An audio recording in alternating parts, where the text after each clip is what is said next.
Ladies and gentlemen, we'd like to have your attention as the opening ceremony of the 5th International Hospitality, Entrepreneurship and Innovation Conference 2025 is going to be started in a few minutes. Please have be seated.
Well, ladies and gentlemen, we are pleased welcome the Honorable our esteemed guest to my Widya Tula Meeting Room, Bali Tourism Polytechnic. Please welcome our Director of Bali Tourism Polytechnic and all respected.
The opening ceremony is going to be started in a few minutes.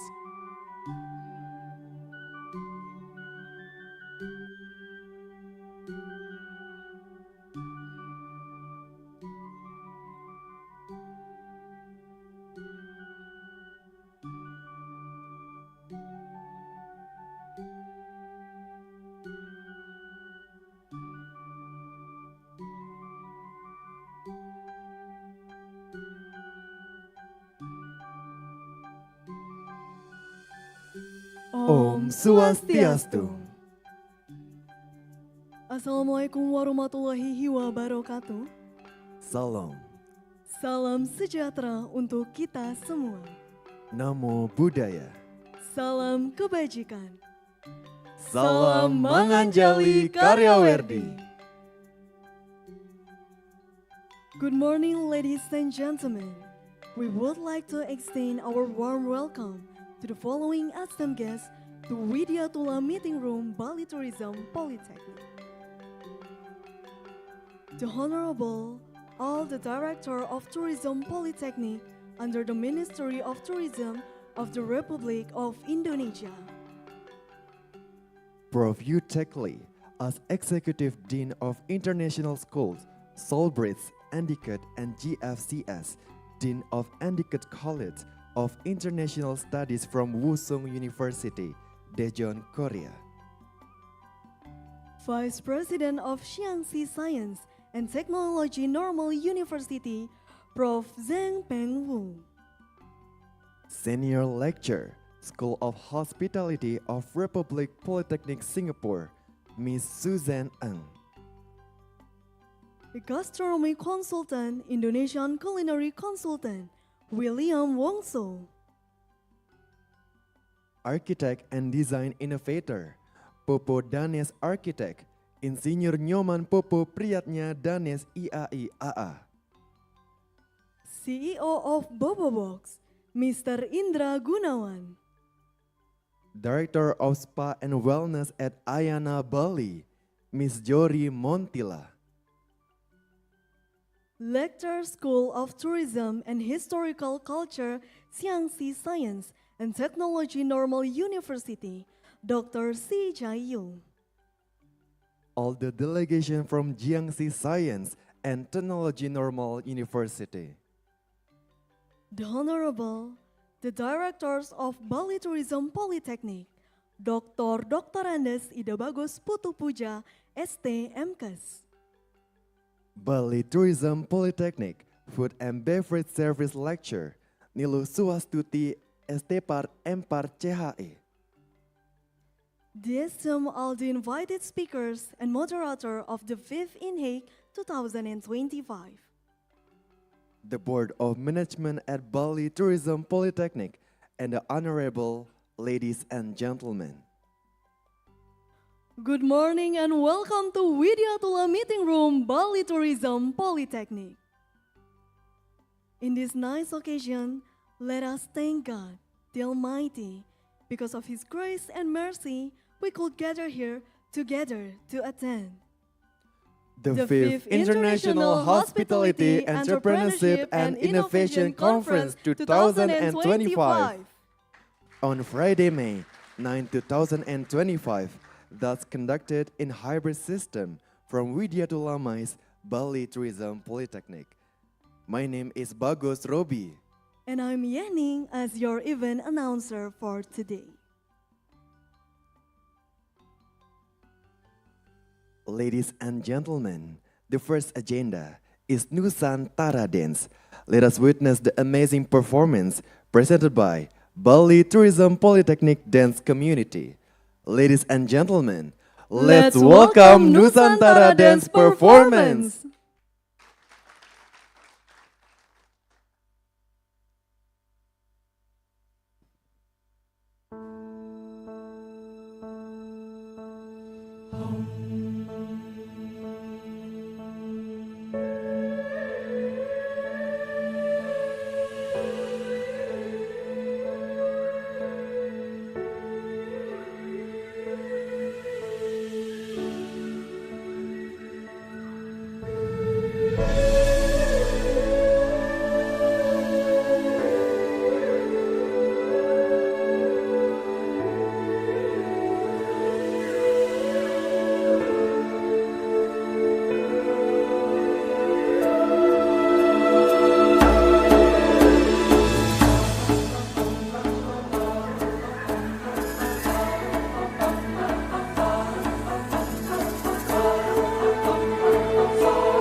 round of applause for Nusantara dance performance.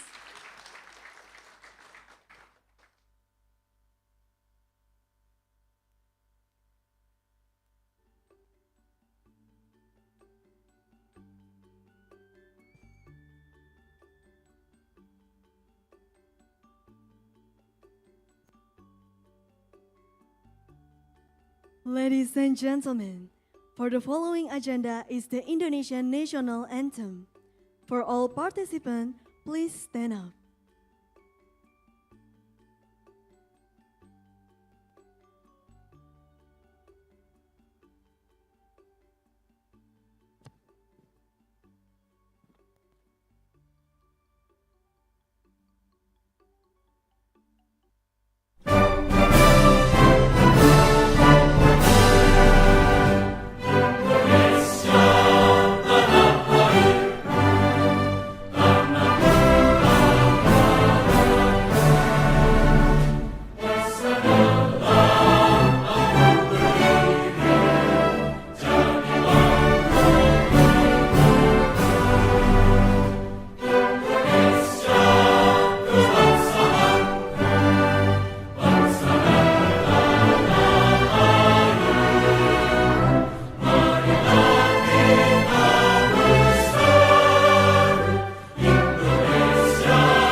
Ladies and gentlemen, we would like you to keep standing up. We will continue with chanting prayer.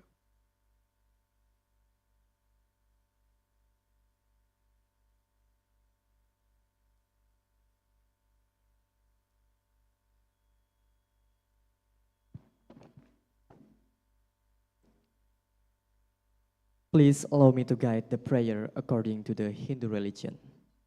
For those of other religions, please be adjust. Om Swastiastu. Om Mawigno Mastu Namo Sidam. Om Adi Atyu Asyu Param Jyotir Raktu Atijo Namo Astuti Suatu apan kaja madiasti Bhaskaraya Namo Astuti. Om Yang Widi, Tuhan Great Creator of the Universe. We come to you humbly, grateful and open to your infinite wisdom. As a start, this new endeavor, I seek your guidance and protection.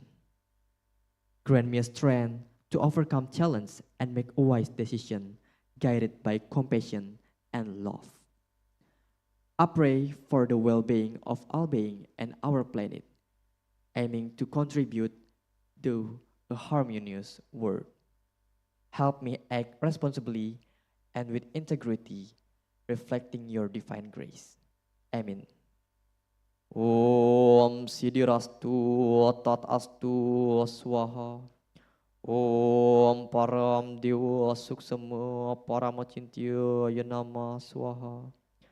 Om Santi, Santi, Santi. Om. Ladies and gentlemen, please have a seat.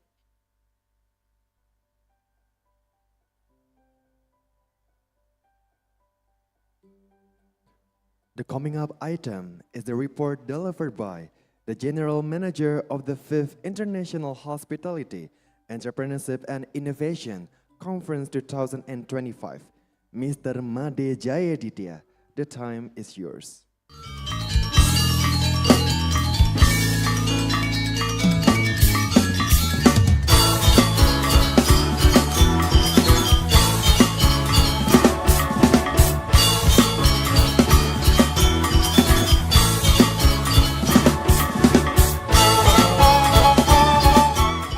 Assalamualaikum warahmatullahi wabarakatuh. Shalom, salam sejahtera untuk kita semua. Nama budaya, salam kebajikan, salam manganjali karya wardi. Good morning ladies and gentlemen. On behalf of the INHEIC committee, I would like to extend the sincere welcome to the following. The Honorable Director of Bali Tourism Polytechnic, Dr. Andus Idebagus Putupuja MKes, the Director of Tourism Polytechnic under the Ministry of Tourism of the Republic of Indonesia, Dean of INHEIC, College of International Studies, Executive Dean of International Schools of Wusong University, Professor Yu Tek Lee, Vice President of Jiangxi Science and Technology Normal University, Professor Zhang Pengwu, Senior Lecturer, School of Hospitality of Republic Polytechnic Singapore, Ms. Susan Eng, Gastronomy Consultant, Indonesia Culinary Consultant, Mr. William Wongso,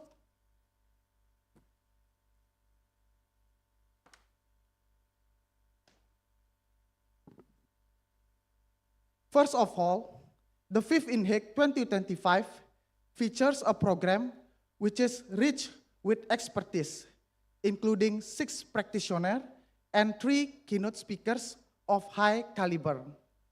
We are proud to host over 630 participants and feature the work of 55 paper presenters, showcasing the breadth and depth of research within the hospitality sector.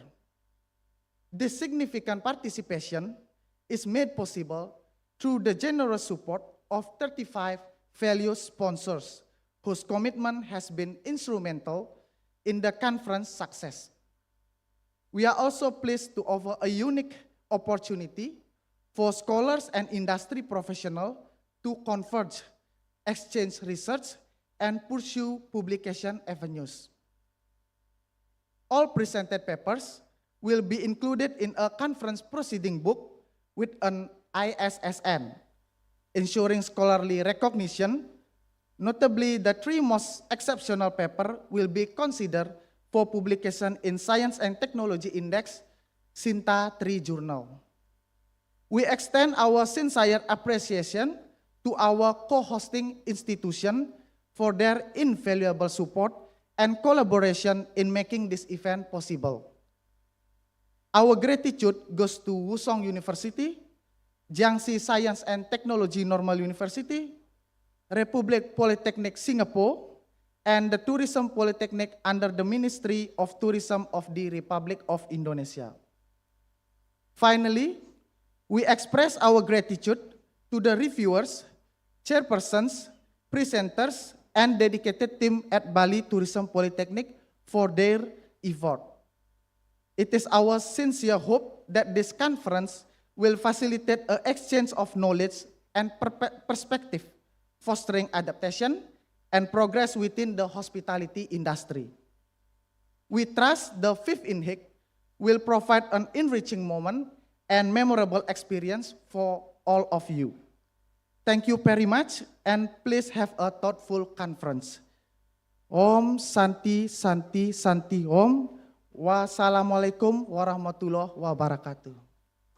Thank you, Mrs. Devi, the General Manager, for the report.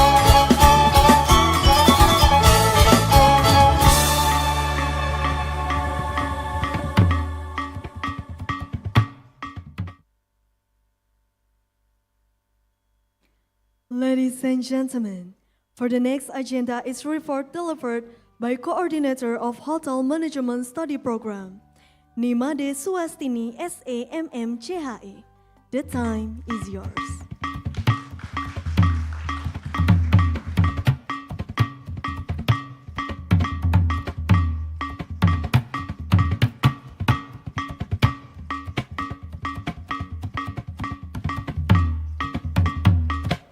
Om Swastiastu. Assalamualaikum warahmatullahi wabarakatuh. Salam sejahtera untuk kita semua. Namo Buddhaya, salam kebajikan, salam manganjali karyawerdi. Good morning, ladies and gentlemen. On this nice occasion, on behalf of management of Hotel Management Study Program, I would like to welcome the following esteemed guests to the conference. The Honorable Director of Bali Tourism Polytechnic, Dr. Andes Ide Bagus Putupuja MKes. The Directors of Tourism Polytechnic under the Ministry of Tourism of the Republic of Indonesia. Dean of Endicott College of International Studies, Executive Dean of International School of Wuzhong University, Prof. Yu Taik Lee. Vice President of Jiangxi Science and Technology Normal University, Prof. Sin Peng Wu. Senior Lecturer, School of Hospitality of Republic Polytechnic Singapore, Ms. Susan Ng. Gastronomy Consultant, Indonesia, Culinary Consultant, William Wongso. Architect and Design Innovator, Popo Danes Architect, Insinyur Nyoman Popo Priyatna Danes IAI AA. CEO of Bobobok, Indra Gunawan. Lecturer School of Tourism and Historical Culture, Jiangxi Science and Technology Normal University, Dr. Zi Jiayu. Director of Spa and Wellness at Ayana Bali, Jory Montila. The esteemed invited speaker and moderator of the 5th INHEIC 2025. Directors of Bali Tourism Polytechnic Food and Beverage Service, Lecturer, Niluh Swastuti Estepar Empar CHE. Respected to all the Deputy Director of Bali Tourism Polytechnic, all supervising lecturers and distinguished guests, and the INHEIC 2025 committee members, all participants who have attended this conference both online and offline. Ladies and gentlemen, it is my pleasure to present the Management Application Program INHEIC 2025, organized by the 8th semester student of the Hotel Management Study Program. This international conference, organized under the Management Application Program, provide a distinguished platform for expert speakers and researchers to present their work and share insight. The theme of cultural in authenticity in hospitality, navigating tension between tradition and contemporary trend, is of a great importance in today's context, addresses the need to harmonize local tradition with evolving trend in the hospitality industry. I'm delighted to hear from experts in their field engage in insightful discussion and network with professionals from various backgrounds. I encourage you to actively participate, share view, and make the most of this valuable learning opportunity. I sincerely thank all parties for their invaluable support and contribution for this event. I hope this forum inspires meaningful exchange and enrich both academic and industry insight. The success of this event is due to the hard work of many individuals.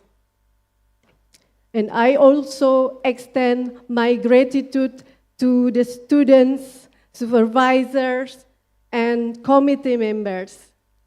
May this seminar foster productive discussion and advance knowledge in hospitality and tourism industry. Wishing you all a successful event. Thank you. Om Santi Santi Santi Om. Wassalamualaikum warahmatullahi wabarakatuh.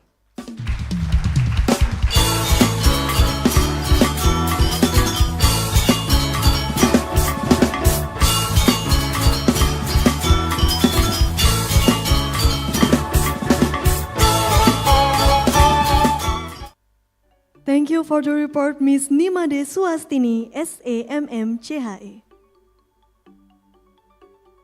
Ladies and gentlemen, for the next agenda is welcoming remark delivered by Director of Bali Tourism Polytechnic, who will officially open the conference, to Dr. Doctorandus Ida Bagus Putupuja ST MKes. The time is yours.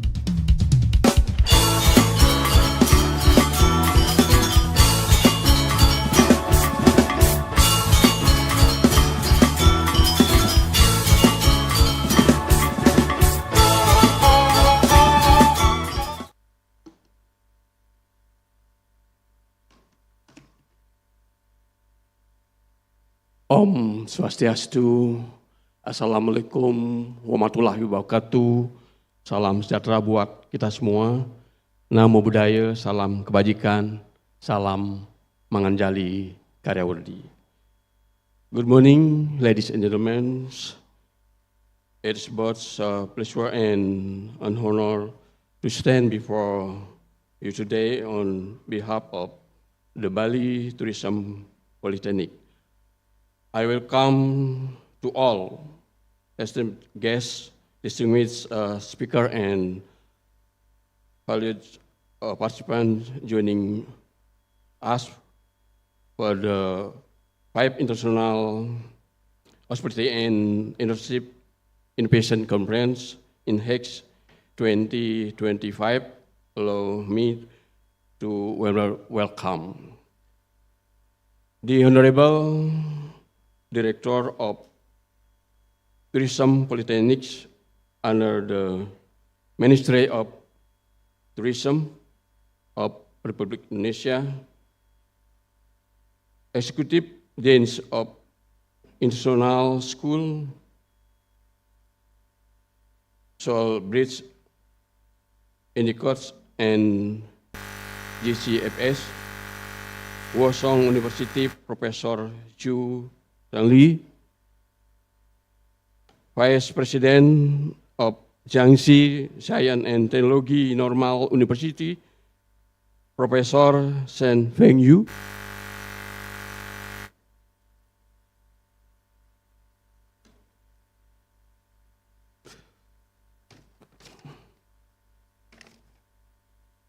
Senior Lecturer, School of Hospitality, Republic Polytechnics, Singapore, Miss Sansi Eng. Gastronomy Consultant Indonesia, Culinary Consultant William Wongso. Architect and Designer Innovator Popo Danes,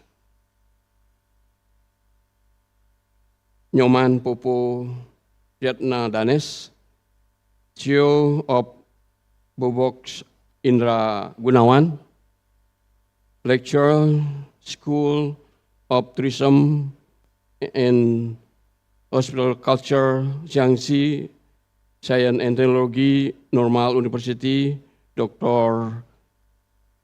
Jia Jiayu, Director of Spa and Wellness at Ayana Bali, Yori Modelia,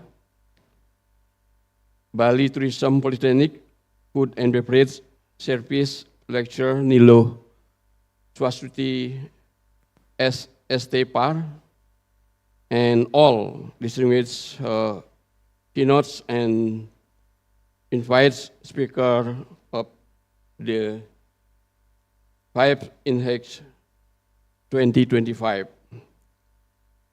Respected supervising lecturer and academic college, the organizing committee of INHEIC 2025, and all participants joining us today, both in person and virtually from around the world. Firstly, I would like to convey my appreciation to everyone for your presence and contribution to this important event.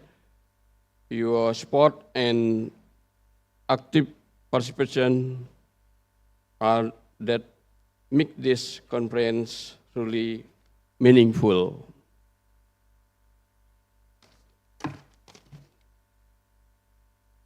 I welcome all distinguished participants to the 5 INHEIC 2025. This conference provides to meaningful space for solar, professional, and industry leaders to exchange ideas and explore the future of hospitality. This year's theme, Culture, Authenticity in Hospitality, navigating the tension between tradition and contemporary trends, invites us to reflect on how we can present culture, heritage, while adapting to modern demand. It's encourages innovation that honors tradition and call us to speed up hospitality industry that is both culturally grounded and globally relevant. Thus, in INHEIC 2025, we hope that every participant will gain meaningful insight from the wide range of topics present along with innovation ideas then can drive progress in hospitality, entrepreneurship, and culture development. Once again, I extend my warmth gratitude to all contributors, speakers, and attendees. The 5 INHEIC 2025 be a sort of impression, collaboration, and progress for us all. Once again, thank you very much. Om Santi Santi Santi Om. Wassalamualaikum warahmatullahi wabarakatuh. Thank you, Mr. Director, for the speech. You are invited to remain staying at the stage. And we would like you to open this event accompanied by Coordinator of Hotel Management Study Program, the General Manager of INHEIC 2025 by hitting the goal. We invite Coordinator of Hotel Management Study Program, Ms. Nimade Suastini SAMMCHE, the General Manager of INHEIC 2025, Mr. Jaya Ditya.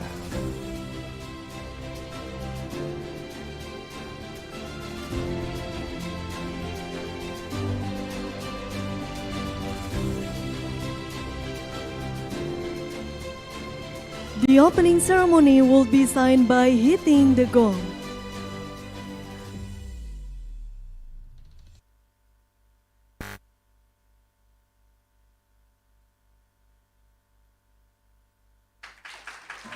Ladies and gentlemen, the 5th International Hospitality, Entrepreneurship and Innovation Conference 2025 is officially open!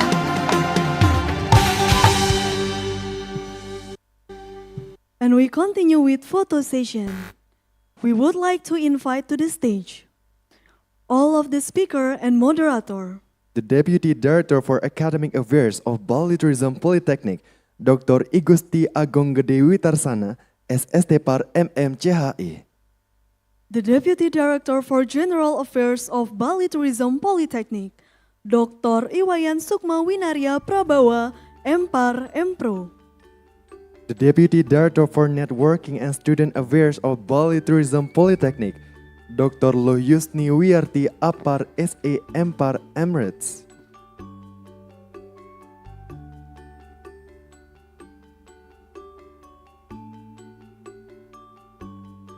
Alright, we start for the photo session on my count. 1, 2, 3. Once again, 1, 2, and 3.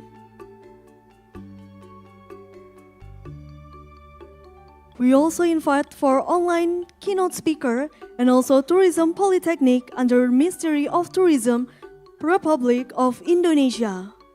We invited all the online participants to open the camera, and also we would like to invite our online keynote speaker and online plenary speakers to join the photo session.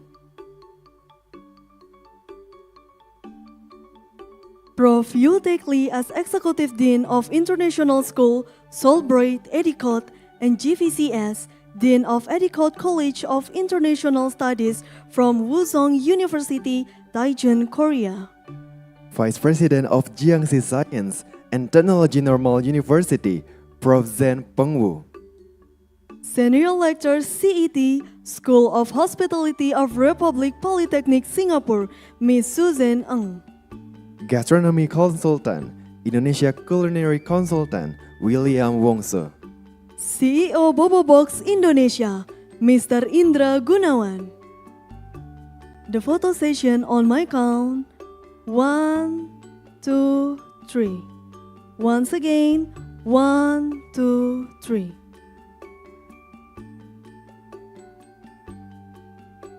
And to all the esteemed guests on the stage, please stay over. We would like to invite all of the lecture from Bali Tourism Polytechnic and the delegation Jiangxi Science and Technology Normal University to come forward to the stage for photo session. And for our online participants, we invite to open the camera to have photo session.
The photo session on my count.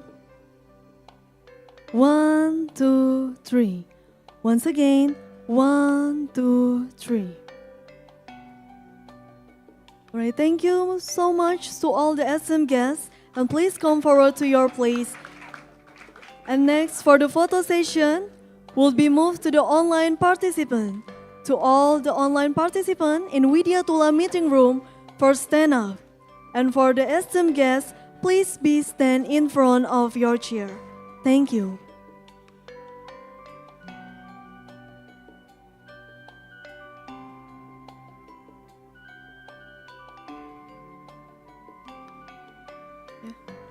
Thank you so much to all the SM guests. Please come forward to your place. And next, for the photo session, will be moved to the online participant. To all the offline participants in Widya Tula meeting room for stand up. And for the SM guests, please be stand in front of your chair. Thank you. The photo session on my count. 1, 2, 3. Once again, 1, 2, 3. Alright, thank you so much to all ladies and gentlemen. For all invited participants, please have a seat.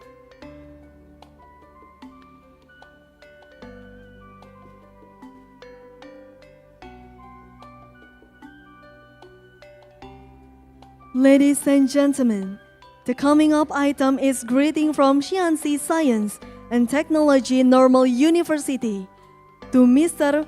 Pei Hongwei, Party Secretary of Jiangxi Science and Technology Normal University. The time is yours.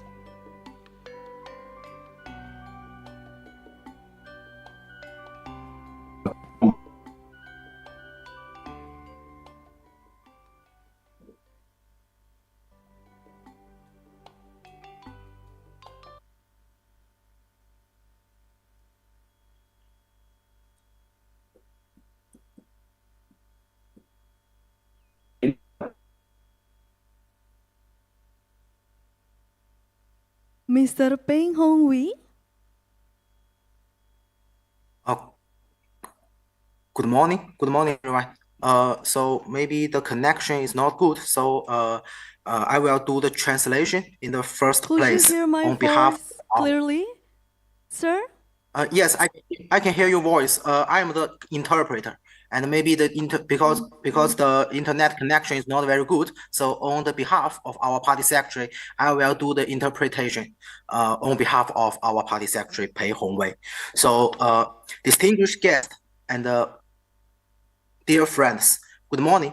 It's my great honor to present at the 5th International Hospitality, Entrepreneurship, and Innovation Academic Conference held in the Bali Tourism Polytechnic. First, I would like to express my sincere gratitude to Bali Tourism Polytechnic. Thank you for your warm invitation and elaborate preparation, which enables us to gather here in this beautiful place to discuss the cutting-edge topics in regards to hospitality. Bali Tourism Polytechnic has outstanding reputation and profound heritage in the field of tourism education. It made important contributions to the development of the global tourism industry since its establishment. Your distinguished school has close cooperation with internationally well-known hotel groups, providing students with abundant practical opportunities and broad development spaces. Jiangxi Science and Technology Normal University has a close cooperative relation with Bali Tourism Polytechnic.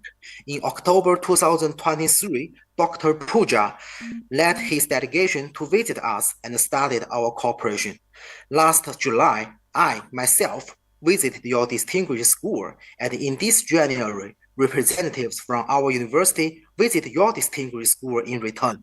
In March, we received a student group led by Vice Director Agon to participate our spring camp. All these visits and activities deepened our mutual understanding and friendship. Now, Bali Tourism Polytechnic is one of our most important partners. In the future, we will carry out more activities to strengthen our relations. The increasingly intimate relations between our two schools is a precise manifestation of the continuous development of China and Indonesia relation. In today's era, hospitality industry is facing unprecedented opportunities and challenges. I believe the in-depth discussion and exchanges among scholars and experts will spark ideas for the development of for the entrepreneurial and innovative development of the hospitality industry. So finally, I wish this conference a complete success. I hope we can take this conference as an opportunity to further strengthen the cooperation and exchanges among participating schools and jointly strive to cultivate tourism professionals with an innovative spirit and practical ability. Thank you all. Thank you very much. Thank you so much, Mr. Pei Hongwei, for the greeting to us. Yeah, so we that- hope could maintain a good cooperative relationship with Bali Tourism Polytechnic.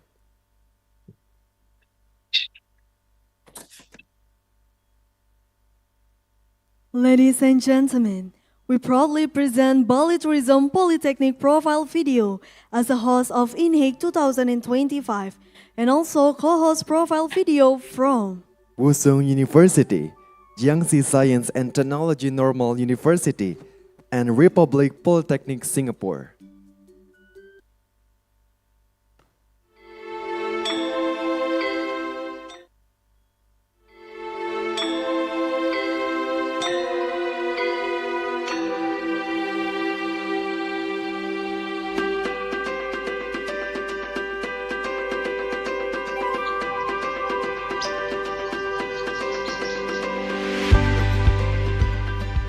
Welcome to Bali Tourism Polytechnic.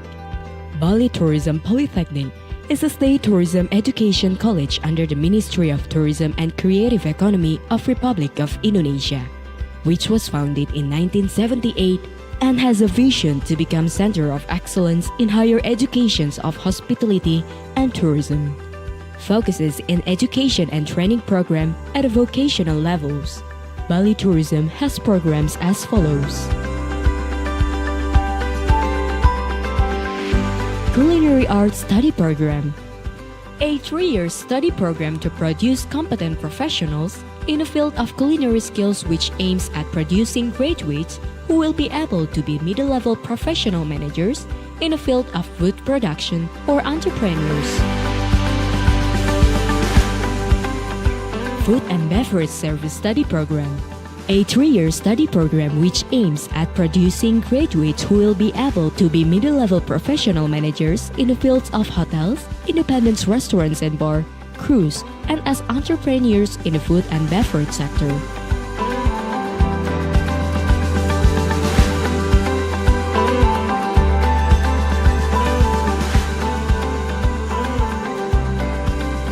Associate degree or diploma 3 programs. Room Division Study Program, a 3-year study program with aims at producing graduates who will be able to be middle-level professional managers in the field of room division. The learning process is also combined with guest lectures from practitioners and internships to fulfill aspects of experience, responsibility, and accountability of students' competence so that graduates can meet user expectations.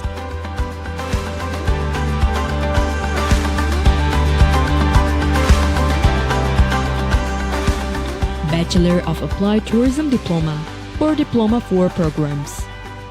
Hotel Management Study Program, a 4-year study program that study all major departments in hotel such as front office, housekeeping, F&B production, F&B service, and back of the house departments such as human resources, accounting, sales, marketing, and revenue, to create competent and professional graduates at the leadership level in the hospitality industry.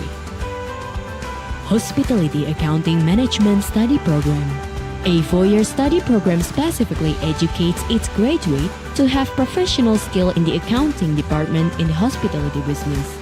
This study program is the right choice for young tourism people who want to pursue career as purchasing manager, credit manager, cost controller, chief accounting, or financial manager.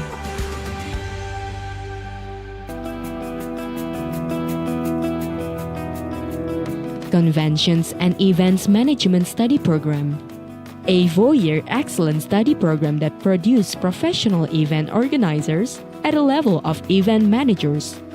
Students learn how to create a system, concept, event creative design, manage more than one type of event, as well as business development in the event field. Tourism Destination Study Program, a 4-year study program to create top leaders in the management of tourism destinations, academics, researchers, and entrepreneurs in the tourism sector. Students also receive the opportunity to conduct field research in the field project study and work practice program for 6 months in the industry.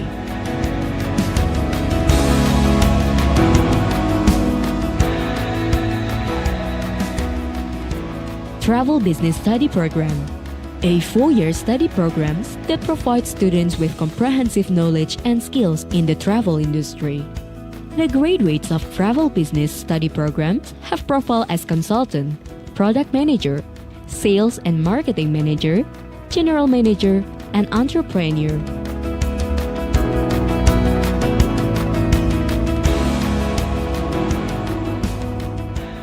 Applied Master or Magister Program. Master of Applied Tourism Study Program is the first applied tourism postgraduate program in Indonesia that provides vocational education in the fields of destination planning and development, as well as hospitality management. In addition, students are also equipped with entrepreneurial skills. Therefore, they can be a reliable entrepreneurs in the tourism and hospitality sector.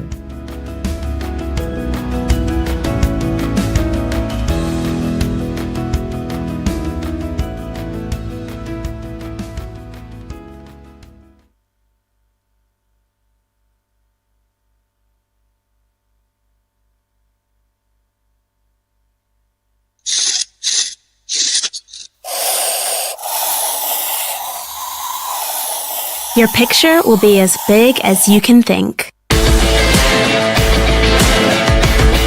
At Uzong University, you can paint your own picture towards the future.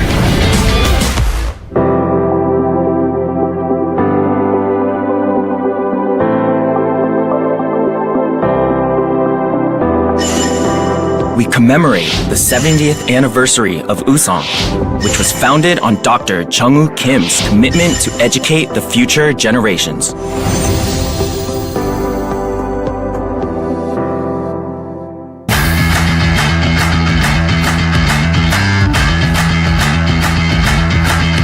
Everyone talks about globalization. However, Uzong has a unique perspective. International students and English-speaking professors from more than 80 countries sharing lectures and classrooms with universities from the Americas, Europe, and Asia. 그럼 추수만 한국 있네. It's a truly open campus where global citizens come to study together. This is what it means to be uniquely global at Uzong University.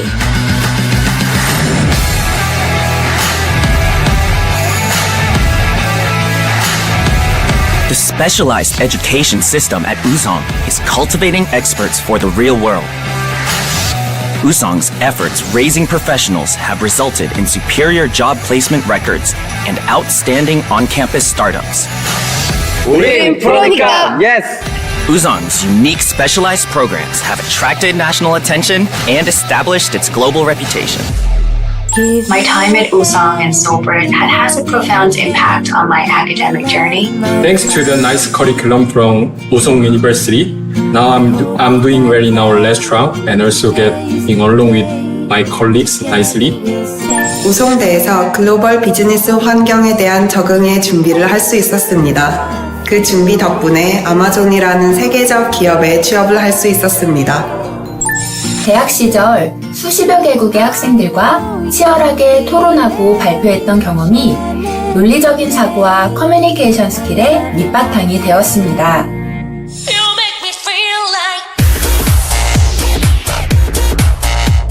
What is Uzong's plan for the future? A university with no boundaries between classrooms and the world. A university with open systems that intersect between online and offline, analog and digital.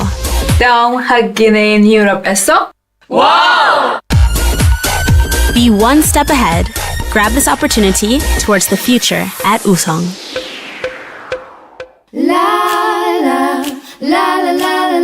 With wheels of globalization and specialization, Usong is speeding towards the future.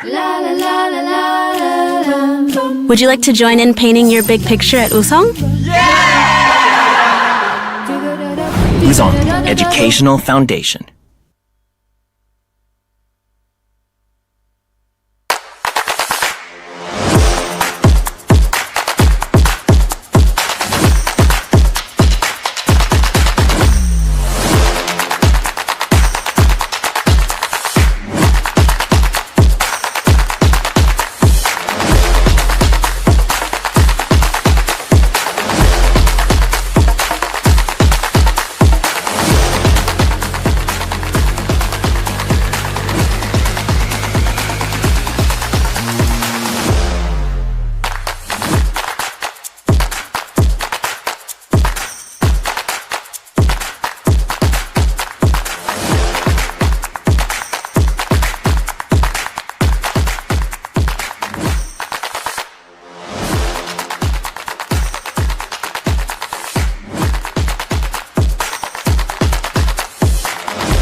色厚土，绿色家园。历史荣光浸润下的干婆大地，孕育了独具特色的江西科技师范大学。从全国最早的8所职业技术师范院校之一，到如今的固省共建高水平职业技术师范大学，每一步都镌刻着坚守与突破。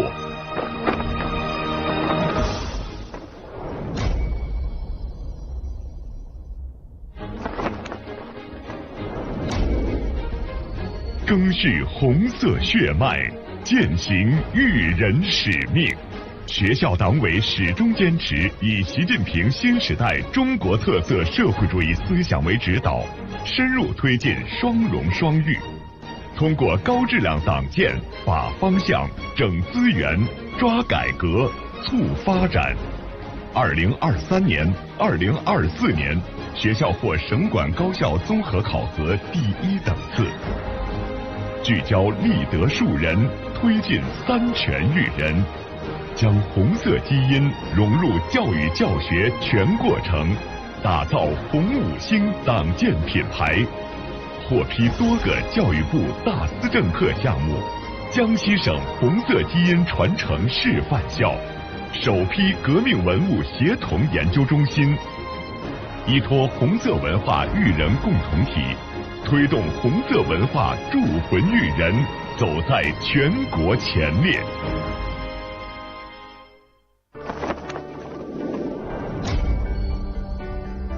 创新育人模式，深耕产教融合。学校始终坚守以本为本，践行4个回归，以4新建设为引领，深化数字化赋能本科教育教学改革。围绕科技加、师范加优化专业结构，现有57个本科招生专业，16个1级学科硕士点，19个硕士专业学位授权类别，获批国家特色专业建设点2个，国家级一流专业建设点9个，国家级一流课程6门。筹建全国红色文化课程思政教学研究示范中心，获批江西省课程思政示范中心。大力推进产教融合，推进产教、专创、学赛融合人才培养，共建南昌市光电产业产教联合体，省级重点数字终端制造产业学院，省级现代元宇宙产业学院。获批教育部产学研合作项目231项，产教融合经验被半月谈专题报道。国家级大学生创新创业训练计划项目连续3年入选教育部国创年会。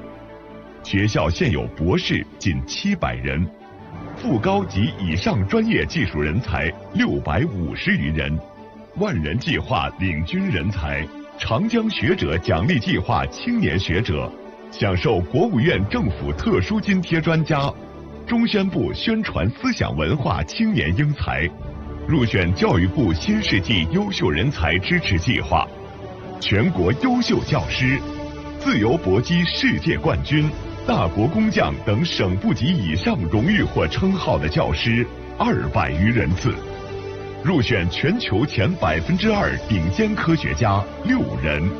2023年获全国高校教师教学创新大赛1等奖，2024年获全国混合式教学设计创新大赛特等奖2项，教师荣获国家级教学比赛奖项15项。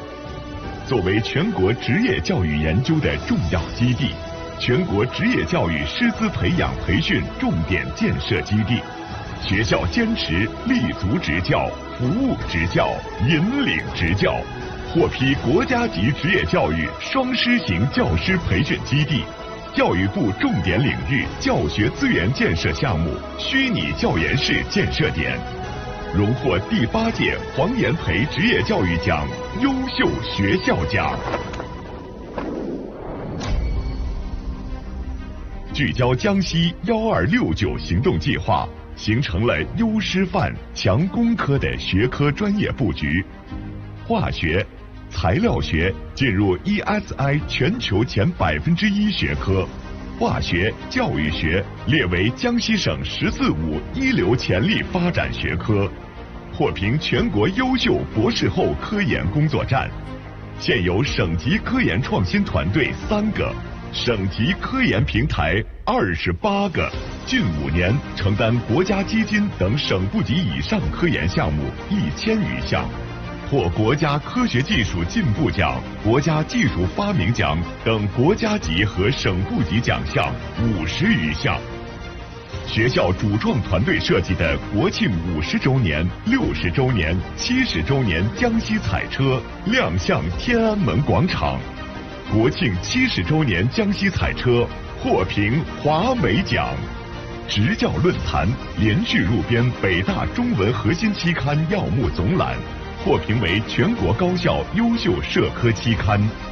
学科建设、科研、服务地方经济社会发展水平不断提升。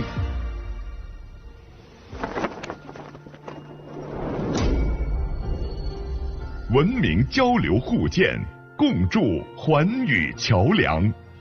学校坚持开放办学，与全球50多所高校建立了长期合作关系，现有留学生300余人。在摩洛哥开办孔子学院，成立中摩合作研究中心，与印度尼西亚开展深度合作，牵头组建天宫江西职业教育出海联合体，成立印尼东努省首家汉语学习中心，构建中印尼旅游大联盟，办学国际化程度日新月异。激扬青春星火，托举强国栋梁，荣获全国5·4红旗团委，连续多年被评为全国暑期3下乡社会实践优秀单位。学校健美操队为我国夺得首枚世界健美操金牌，学生在各类学科竞赛中获国家级奖项超300项。国家级创新创业学院孵化学子创业梦想，获中国国际大学生创新大赛7金18银46铜，金奖数连续2年全国师范类院校并列第1，获全国挑战杯系列竞赛特等奖等14项。教育火种，事成燎原。这里的故事从来不止于奖杯和头衔，而在于让每一位青年学子完美蜕变。70多年来，15万余名毕业生正以昂扬的姿态书写新时代的画卷。江西省职业院校和南昌市中小学近70%的骨干教师、学科带头人、校领导为我校校友。千川汇海阔，风正好扬帆。学校秉承明德敬业校训，正锚定全面建成全国一流职业技术师范大学，全面开启高水平应用型大学新征程的办学目标，奋力谱写教育强国的时代华章，为实现中华民族伟大复兴而努力奋斗。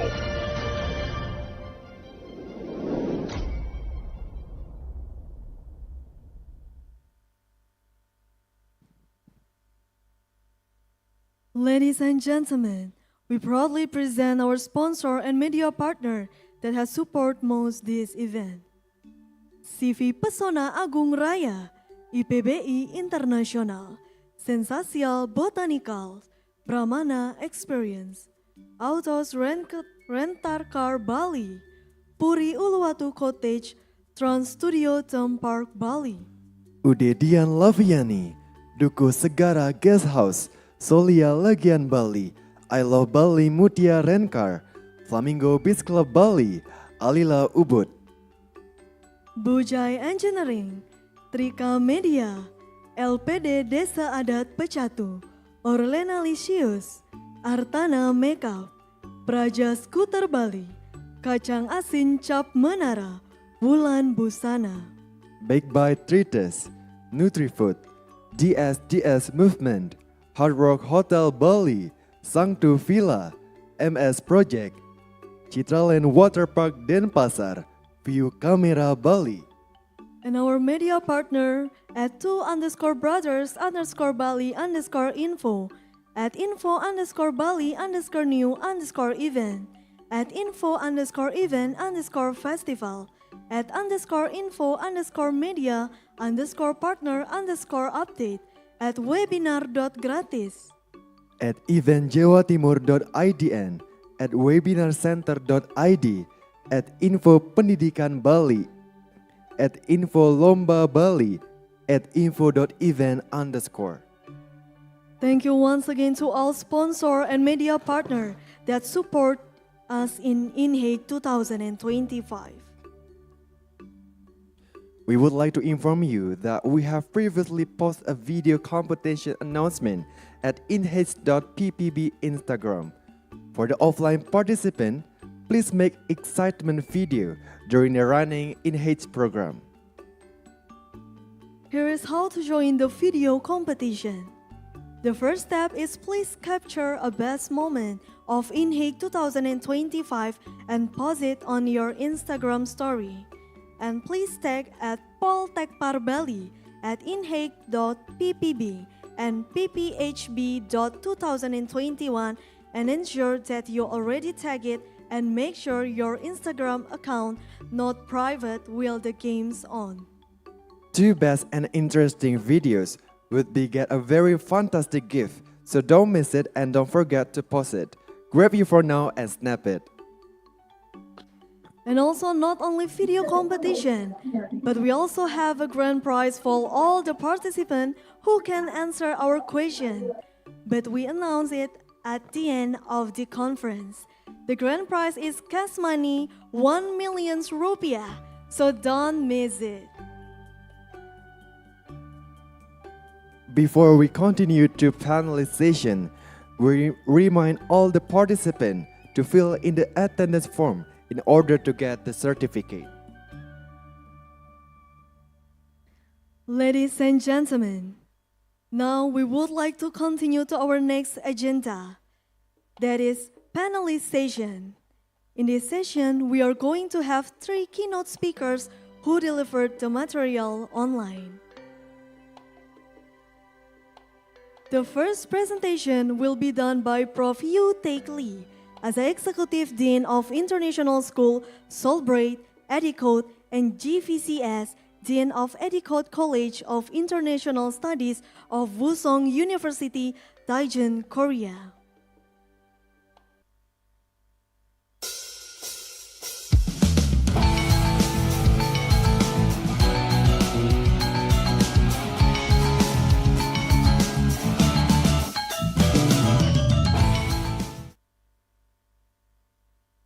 Good morning. Selamat pagi. Good morning. How are Selamat you? pagi. I'm good, Mr. Yu-Taek Lee. Are you ready for your presentation, Yes, I'm ready. sir? Yes, I'm sir. ready. The time is yours. Thank you very much. Again, selamat pagi. Good morning. 안녕하세요. My name is Yu-Taek Lee from Wusong University. Wusong University, we do have 3 international schools. Solbridge, Handicap, JCFS. And I'm executive dean overseeing those 3 international schools and also dean of one of those international schools, which is Handicap College of International Studies. It is my great honor to be here today. I wish I could be there because dance performance is very beautiful and so that I can meet a lot of great colleagues at Bali. Well, I prepared a small presentation to share with you today, which is aligned with the conference title, which is Entrepreneurship and Innovation Conference. My title of the presentation is Entrepreneurship, Innovation, and the Integration of Tradition and Modernity. So let me start my presentation. I'll try to do my best to complete my presentation within allotted time. Next, please. The agenda of my presentation. If you look at the next slide, I will briefly introduce and then entrepreneurship, the concept of entrepreneurship from my perspective and based on my research. And I will talk about various aspects of innovation.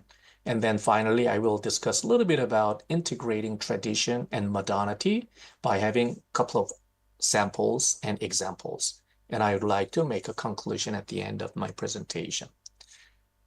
Next, please. Let's start with discussing entrepreneurship. Entrepreneurship is the big concept. So there could be many different kind of definitions. So if you move to the next slide, please. Based on my research, I had a chance to work at Babson College. Babson College is the #1 entrepreneurship institution in the world, located in the United States. By reviewing various research papers, there are so many different kind of definitions, but the definition has been evolving, which means changing, broader and sometimes narrower. So by analyzing all these definitions, I came up to the conclusion saying that, simplified definition from my side of entrepreneurship is someone who continuously looking for opportunity and then create the value, which is new value, but not in a traditional way, but in a new way. So someone who continuously look for opportunity to create the new value in a new way, I would say that's the kind of broader, high level of definition of entrepreneurship. Next, please. And also another aspect of entrepreneurship is not as kind of like a mindset or aspiration or spirit, but it's more like a practice, whether you can make that happen. Peter Drucker, who has been known as the founder of modern management, also mentioned that entrepreneurship is neither a science nor an art. It is a practice. When I worked at Boston University as a faculty for a long time, some student came and visit my office and shout, "Hey, professor, I do have a great idea. I do have a new business idea." And then she or he explained very excitedly about the idea. Then I said, "Oh, that looks great. Why don't you start?" And then they said, "Oh, I don't have enough money. I don't have enough manpower. I don't know how to start." Then I said, "Oh, then you could be a good research center chief, but not an entrepreneur."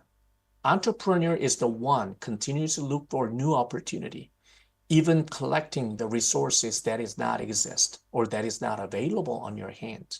So you will be able to be entrepreneurial in collecting and in combining those resources to make that happen.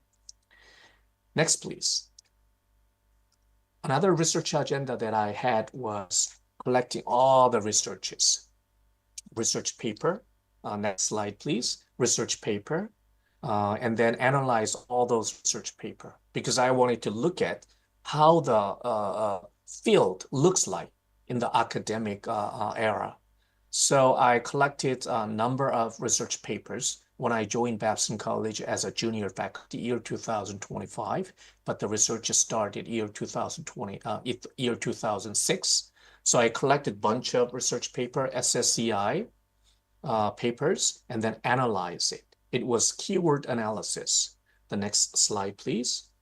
If you look at the next slide, that is a very intense kind of analysis, analyzing the frequency of keyword. What kind of keyword has been occurred most frequently among those entrepreneurship related papers? So I draw the map so that I can see how this field looks like conceptually. Interesting thing has happened. The most frequently occurred keywords along with entrepreneurship. Obviously, these are entrepreneurship related research papers. So entrepreneurship as a keyword, that's the most frequently occurred kind of keyword. But what is the next most frequently occurred keyword? That is innovation. The size of the bubble that represent the frequency of the keyword that has been occurred on this entrepreneurship related papers. And the distance is how frequently those two keywords show up or occurred in a same paper at the same time. So close distance means those two keywords has been occurred in one paper, in same paper frequently. And the size of the bubble is the number of keyword that has been occurred in entrepreneurship related research paper. So by looking at this, I realized that entrepreneurship cannot be discussed without discussing innovation. As a result, innovation and entrepreneurship is closely related to each other. Next slide, please. But reality is a little bit different from our theory. Although the research paper says that entrepreneurship and innovation need to be closely related to each other. If you look at the next slide, in Korea, I mean, there's an analysis. What's the reason for entrepreneurs start a new business? Each country has a different kind of reason, but Korea, if you look at Korea, the last one on the right side, opportunity 21% and necessity 63%. So entrepreneurs, they started a new business because they were able to look at or find opportunity. That reason is only 21% in Korea. That's the kind of sad reality.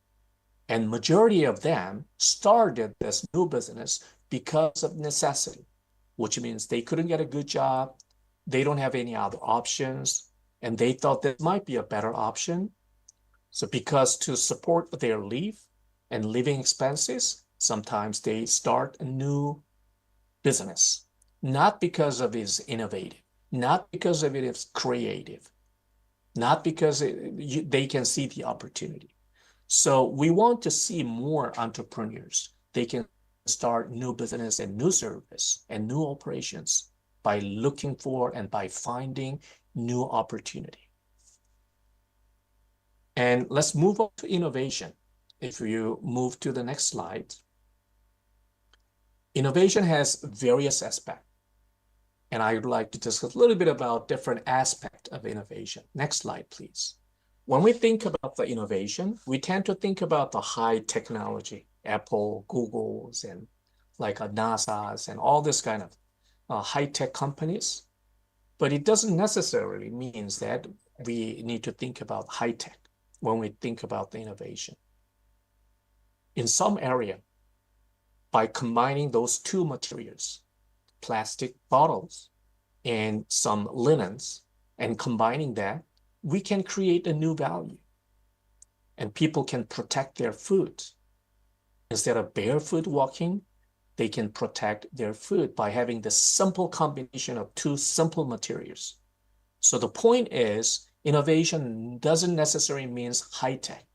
It could be a way that we can create a new value for people who need a new demand and new need. Another aspect is sequence. If you move on to the next slide. In our history, we know that the airplane has been developed by Wright brothers in 1903. That's the official historical record. But another history says that there were another person, Clement Attell in France. He started and he tried, and he is the one who made this airplane fly to the air for the first time. But there was no record, there was no evidence, clear evidence. As a result, our official history says that and recorded rather right. They are the first human being who make this machine fly to the air. Sequential innovation is not always fair. Although someone started first, someone else can be recorded in our history. I had a similar kind of experience recently.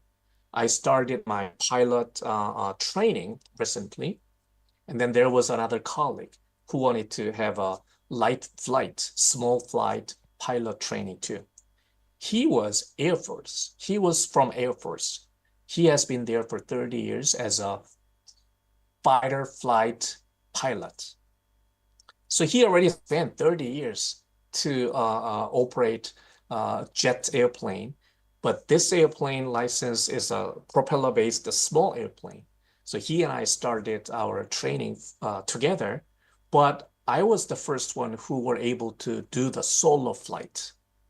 So the meaning of this, the point of this is, although we feel that someone else is far in advance in innovation, like high-tech companies or our competitors far in advance, but it is too early to give up. I mean, we can start and we can catch up, and sometimes we can get over. If you think about the Marriott Hotel, it took like 100 years to be able to provide a million rooms for global customers. 100 years. But Airbnb, it only took 4 or 4.5 years to be able to provide the million rooms for customers. Although they don't own the rooms like Marriott Hotel, but in our hospitality industry, the point is providing the space for travelers. So in that sense, the follower can get over or catch up the competitors that goes far in advance. So we don't have to worry about and we don't have to give up, although we feel that we are far behind. Next slide, please. Speed of innovation these days are very fast.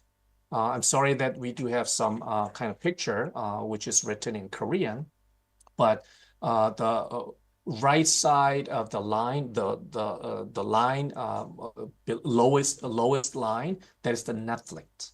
Netflix, it took like 3,500 days to be able to get 100 million customers, acquire 100 million customers. But ChatGPT, when they announced that they're going to provide a service, ChatGPT, it took only 1 day to be able to secure or acquire 100 million customers. So the speed of innovation is getting faster and faster. Next one, please. And there are some organizations who make innovation in different speeds. Next slide, please. If you look at the next slide, horizontal is input, vertical is output. So horizontal, I put just like, you can consider any kind of input, manpower and size of the company and money, R&D, and output, right? So if you look at the sublinear organization, although you put the same amount of input, your output is slower rate. Compared to linear organization, as you put the specific amount of input, you get the same rate of output. As a result, linear organization. But superior linear, which is best company, although you provide the same input, your output is much higher rate. Think about your organization. Do you produce the output as you put input in a same rate or lower rate or higher rate? We would like to see more organization that has higher rate of input, which is super linear type of organization. Next, please. Next slide, please. After I graduated my college, I joined Samsung as an entry level of employee. So when I studied in the United States, whenever I come back to Korea, I visited my colleagues who works in Samsung. And then they proudly mentioned that Samsung became a global company. We even have more than 200,000 or close to 300,000 employees, excluding sales forces. So I said, wow, that's great. Samsung now became a global company. But I found other statistics. Apple only has about 80,000. Google only 50, lower than 50,000. Microsoft Office, Microsoft, like a little more than 90,000, and things like that. Although you combine all this innovative company, I mean, Samsung employee, they do have a larger number of employees. But my question is, if we consider this as input, what about the output? How many best products does Samsung produce per year? Or what's the market size for their products? Although Apple does have a smaller number of employees, wouldn't they have more popular product in the global market? So if we think about the scale and innovation in the previous slide, is Samsung super linear organization or linear organization, sublinear organization? Although their input as an employee number is very growing, right? Very large number, but what about the output? If it is sublinear, Samsung will have a difficult time in the near future. So I wonder what is the right approach to produce the right amount of innovation. Let's move on to the next slide. So scale is not the only one important, but the input and output ratio, that's the important thing. Next slide, please. So I did a research in United States. I divided United States in 4 regions: Northeast, Midwest, South, and West. And I compared 1992 data and year 2010 data in terms of population as input and patent as output. Interesting thing is West Coast. In United States, West Coast, you do have a Silicon Valley, California, San Diego, San Francisco, this innovative cities. Although this area, population has been increased 1.7, patent as output has been increased 14.54. So population has been increased only 1.7, but output has been increased much higher rate, which means super linear region. Interestingly, South area in United States, population increased 2.61, but patent has been increased or decreased. So input has been increased, output has been decreased.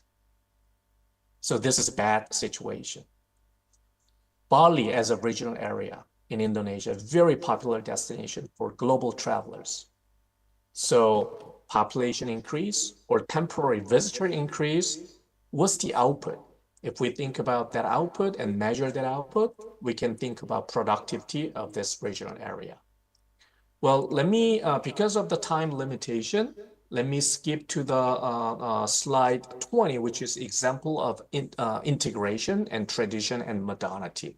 Would you move to the slide of example of integrating and tradition and modernity, because I want other keynote speaker have the same amount of time instead of me waste too much of time to cover my presentation.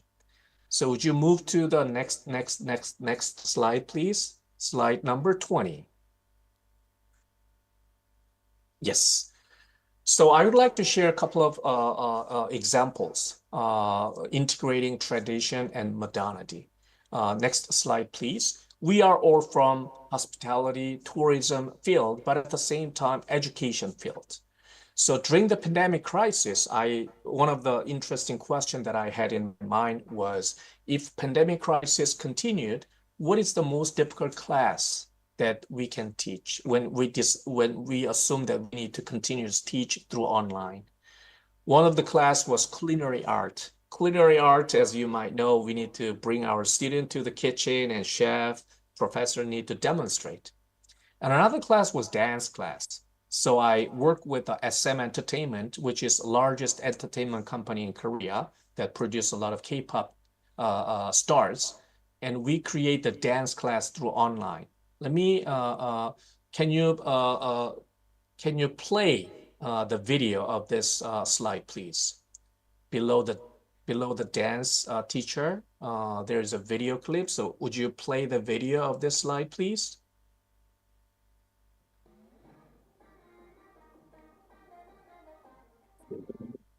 Yeah. So I don't know whether you can hear the sound on site or not, but he's a real human, but I put the cyber human on it so that she looks like real human, but at the same time, cyber human. So we recorded entire curriculum to master 5 different K-pop dances. And then let's move on to the next slide. And we recorded in a very special studio. And then we create various video. Next slide, please. And then students can practice by themselves in a convenient place. Some female students, they are shy to practice in the public places, so they can take these classes in their own room. Whenever they feel comfortable, they can record their own performance, send it to our server. And then AI application of our server can immediately provide the feedback out of 0.5, motion accuracy, pose accuracy, rhythm accuracy. So we can provide all this out of 5, 2.7, 3.8 immediately when they submit their own record to the server, and 7 parts of their body will be analyzed. Your right shoulder need to move faster, left knee need to move faster. So a lot of students from other partner university, they are taking this class, very popular class, through online. Next slide, please. Some students sent an email to us saying that although this class has been done through online, I loved every second of it. So traditionally, dance class supposed to meet student in the studio, and then through the face-to-face interaction, we need to teach them. But because of the modern technology, we can combine those traditional approach and modern technology so that we can create effective courses. Next slide, please. Language is another barrier. I mean, some students can speak English, but not every student can English. So that when we try to deliver our education content, sometimes we do have a language barrier. So if you can just play the left lower part of video, this is my avatar, and I recorded 1 lecture, 1 presentation, but 58 languages available, and my avatar is synchronized with that specific language. Maybe this is the Chinese. Yeah, can you play the Chinese one, small one? Yeah. Left lower one. So I only can speak very survival level of Chinese language, but my avatar can speak much better than I do.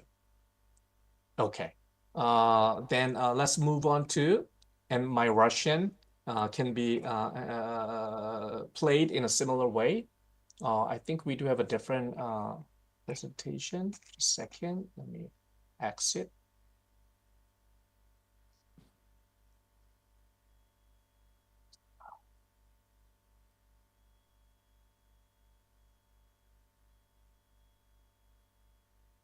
Can you see the presentation? Yes, yes, okay, thank you. So Russian language and Indonesian language, they're all available so that in the future, when we teach our content and deliver our education content to the global market and students from everywhere, I think we can serve them. My last two slides. Next slide, please. Next slide. Yeah, you can skip playing other video because we don't have enough time. Next slide. As a result, I proposed a interesting idea of collaboration. The previous one, please. Yes. We do have a pretty good network in Asia. I mean, your institution and our participant institution for this conference, we can collaborate together. And we can extend that collaboration to Central Asia all the way to European country. Doesn't it look like similar to Silk Road? So I proposed the Silk Road plus education idea. Edu Road project. So we collaborate together in Asia, and also we collaborate with institutions in Central Asia, and then we can all the way reach out to the European country. Obviously, later on, we can reach out to North America and South America, but we are pretty close enough and connected each other. So I would like to suggest that all the institutions who participate in this prestigious conference, we can think about collaborating together, pool our resources, online classes that each institution can participate, and we can have a credit exchange program, and we can increase our improve our collaboration. I already started this initiatives, and then 19 institutions in Asia and European country participating, and about 1,000 students are taking online classes. Next slide, please. So one of the main theme of this conference is tradition and modernity. I think it's the matter of whether we want to balance tradition and modernity, or do we want to embrace in the container of tradition, do we want to add modernity, or vice versa? In the container of tradition, do we want to include or add modernity? Next slide, please. This is the rare example in Korea in hospitality industry.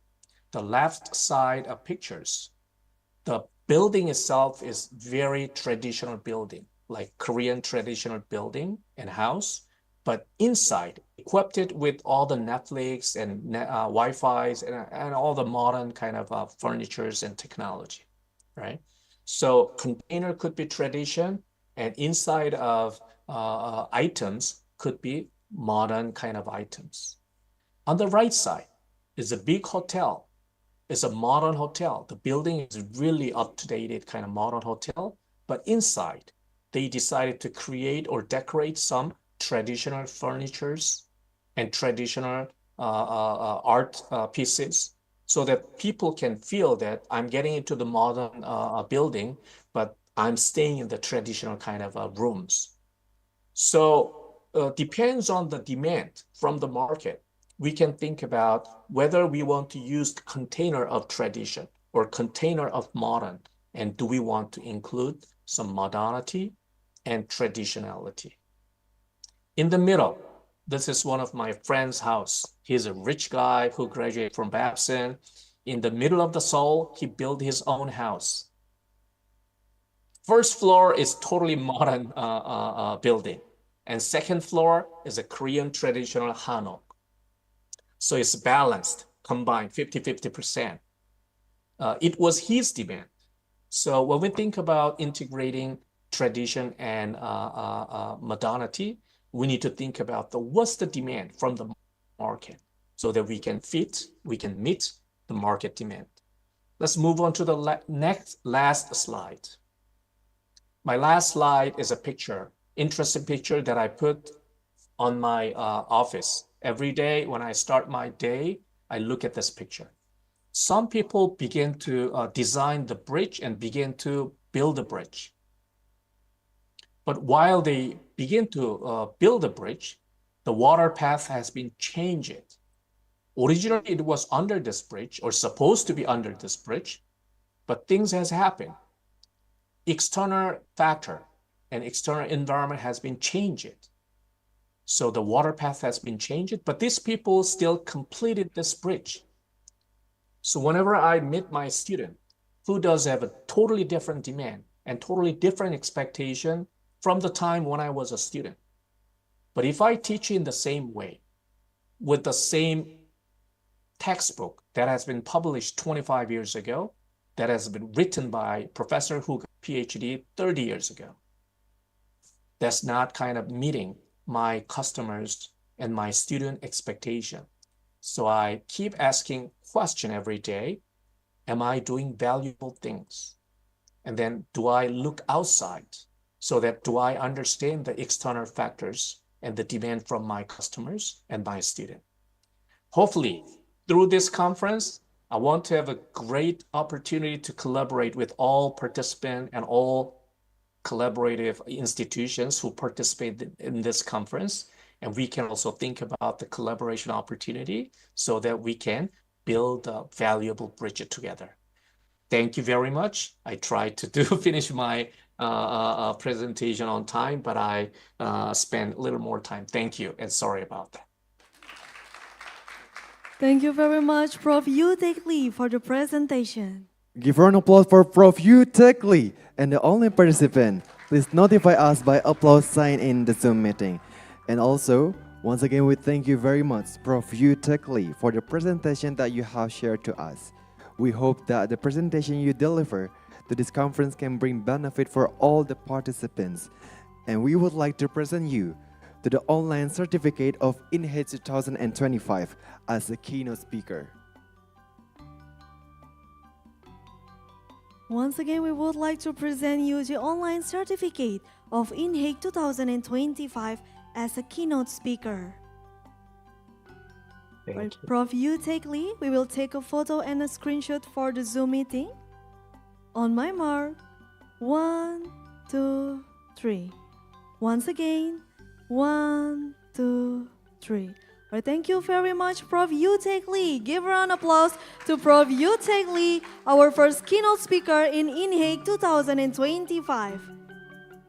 It was a really amazing session from Prof. Yu Taek Lee, Gus Robi. All right, Jenny.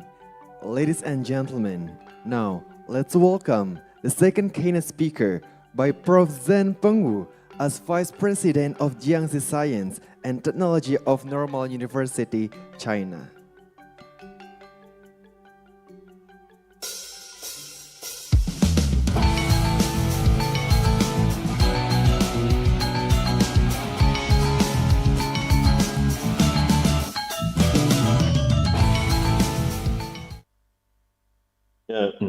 Rector Puja, respected leaders, colleagues, and friends. Today, we are excited to witness the opening of the 5th International Hospitality, Entrepreneurship, and Innovation Conference. As the co-organizer of the conference, we are greatly honored. We attach great importance to the conference. And therefore, we send 10 lecturers from our province to participate. Yeah, they are from Jiangxi College of Foreign Students, Foreign Studies, Jiangxi Modern Polytechnic Colleges, Jiangxi Vocational Technic College of Industry and Trade, Jiangxi Jian Vocational Colleges, Jiangxi Wanda Asia International Travel Service Limited Company. Welcome， 请我们江西来的同仁们，和大家打个招呼。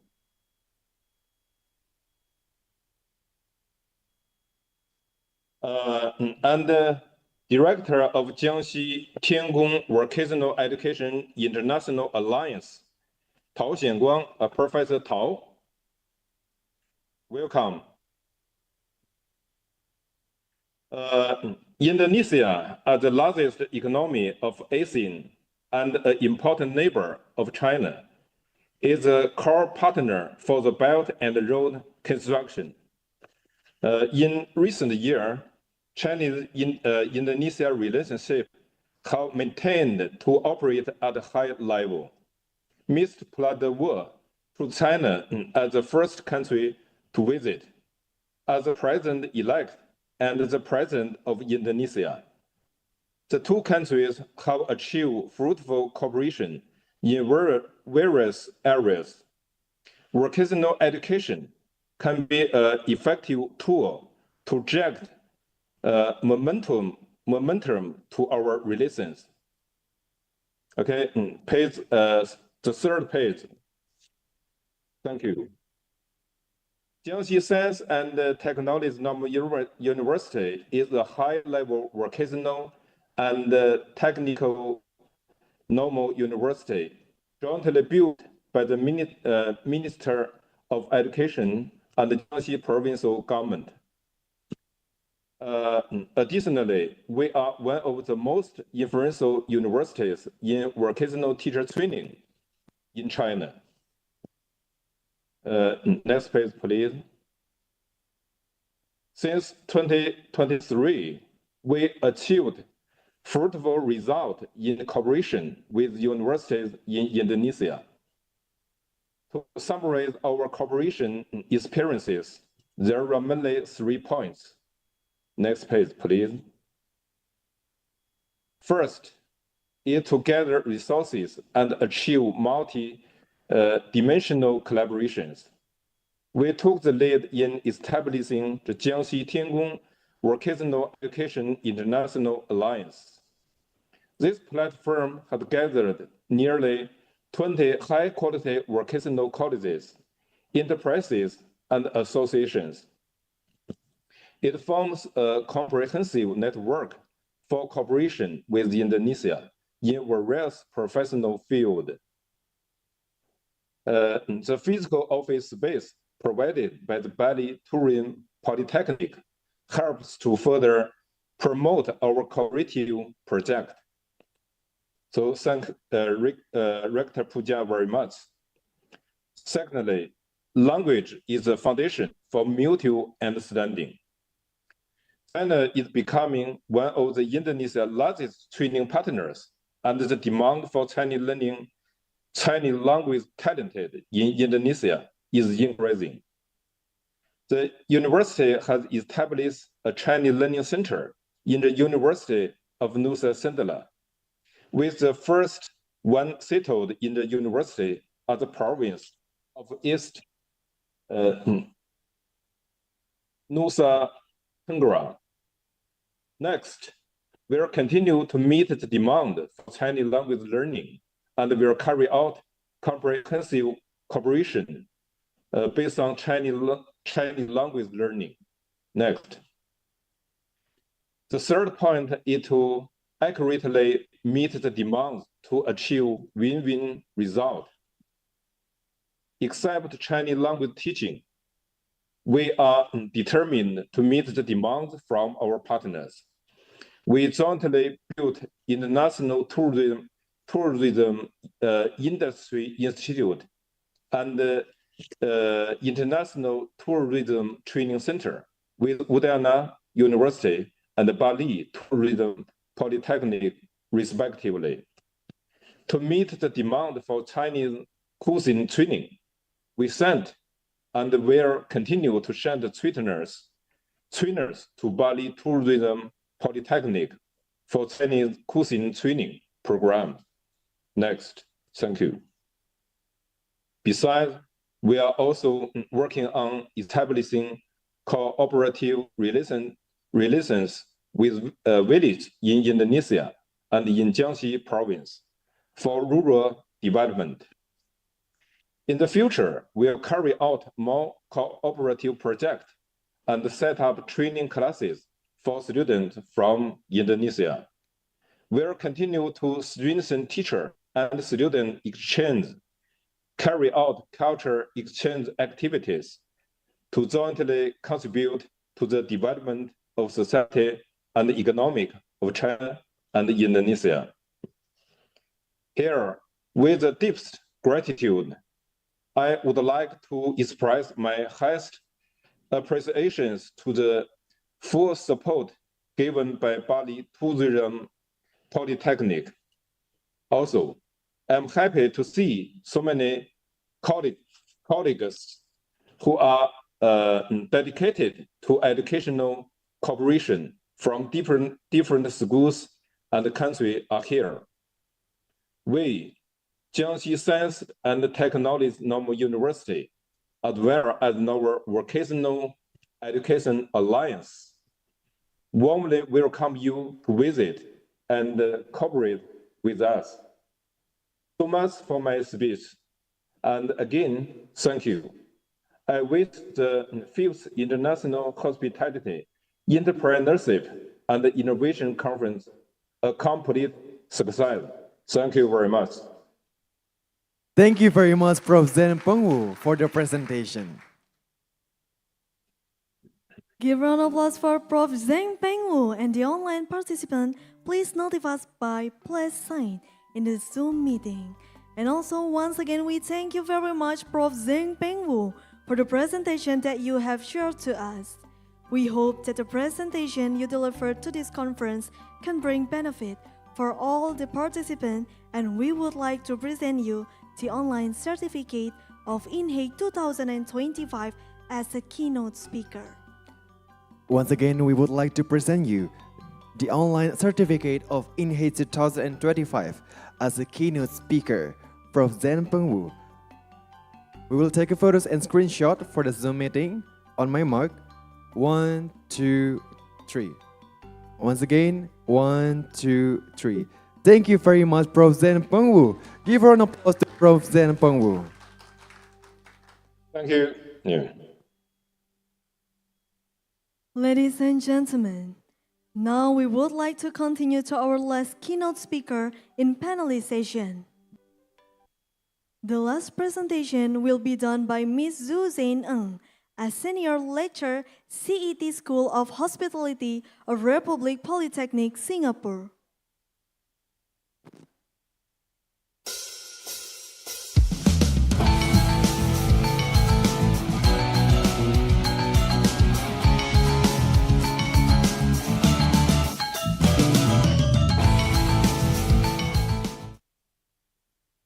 Good morning, madam. Good morning. Okay, good morning, ladies and gentlemen. Distinguished guests and esteemed colleague, it's a great honor for me to be here and to share my thoughts on the evolution of wellness within the hospitality industry. So let's explore the delicate balance between honoring tradition and embracing contemporary innovation. Next. The wellness industry is made up of 11 sectors, of which wellness tourism is a significant sector. Next. Wellness tourism stands out as a major contributor, which is projected to reach 1.3 trillion by the year 2028. Traditionally, wellness tourism involves traveling to thermal or mineral springs, notably in Europe and Japan, a practice that continues to thrive today. However, today's definition has expanded significantly. Next. Still, many are still confused by the concept of medical tourism and wellness tourism and often use the terms interchangeably. According to the Global Wellness Institute, the key distinction lies in the purpose of travel and the nature of services received. You can see from the slide, wellness tourism involves traveling to receive treatments for diagnosed diseases or conditions. Wellness travel, on the other hand, focuses on those who are healthy and seek wellness activities as part of their travel experience. There are two types of wellness travelers. First will be the primary wellness travelers, who are traveling for the specific purpose of wellness. Second are travelers who travel for business or leisure and only include wellness as part of their overall experiences. Next. As you can see from the chart here, they are authentic and generic wellness experiences. For me, for the presentation, I will focus on wellness in the hospitality sector, specifically within the hotel and resort spas.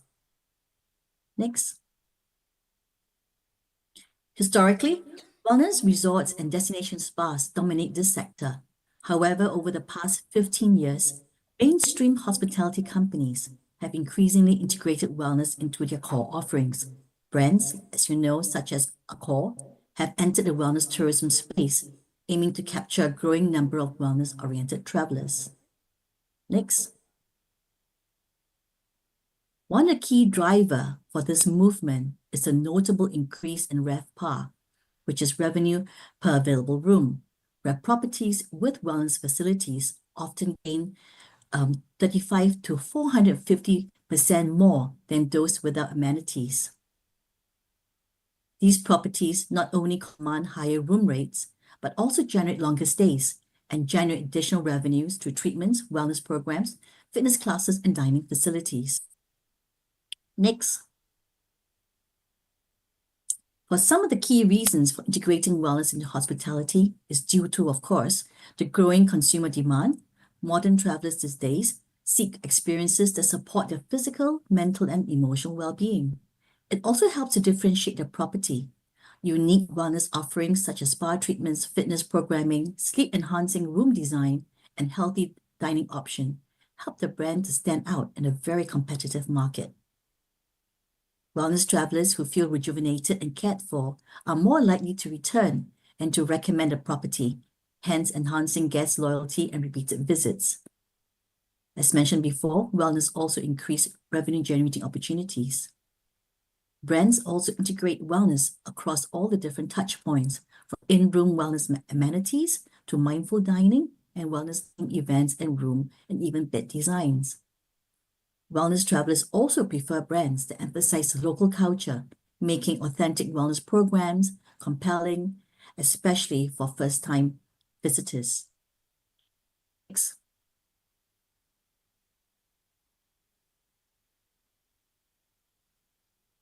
Next, please. Okay, so just how much should hospitality brands include traditional healing practices and culture? It depends. Today, hospitality brands are not merely adopting wellness practices, they're blending cultural and healing traditions with a modern brand-centric approach. While the degree of integration varies depending on brand philosophy and regional context, most properties now include elements of traditional wellness into their services. Next slide, please. As you can see from the chart, traditional wellness experiences such as onsen in Japan, traditional Chinese medicine in China, and thalassotherapy in France are increasingly incorporated into hospitality offerings of that locality. Next. Today, travelers seek personalized wellness journey that integrate seamlessly into their stay. They are moving away from health or well-washing and are increasingly discerning about authenticity or wellness offerings. I think my slide, there's an issue with the slide there.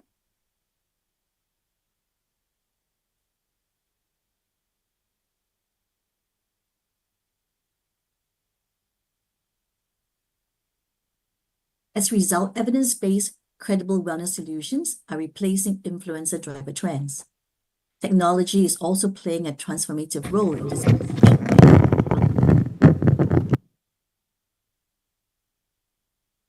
From wellness apps, touch-free technology to data-driven wellness solutions. Other emerging trends like sleep tourism and mental wellness are shaping the wellness hospitality today. So the key question arises. How do we then balance contemporary demands with traditional practices?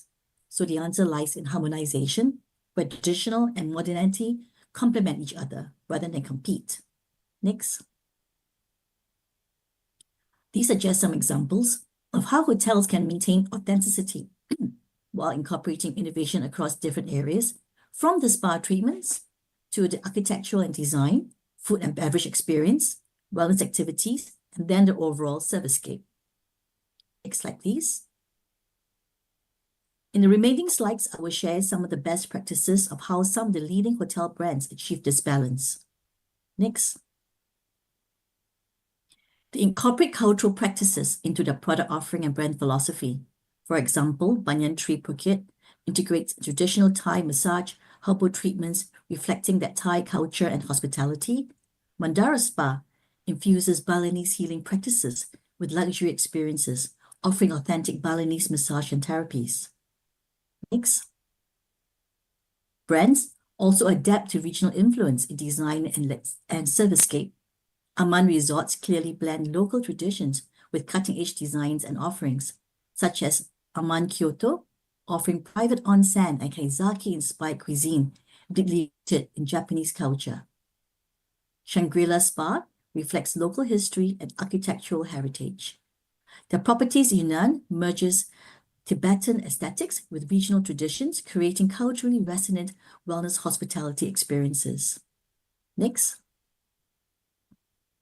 Brands also promote authentic experience and easy access to traditional healing methods.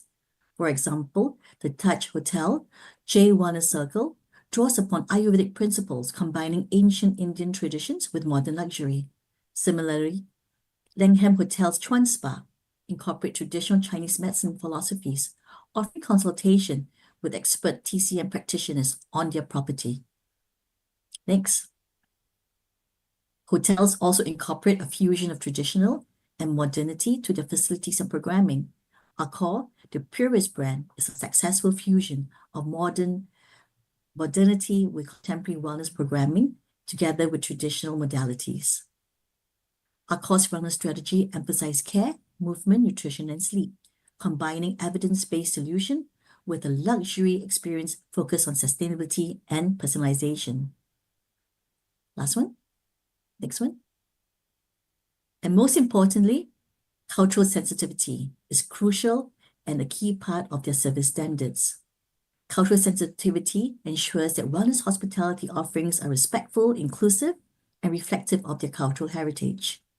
Banyan Tree Phuket, for example, offer Muslim travelers a halal welcome package, listing local mosque, halal dining options, prayer timings, Qibla direction, demonstrating a thoughtful, culturally aware approach.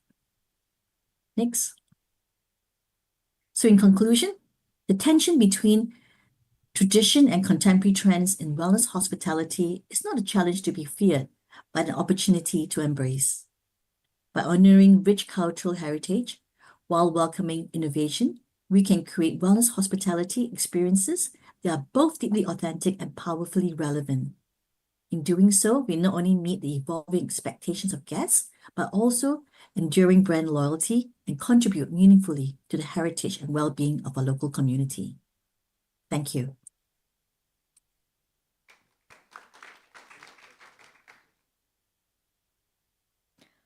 All right, thank you very much, Ms. Zuzan Ng, for the presentation. Give round of applause for Ms. Zuzan Ng, Senior Lecturer, School of Hospitality of Republic Polytechnic, Singapore. And also, once again, we thank you very much, Ms. Zuzan Ng, for the presentation that you have shared to us. We hope that the presentation you delivered to this conference can bring benefit for all the participants. And we would like to present you to the online certificate of INHEIC 2025 as a keynote speaker. Thank you. Once again, we would like to present you the online certificate of INHEIC 2025 as a keynote speaker. All right, Ms. Zuzan Ng, we will take a photo and screenshot for the Zoom meeting. All right, on my mark, 1, 2, 3. Once again, 1, 2, 3.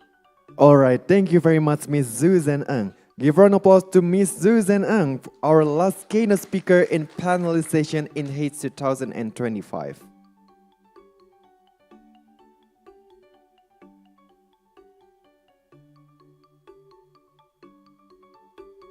Ladies and gentlemen, that's the end of the keynote session.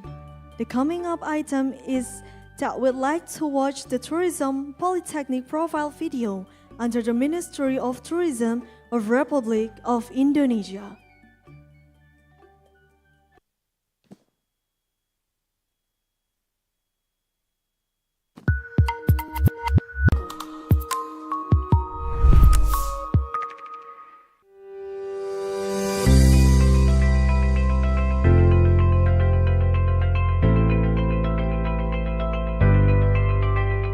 Politeknik Pariwisata Palembang merupakan perguruan tinggi di bawah Kementerian Pariwisata dan Ekonomi Kreatif yang didirikan pada tahun 2016.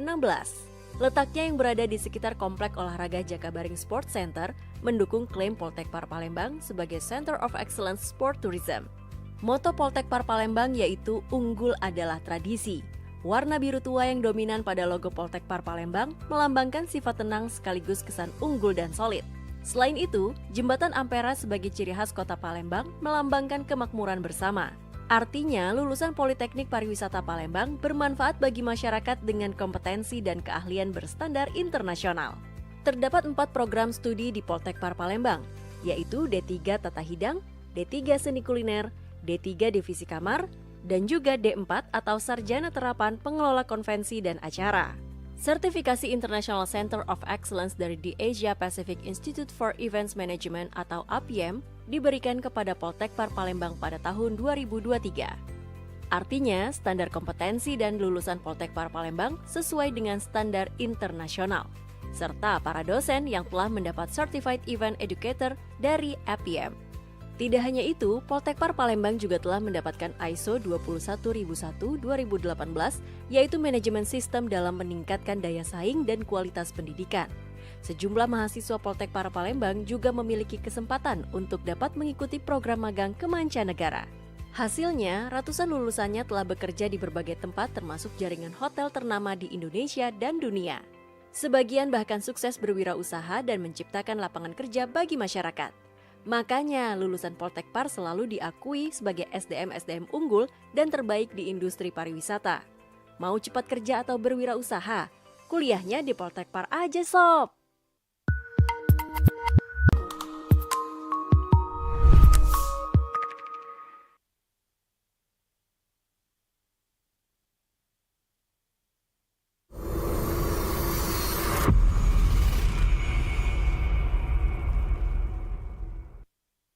Peluang itu ibarat sunrise. Jika tidur terlalu lama, kita akan melewatkannya. Maka, bangun dan bangkitlah untuk mempersiapkan diri. Sebab tanah kita, Indonesia, menyimpan segudang sejarah dan budaya. Memiliki panorama yang indah dari Sabang sampai Merauke. Sungguh berpotensi untuk menunjang pariwisata. Sumber daya manusia yang mumpuni pun harus segera disiapkan untuk membangun pariwisata.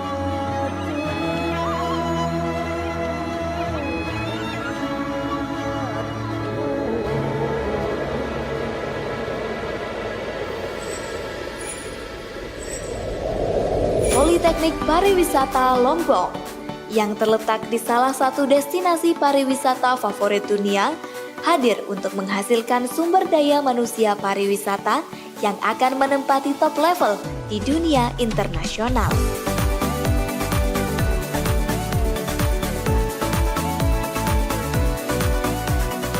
Politeknik Pariwisata Lombok merupakan perguruan tinggi negeri pariwisata di bawah Kementerian Pariwisata dan Ekonomi Kreatif, Badan Pariwisata dan Ekonomi Kreatif Republik Indonesia,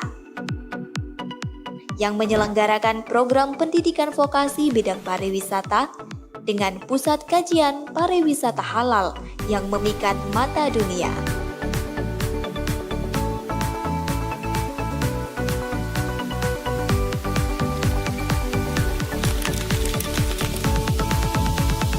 Dalam proses pembelajarannya, diterapkan 70% pembelajaran praktik dan 30% pembelajaran teori.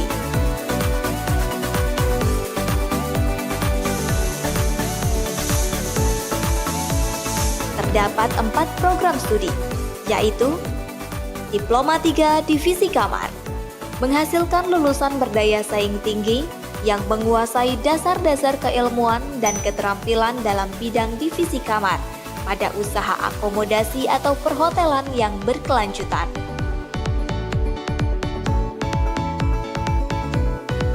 Diploma 4 Pengaturan Perjalanan, berkonsentrasi pada bidang pariwisata, khususnya usaha produk dan jasa di bidang transportasi dan perjalanan wisata. Mahasiswa juga didorong untuk mengembangkan pengetahuan dan keterampilan dalam bidang kewirausahaan serta teknologi informasi.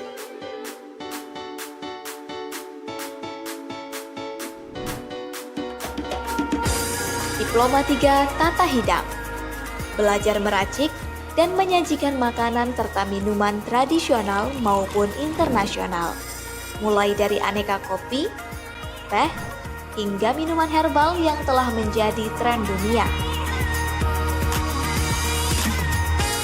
Diploma 3 Seni Kuliner. Berorientasi menghasilkan sumber daya manusia yang profesional di bidang kuliner. Kesuksesanmu ada dalam tindakanmu. Maka, persiapkan masa depanmu sekarang bersama Politeknik Pariwisata Lombok. Dan jadilah seperti matahari. Terbit dengan harapan, terbenam dengan kemenangan.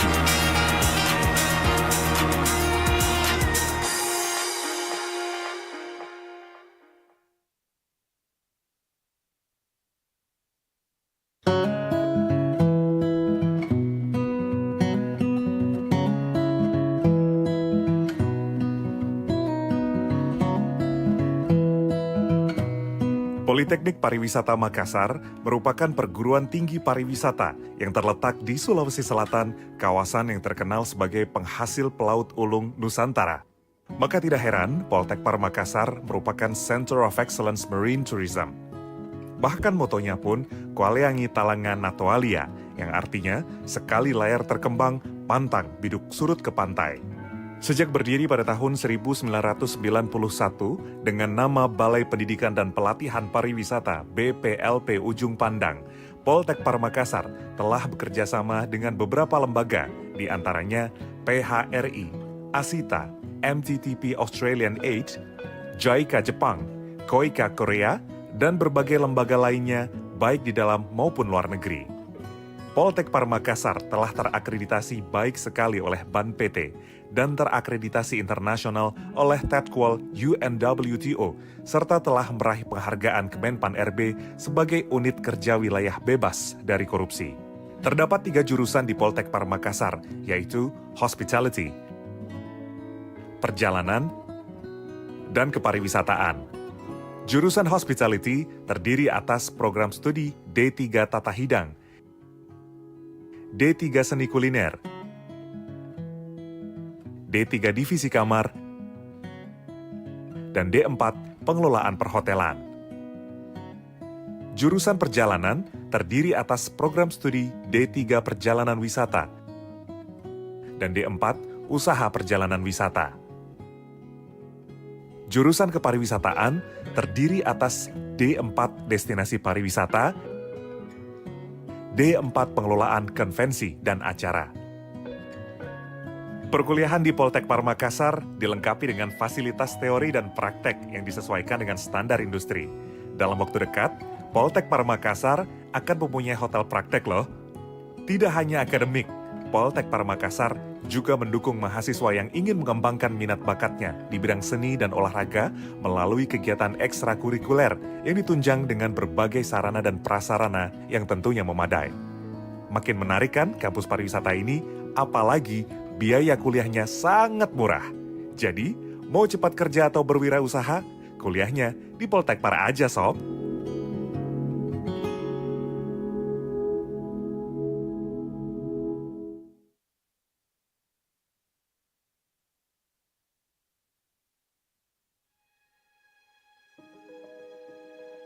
Indonesia is one of the amazing masterpieces in the universe, between beautiful nature, rich cultural heritage, and the dynamics of rapid modern development, create a unique environment and will captivate the hearts of anyone who visits. From green mountains to white sand beaches, it stretches widely from the tip of Sumatra to Papua. This land of Indonesia, which is full of charm, is a great opportunity which can accelerate economic growth, improve people's welfare, and strengthen the country's image in the eyes of the world.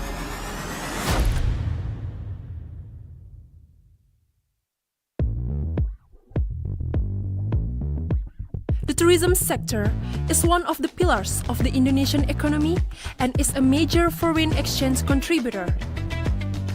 Therefore, reliable human resources in tourism must be immediately prepared and upgraded to develop Indonesian tourism in the future. Established since 1991, Medan Tourism Polytechnic presents to produce competent tourism human resources and with international expertise. Medan Tourism Polytechnic is one of the state tourism polytechnic under the Ministry of Tourism and Creative Economy of the Republic of Indonesia. Medan Tourism Polytechnics organize vocational education programs in hospitality and tourism sector. As it is located next to the Lake Toba, which has been recognized by UNESCO as Global Geopark, it is then focused on Geotourism Study Center. Medan Tourism Polytechnic serves 2 departments with 9 study programs implementing the scheme of 70% practical and 30% theory in day-to-day learning process. The 9 study program namely Bachelor of Applied Sciences in Hotel Management,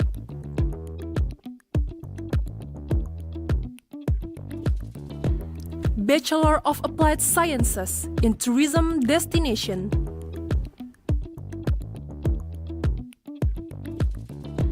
Diploma Program in Culinary Arts,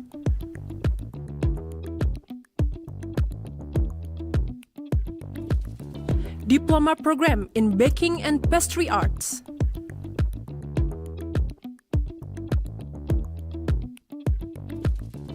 Diploma Program in Rooms Division,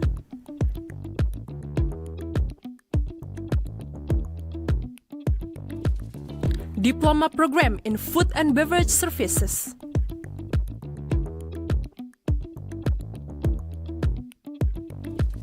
Diploma Program in Tourism Planning and Marketing,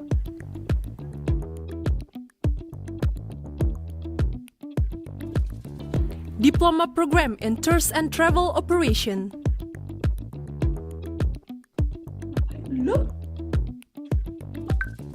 Master of Applied Sciences in Tourism Planning and Development.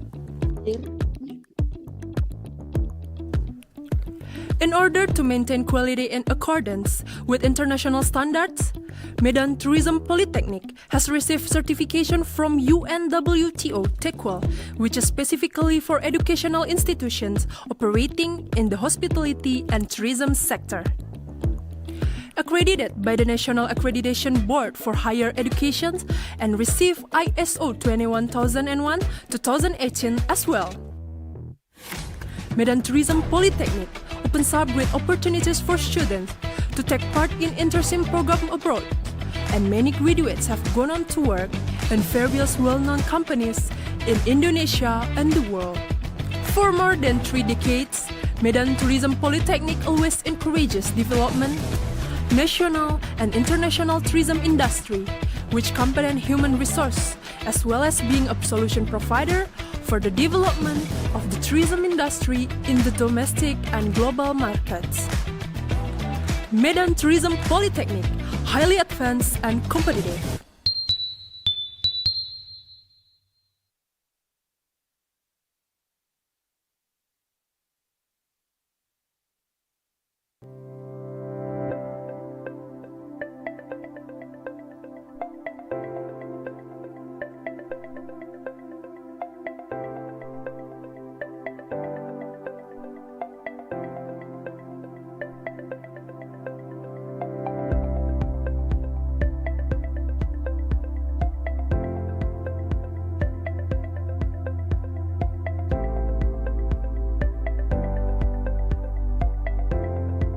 The Bandung INHEIC Tourism Polytechnic is a state tourism institute under the Ministry of Tourism and Creative Economy, and is dedicated to develop tourism in Indonesia in terms of human resources.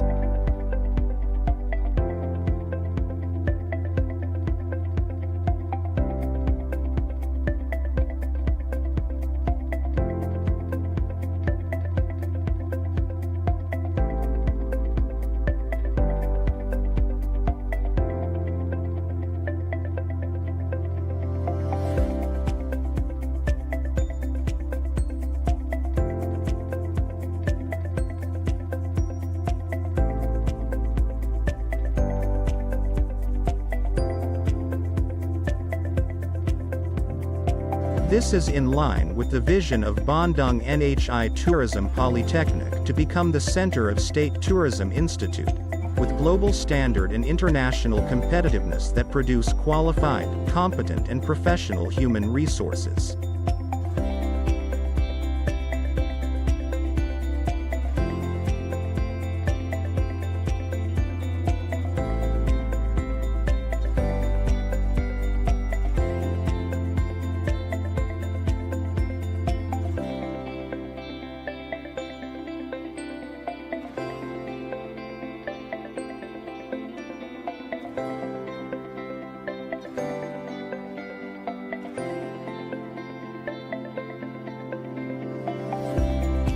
Bandung INHEIC Tourism Polytechnic has 26,000 alumni spread all over the world, in which 35% work overseas and 65% pursue their career in Indonesia.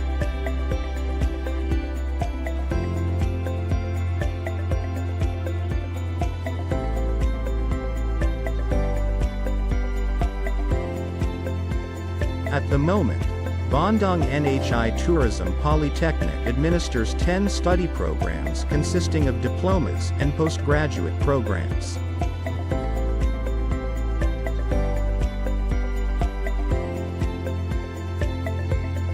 Bandung INHEIC Tourism Polytechnic is accredited A and has received TED Qual recognition from UNWTO and ISO certification.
All is supported by the qualified human resources, lectures with international experience, and qualification as well as their passion and exemplariness.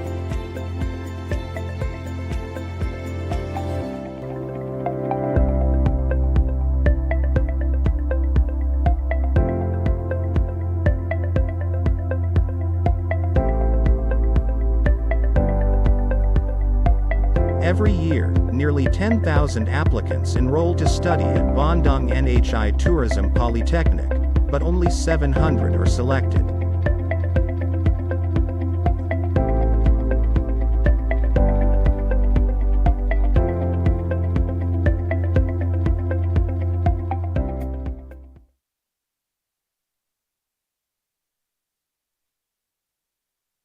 Ladies and gentlemen, we proudly present our sponsor that have supported this event.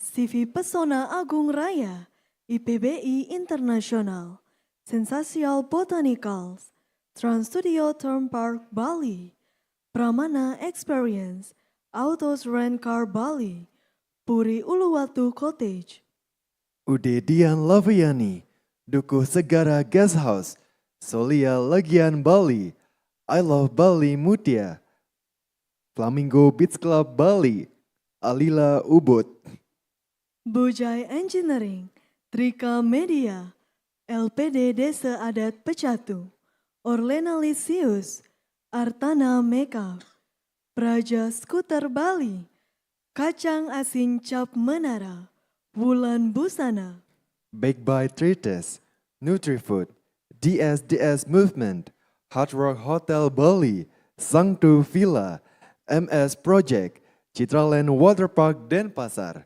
View Camera Bali. Thank you so much to all the sponsors that supported us here in INHEIC 2025. Before we continue to plenary session, we remind all the participants to fill in the attendance form in order to get the certificate. Thank you.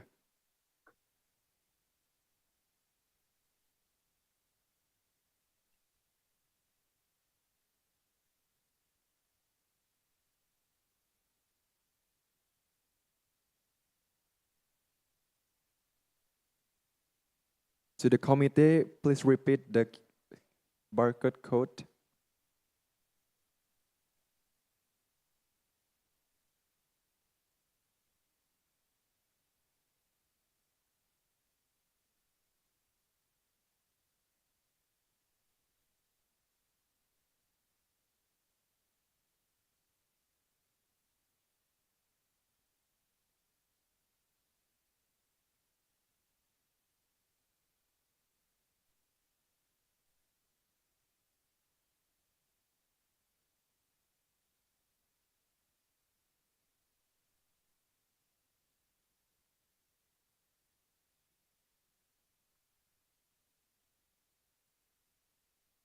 Ladies and gentlemen, we would like to continue to our next agenda, that's plenary session.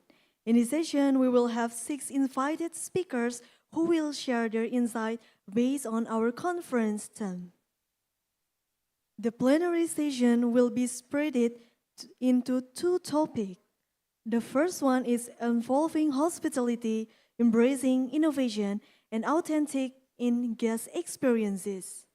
And second one is innovative approaches that blend traditional cultural elements with modern trends, unique hospitality experiences.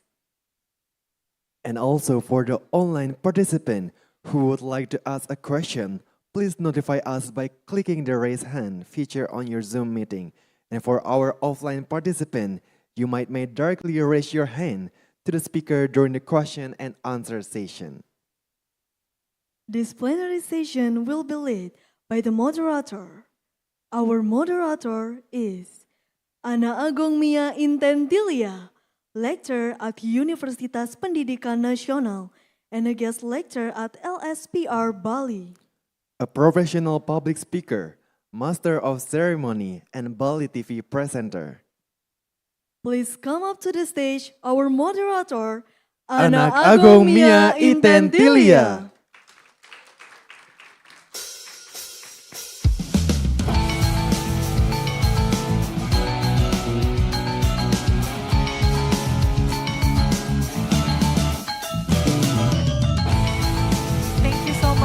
Our wonderful Master of Ceremonies for a very nice introduction.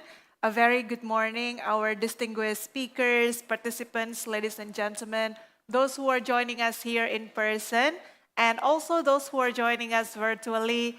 Once again, welcome to this international conference. Allow me to again introduce myself. My name is Agung Mia Intentilia, and I'm truly delighted to be the moderator for this plenary session, and once again welcome you all to this international conference. This international conference centered on the theme Cultural Authenticity in Hospitality, Navigating the Tension Between Tradition and Contemporary Trends. In this plenary session, we're going to talk about that, the tension between cultural preservation, cultural authenticity, as well as emerging global trends. Do you feel this tension and dilemma, ladies and gentlemen?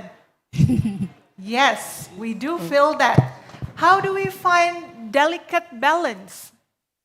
How do we ensure that on one hand, we preserve our cultural authenticity, and on the other hand, we also keep up, remaining agile to the evolving trends? That's what we're going to talk about in this plenary sessions, and I'm so delighted to introduce and to welcome the speakers for this session. We have two topics for this plenary sessions, and I would like to invite our honorable speakers for the first topic, Evolving Hospitality, Embracing Innovation and Authenticity in Guest Experiences. 3 invited speakers in this first topic. 1 speaker will be joining us online, and 2 speakers are here with us, and I will invite them soon to join me on the stage. Allow me to introduce our first speaker in this topic, Mr. William Wongso, Gastronomy Consultant, Indonesia, Culinary Consultant. Mr. William Wongso is joining us online.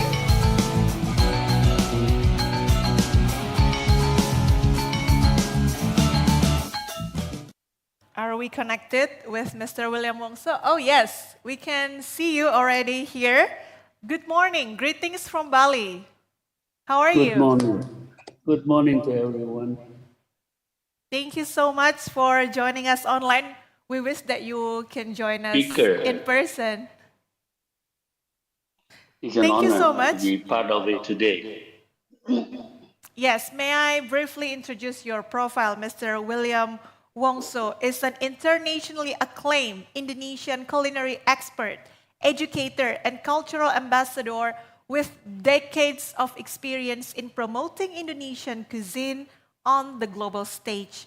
Trained in culinary arts across France, Germany, Korea, and other countries, he has served as a consultant for various F&B establishments, national airlines, and international events, including the Asian Games. He has also played active role in culinary diplomacy through cooking demonstration at Indonesian Embassy worldwide and has represented the country as a judge in global culinary competition. As the host of Cooking Adventures with William Wongso and advisor to the Indonesian government and culinary institution, he has been instrumental in mentoring young chefs and empowering small culinary enterprises. Once again, ladies and gentlemen, let's welcome and give applause to our first speaker, Mr. William Wongso. Thank you so much.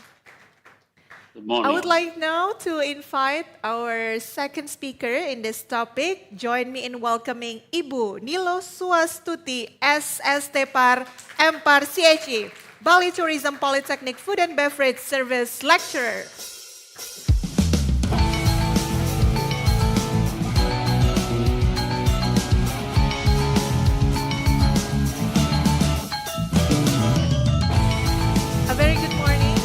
Thank you for joining us this morning. Ibu Nilo Suastuti is an accomplished lecturer in the Food and Beverages Service Department, and her academic credentials include a Master's in Tourism Studies from Udayana University and a Diploma 4 in Hotel Administration. With a strong foundation in hospitality and tourism, she is actively involved in shaping the next generation of professionals in the field. Beyond her teaching responsibilities, Ibu Nilo Suastuti has a diverse background encompassing professional training, research, as well as community service. Her experience includes delivering training programs, presenting at international symposiums, and contributing to the development of the tourism sector in Indonesia. Ladies and gentlemen, once again, let's welcome Ibu Nilo Suastuti, SST Par Empar CHE. Our third speaker, may I invite to join me on the stage? Please welcome Ms. Jory Montila, Director of Spa and Wellness at Ayana, Bali.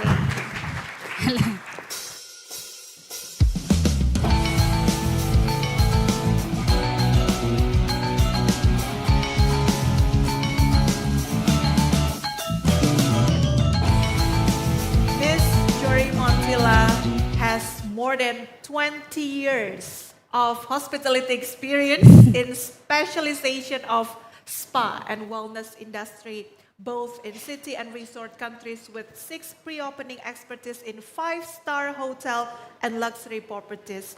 She began her career as a spa therapist, trainer, and director, successfully involved in spa operation and management in many countries, including Maldives, Singapore, Switzerland, New Zealand, Jordan, Indonesia, Philippines, the list goes on.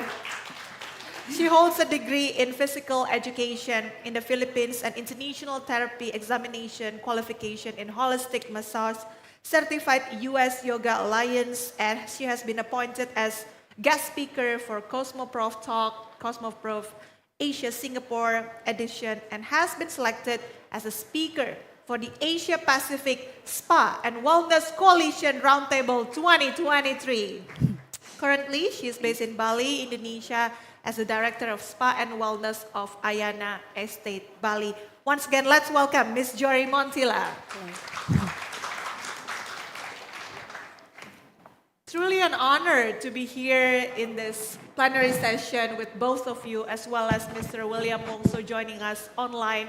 So for this plenary session, we're going to give the opportunity for each of our plenary speakers to share the presentation for 15 minutes each. Yes. And then we'll followed by Q&A session. Therefore, I would really invite all our distinguished participants here to join us for Q&A session later, as well as our online participants can also participate. You can use raise hand feature, or you can also type your questions on the chat box. We shall now begin with the first presentation by Mr. William Wongso for 15 minutes. Time's yours. Thank you. I think there are a lot of people international know about Indonesia, but still there are many never know about Indonesia. When it comes, I will discuss and spend to explain to you what has been done, how to preserve our diverse food culture. Indonesia, if everybody knows, consists of 17,000 islands, 34 provinces, with sub-city, village, and so many small places, and each of them have their individually culinary culture in region. I don't think anybody for the next 10th lifetime can ever sumptuous all these flavor of indigenous. I've been traveling all over Indonesia randomly, but still it's hard to savor all those indigenous culinary culture. But we spend a lot of effort and keep to do it, how to sustain this culinary culture for the next generation, and also introduce it internationally. So at least we try to serve its authenticity of taste profile by presenting in a more modern way, with the better ingredients, with a better presentation. And these days, as the modern time, we have to encounter using modern equipment. But at least we also can teach and train of the younger generation how to present this heritage with its own culinary storytelling.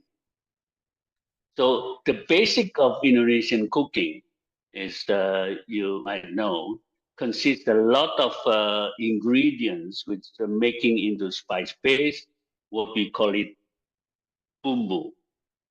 So I want to show you a video that how one of the example then how to combine all these fresh into this ingredient into the spice paste that can be applied also not only specific cooking but also another kind of creative cooking.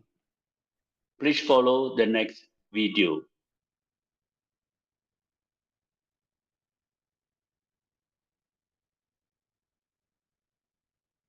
You have a video, right?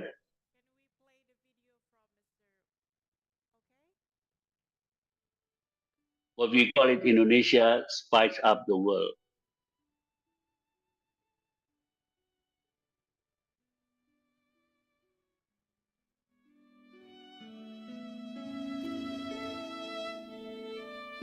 Keragaman kuliner Indonesia tidak ada bandingan di dunia ini. Karena secara geografis terdiri dari 17.000 kepulauan, 34 provinsi.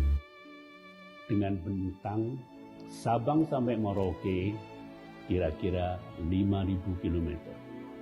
Di mana cita rasa budaya kuliner sangat ditentukan oleh kearifan lokal. Bumbu yang digunakan terdiri dari bahan-bahan segar dengan sentuhan rempah-rempah. Setiap daerah, proporsi penggunaan rempah sangat berbeda.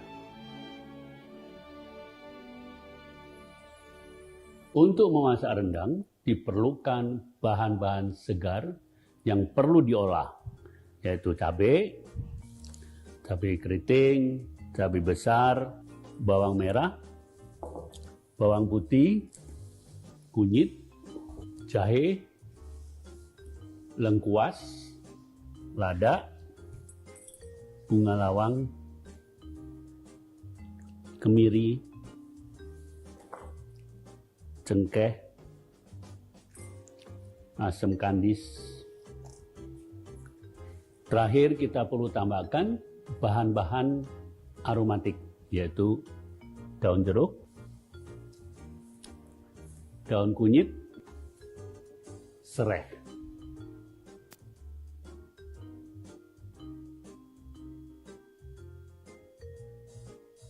Ini bumbu jadi rendang yang diproduksi di Indonesia menggunakan hasil produksi pertanian di Indonesia.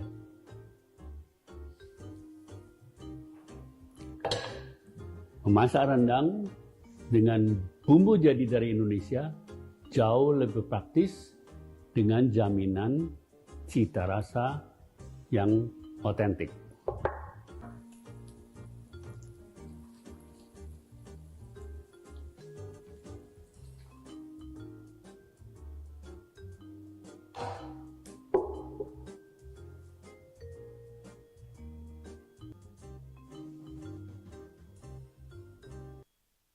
This is what I can show, just only an example to talk about rendang.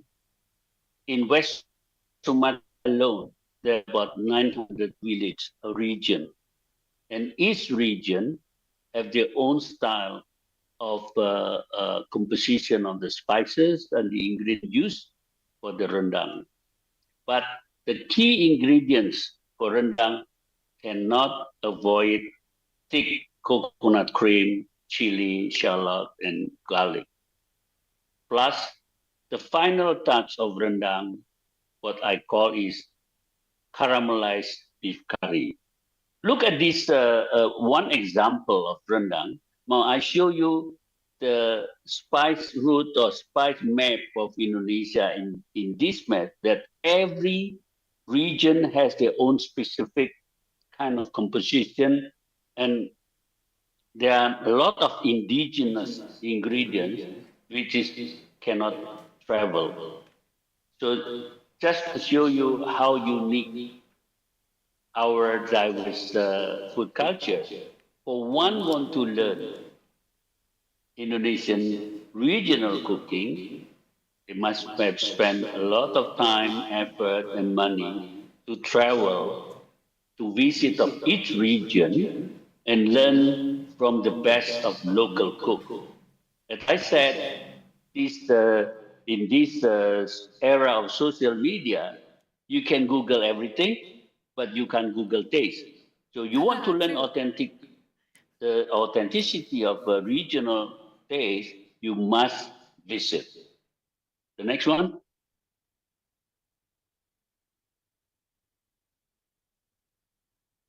No, before this one.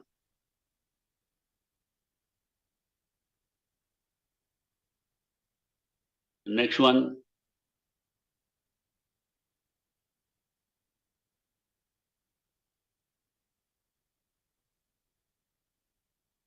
I have one slide is missing,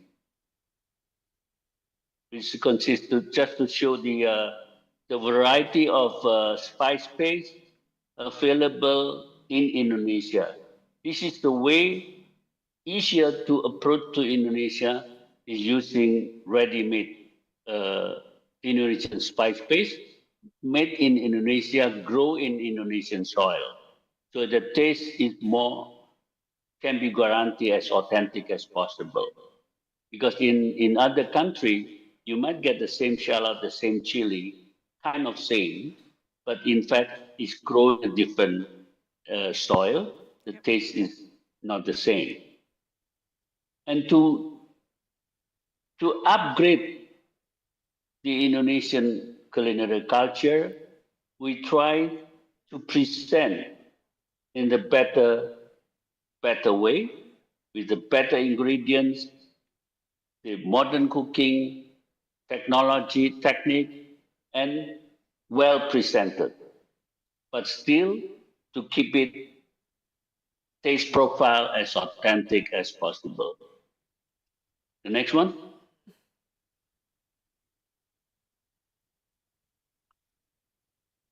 So to implement this, first, I always say that Indonesia in the hospitality school has to make it very serious curriculum of regional cooking for every hospitality school and also the vocational school. And also giving a knowledge for the student to understand the different and the diverse food culture in Indonesia. For internationally, we present Indonesian food culture on the Indonesian conference, international conference, presenting Indonesian food to international trade fair, travel fair, presenting selected Indonesian food to media, international media, serving Indonesian food in every state dinner, reception as a culinary diplomacy or gastro diplomacy, export Indonesian spice paste to the world under the program of Indonesia Spice Up the World.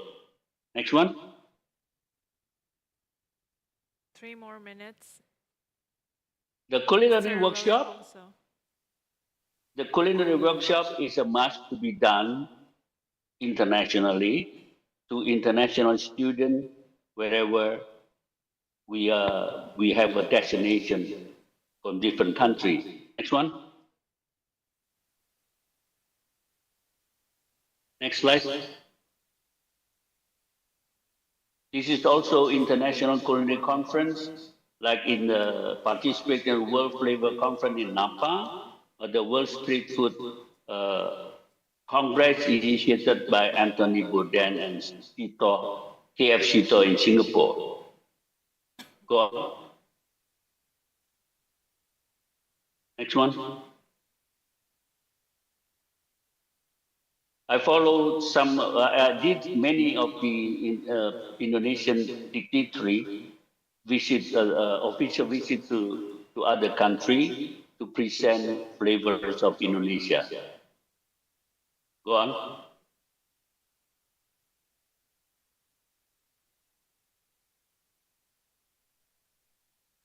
Next one. This is another event in Korea. Go on. The last was a very interesting program, Uncharted, with Gordon Ramsay in West Sumatra. Yes? Indonesian gastronomy promotion continues working with the international five-star hotel like Paris, in Africa, Australia, or whatever. Next one.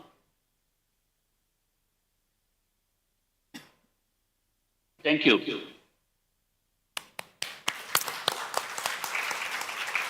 Thank you so much, Mr. William, also for your insightful presentation with your expertise as well as the way you shared Indonesia Spice Up the World, your culinary diplomacy. We learned a lot on how you try to balance this authenticity of Indonesian foods as well as try to present it with a more modern presentation. We are looking forward to discuss more with you during the Q&A session. Please remain with us through Zoom meeting. Okay, thank you. Once again, thank you so much.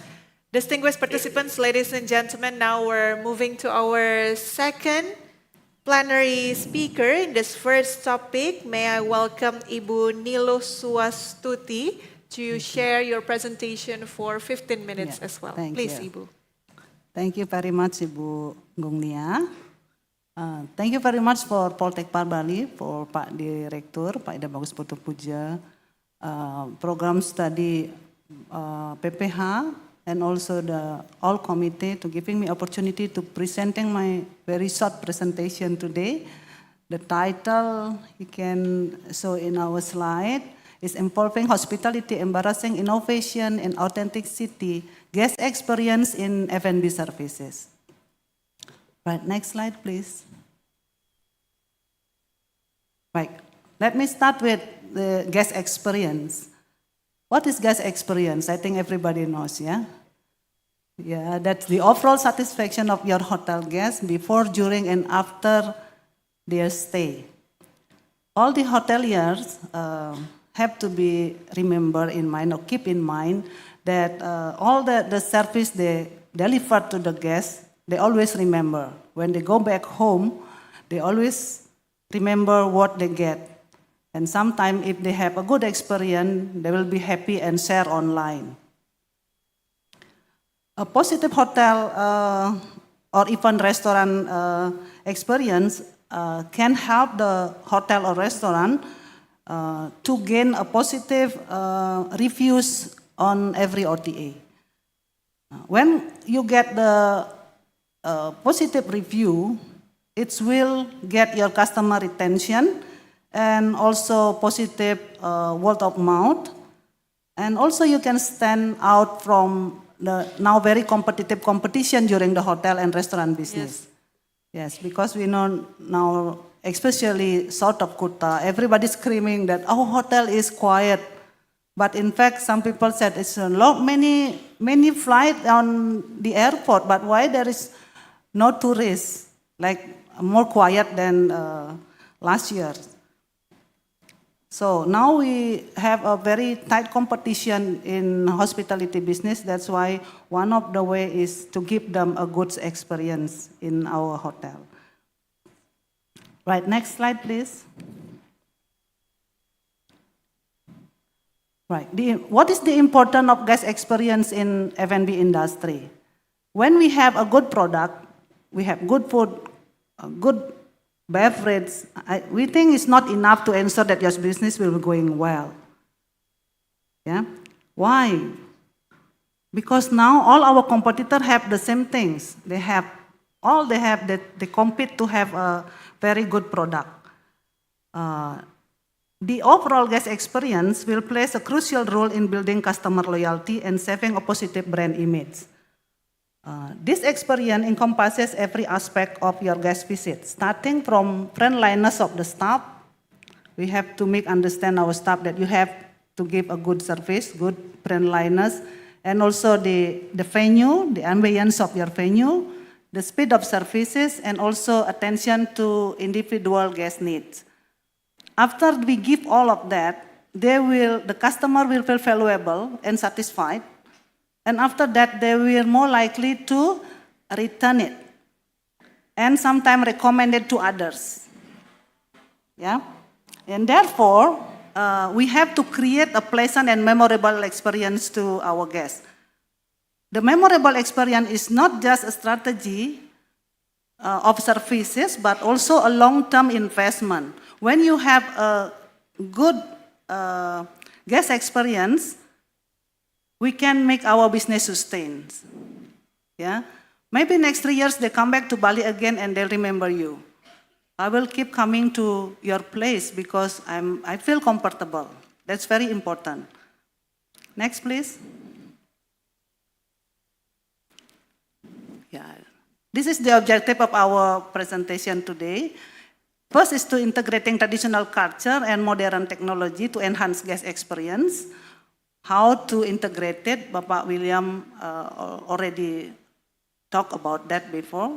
Yeah, we have to serve traditional food in modern way, one of the strategy. And then we will talk later how about in F&B service. And also the second one, blending traditional culture with modern technology will create a unique balance that can offer guests both authenticity and efficiency of the services. Next, please. This is the first one. We talk about the traditional culture in food and beverage industry. Traditional culture plays a vital role in saving a unique and authenticity identity within in F&B services. Why?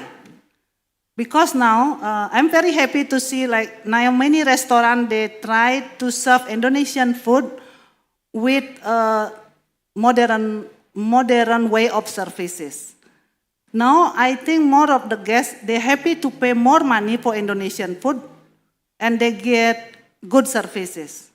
Sometimes we feel like, oh, I can buy nasi campur with only 15,000, but the place of the warung, for example, is not like very comfortable. Some people, even Indonesian, they will go to nicer place with air condition, but they still order the local food. I'm very happy to see that. Maybe next time we have to do more like training for the local people, how to serve, for example, babi guleng, warung babi guleng, but we make the atmosphere of the restaurant or the venue, it's much more better, more clean. I mean, clean is clean for international standard. Not like, oh, it's just clean, but it's very clean. That's very important. Traditional culture brings a sense of storytelling, emotional connection, and authenticity that modern concept cannot deliver. Yeah.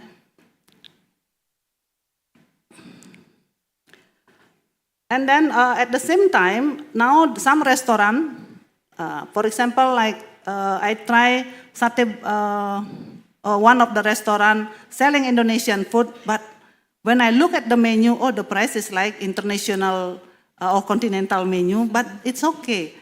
And they serve it very international way, like they give us a tablet. You can just put the your order and then we serve it very quick, and we are happy for that.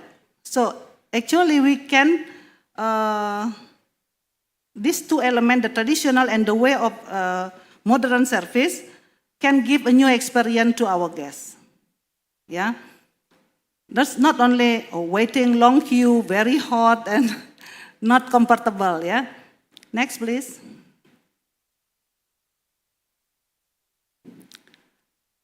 The example of the traditional culture that we can bring in F&B service, first, we can use the heritage recipe. For example, we give you the example in the left side. Some of the menu is Indonesian, like the beverage down there, we call it, if I'm not wrong, it's, we call it sapu leger. Sapu leger is an Indonesian or Balinese terminology. We make it from Balinese spirit and we serve it in a modern way. And the other hand, we have a pizza, it's international menu, but we serve it in a traditional Balinese plate. The first picture. And also we have a burger, we serve it with banana leaf, the same ingredients that we use to make the decoration today. So that's traditional, we're merging traditional with international culinary. And also the interior of decoration, in our campus we teach the student, or we tell them, try to make atmosphere of the restaurant into a local culture element. We use a local culture element. Later on I have one of student project that they try to make a Balinese, we call it Balinese Taksu, the event. They make the interior with local culture element, yeah. And then the last one, serving food in traditional way, like what we can see in the picture. Next, please. This is some of example that the project our student make. This is the creation of our student. We call it sapu leger. Sapu leger is Balinese terminology also, that's for wayang. We use the local ingredients, arak. It's much more cheaper than we use imported spirit. And then we use also some local ingredient, lime and ginger, for example, lemon. And we put some coke to give the freshness. The cost of making this beverage is much more cheaper rather than we use international spirit. So the cost is less than 40,000, I think. Yeah. The selling price, we can put it up to 40,000 until 80,000 for the cocktail. This is one of our cocktail. Next, please. This, we call it leak barak.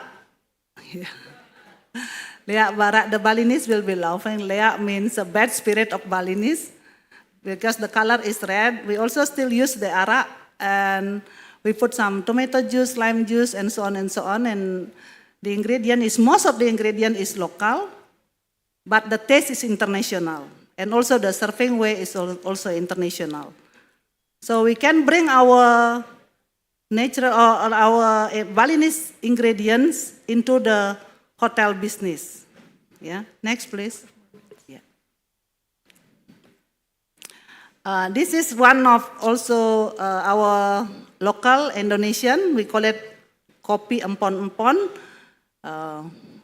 We make it from temulawak, gula aren, like Pak William Wongso explained that this is also one we inspiring by Spice Up the World from Indonesia. And then next. This is kecombrang syrup. Kecombrang normally we use it for sambal, but then we use it for a syrup. And amazingly, the taste is very nice. It's like a little bit of sour and also sweet. And we can make it as the basic ingredient to making mocktail or cocktail. And then we also make a syrup jahe as a basic ingredients to make a more Indonesian tea or mocktail. We can make it. That is one of our example that we make a recipe from the local ingredients, but we serve it the same like international cocktail. Next. This is all, for example, if you have coffee break, the local jajanan pasar, we can use it, but we serve it very nicely with traditional way. Next. This is also some of the recipe that we're creating with the students, and we already bring it to some of the local community. One is we use it for in Tabanan. So now they start very interesting to make a ginger combined with oolong tea. Yeah. Next, please. And then where is the modern technology? The modern technology in F&B service now we start using it. Even that in our restaurant, our student already make a barcode for the menu and also a very quick payment system. Yeah. And this is can deliver a more faster service, more attractive for the guests. Even that they can put some video before they ordering the food. So this is make the service more efficient, more interesting, and also can make them repeating to coming because they are interesting to see our new style of menu.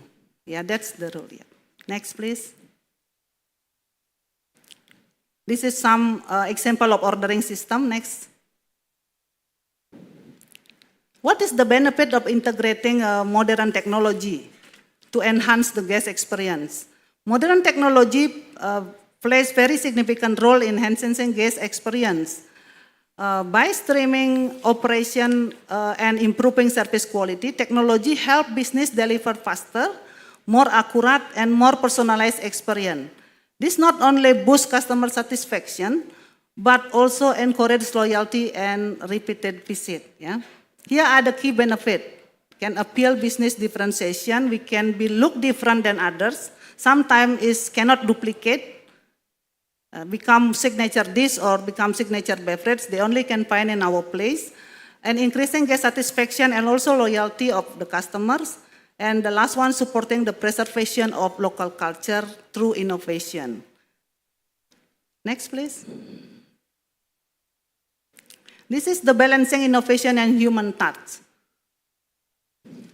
Even that we use a high technology in services, for example, we don't need to do taking order, but the waiter still can have a high contact and engagement with the guest through giving a suggestion of the menu. So this must be balanced. Not only giving the tablet, this is tablet you can order it by yourself, and there is no human touch.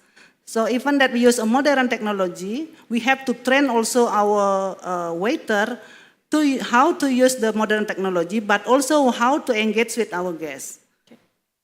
Next, please.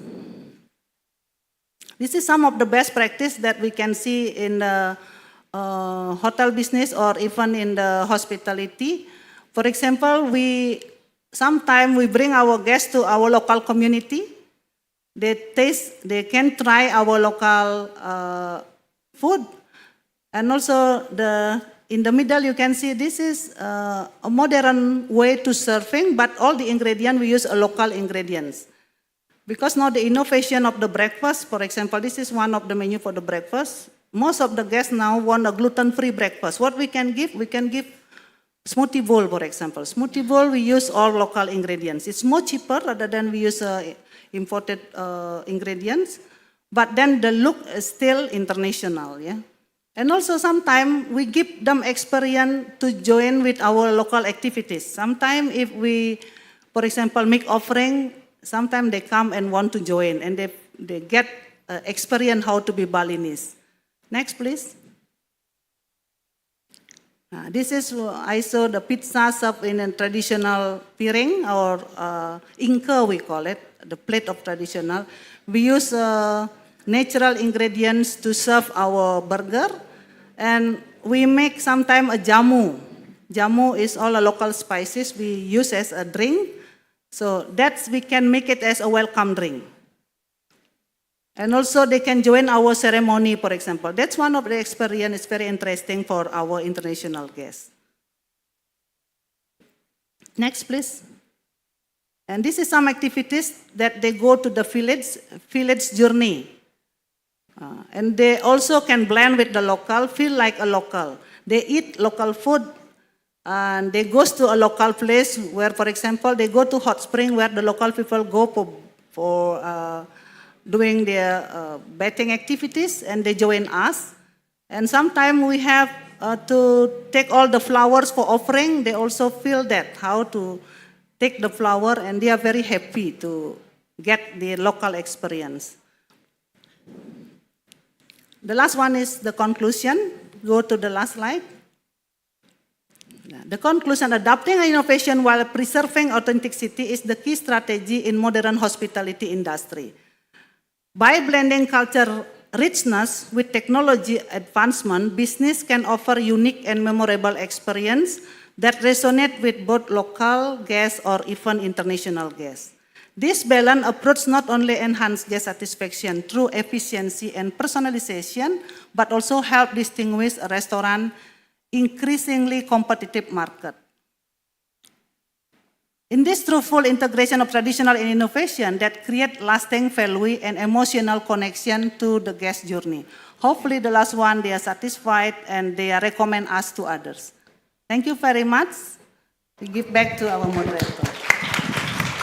Thank you. Thank you so much, Ibu Swasuti, for your insightful presentation. You shared the importance of traditional culture and modern technology, as well as it's very interesting that you share lots of photos of samples of the projects that make us probably wants to order some of the products. Thank you so much once again. Now we're moving to our third speaker in this plenary session, Ms. Jory Montilla, Director of Spa and Wellness at Ayana Bali. You also have 15 minutes to share your presentation. Yes, thank you, Nia. Om Swastiastu, Assalamualaikum, Shalom. Good morning, ladies and gentlemen. So I was already introduced earlier, but just to remind you, my name is Jory, and I'm currently the Spa and Wellness Director of Ayana Resort and Spa Bali. So my topic for today is actually evolving hospitality, embracing innovation and authenticity in the spa and wellness experiences. So I have broken down my presentation into 4 segments. The evolution of spa and wellness in hospitality. It's a history of how actually spa evolved in the recent days. Embracing innovation, authenticity in spa and wellness experiences, and the future of spa and wellness. Can I have the slide? Thank you. So for centuries, spas has been a sanctuary for wellness, relaxation, and rejuvenation. And the history of spa is a fascinating narrative as the quest of human to well-being and rejuvenation and holistic approach has continued to grow and rise. So let me take you into the journey, into a mapping that I have actually created, which I have gathered this research online. Next slide, please. So dated in 3000 BC before Christ, actually Ayurveda was already founded so many years ago. Ayurveda is the study of human energy, bodies, or what they call dosha, and they have incorporated wellness, nutrition and lifestyle. Same as the, next slide please, same as the Chinese traditional therapy, which is actually a balance of yin and yang, or the life force energy, qi. And these practices popularized nowadays in many spas and hotels. As you may know, there are so many Ayurvedic spas now, and there are so many spas that actually adopted acupuncture, reflexology, without even doctors, just have a specialist. And you have here, and actually in Surabaya University, that introduce acupuncture, if I'm not mistaken, yes. And in 500 BC, we have the ancient Greek, which is the discovery of the healing waters. And if you may know, the famous philosopher Hippocrates, he actually believed that there is a power of water that can heal health. And then in the Roman Empire at 50 BC, the Romans elevated this practice of the Greek. Instead of just having a bathing ritual, they have actually introduced a more luxurious bath, and they have now introduced a hot and cold bathing ceremony, as well as they have incorporated an innovation of putting a library, as well as a very nice scenery, a garden, and a place for not only relaxation and rejuvenation, but also socializing. Yeah, that started in the Roman Empire. And then in 1790, the alternative healthcare has been practiced in common households. I think that you have heard very popular now homeopathic therapy. Homeopathy was not a recent discovery. Homeopathy is actually 790, where they do a lot of alternative medicines and using natural remedies for their health. And also, the Middle East, the rise of the hammam. I'm not sure if you have been to Middle East, but I have been to the most beautiful and luxurious hotel in Middle East. I was actually in Jordan in the Dead Sea, where we have the traditional hammam. And this is actually a ritual of cleansing that has been practiced by Islamic nation. Yes, and then we have the Renaissance and the revival of spas. In the European, the first country that actually revived the spa and is now being introduced all over the world is actually Europe. In Belgium, they have gone through a lot of studies about water and the healing therapies of it. And that's where balneology, if you ever experience or encounter this term, balneology, the benefits of using water as part of your therapy. And that's why it comes in Europe. You have all these hot springs, natural springs, drinking water, and many other things. I cannot detail. I can talk too many, but I have 15 minutes. And then, now, and 1980, my year, the spa industry revolutionized. And all of this ancient tradition, the water, the use of healing waters, and many other things, incorporating a beautiful scenery, is now put together into a luxury setting. So the spa has evolved since then. Next slide, please. This leads me to my next slide to tell you about the importance of blending tradition with innovation. So I mentioned earlier Ayurveda treatments, TCM, as well as the use of thermal products. This history has actually helped shape the spa culture nowadays. If you travel everywhere in the world, every spas and hotels and even wellness retreats offer all of this basic therapy. Yes?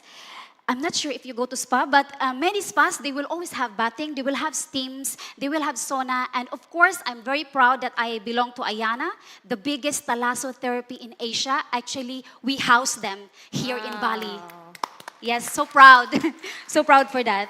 And I think in my presentation here, from the ancient Rome to Greek and everything, now spas is set in a very luxurious setting with more innovation, more advanced technology. Now we have infrared sauna, we have now cryotherapy, we have now ice baths. It has evolved from this tradition to this modern world. And how can we keep with these current trends? So I place in here personalization and customization. So in before, the spas are so rigid. If you book like aromatherapy, you just have aromatherapy. But now, the needs of our clients are more important, and preferences have to be tailored to the guest preferences. Of course, it has to be ethically legal, and it has to be according to our rules and regulations. We customize services to the guest needs. And of course, integration of technology. In the recent time, in my time, when I started as a therapist in 2000, we never had any technology that we use. We have consultation forms, and we refer to consultations. Now, if you visit many spas, you actually can go to the website, go to the social media, and you can actually avail all their services. You can view all the treatments, select your booking times. There are so many online applications that make the services readily available. That's how technology shaped the spa and wellness industry. Next slide, please. Innovation and in spa services. So how we innovate, we have a comprehensive packages available now. Not only we tailor to the relaxation, but we also now, the spa, next slide please. The spa has now offered wellness cuisine, and also technology that actually using AI in our services. We now have monitors that can actually analyze your skin before we deliver your treatments. So we have now aromatherapy pods that actually gives you this aroma that blends to your needs, suits to your needs. We now have these virtual teachers. So if you are unable to actually have your exercise back home, you can have just your trainer online and guide you with your fitness assessment. We now have virtual mirrors that gives you whatever is today.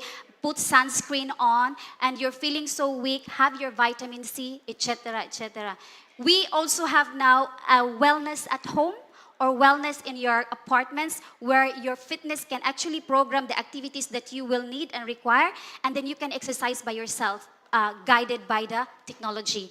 And of course, it's very, very famous nowadays that we incorporate eco-friendly.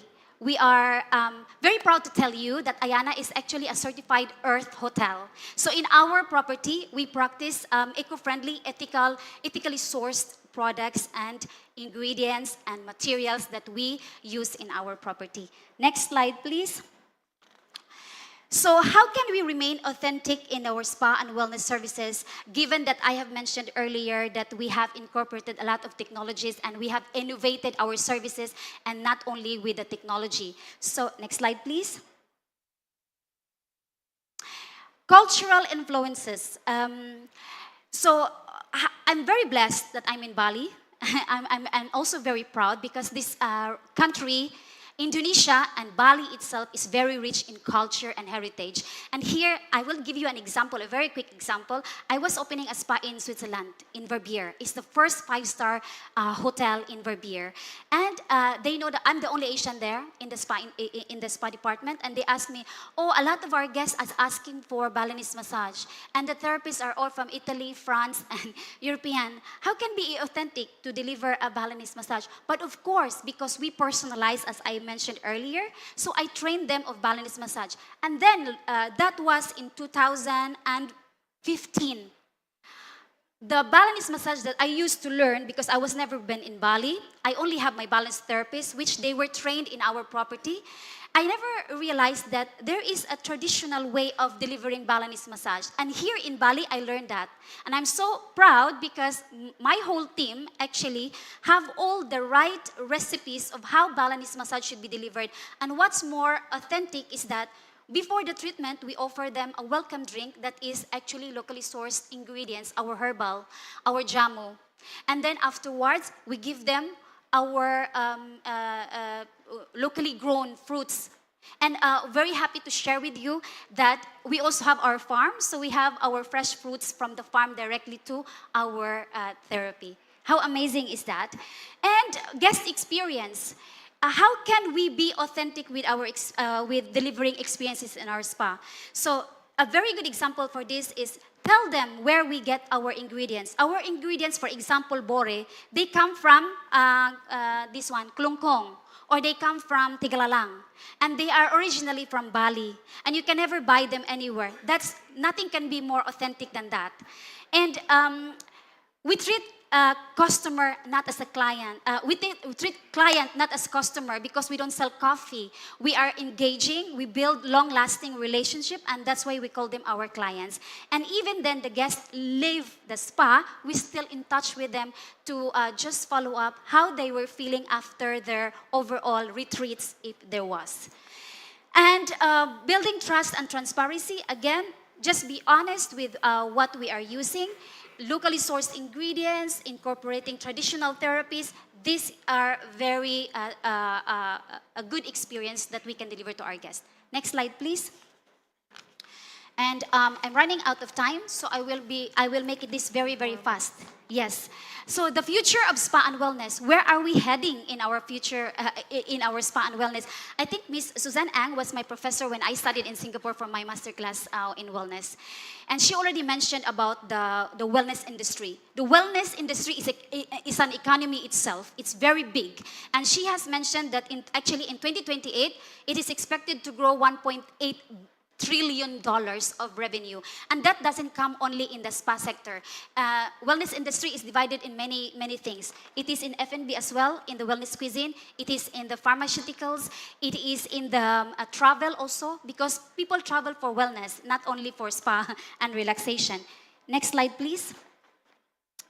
So the emerging trends. Nowadays, consumers travel for specific reasons. They want to do bonding with their family, so they travel with places that can offer them wellness family activities. They go for coastal near the area, the beaches, because they want to revive. They want to be have a peace and be close to nature.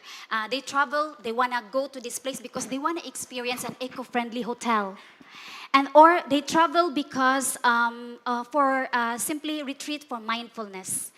And one thing that actually impacted and has given a huge impact for the wellness travel in the recent year was the COVID-19. People are more into health and fitness, taking care of their bodies, and also the economic factors. Like many people now want to explore places that actually promotes cultural destination. And also environmental. They want to go to places that they can be at peace. I don't want to be in Canggu because Canggu is crazy. I'm going to go to Ubud because Ubud I can renew myself, as an example. Yeah? And next slide, please. So with this rise of innovation and authenticity in our customer needs, we have challenges and opportunities. Now, consumers are more informed because our social media is so fast and so advanced. We get gossips in every second.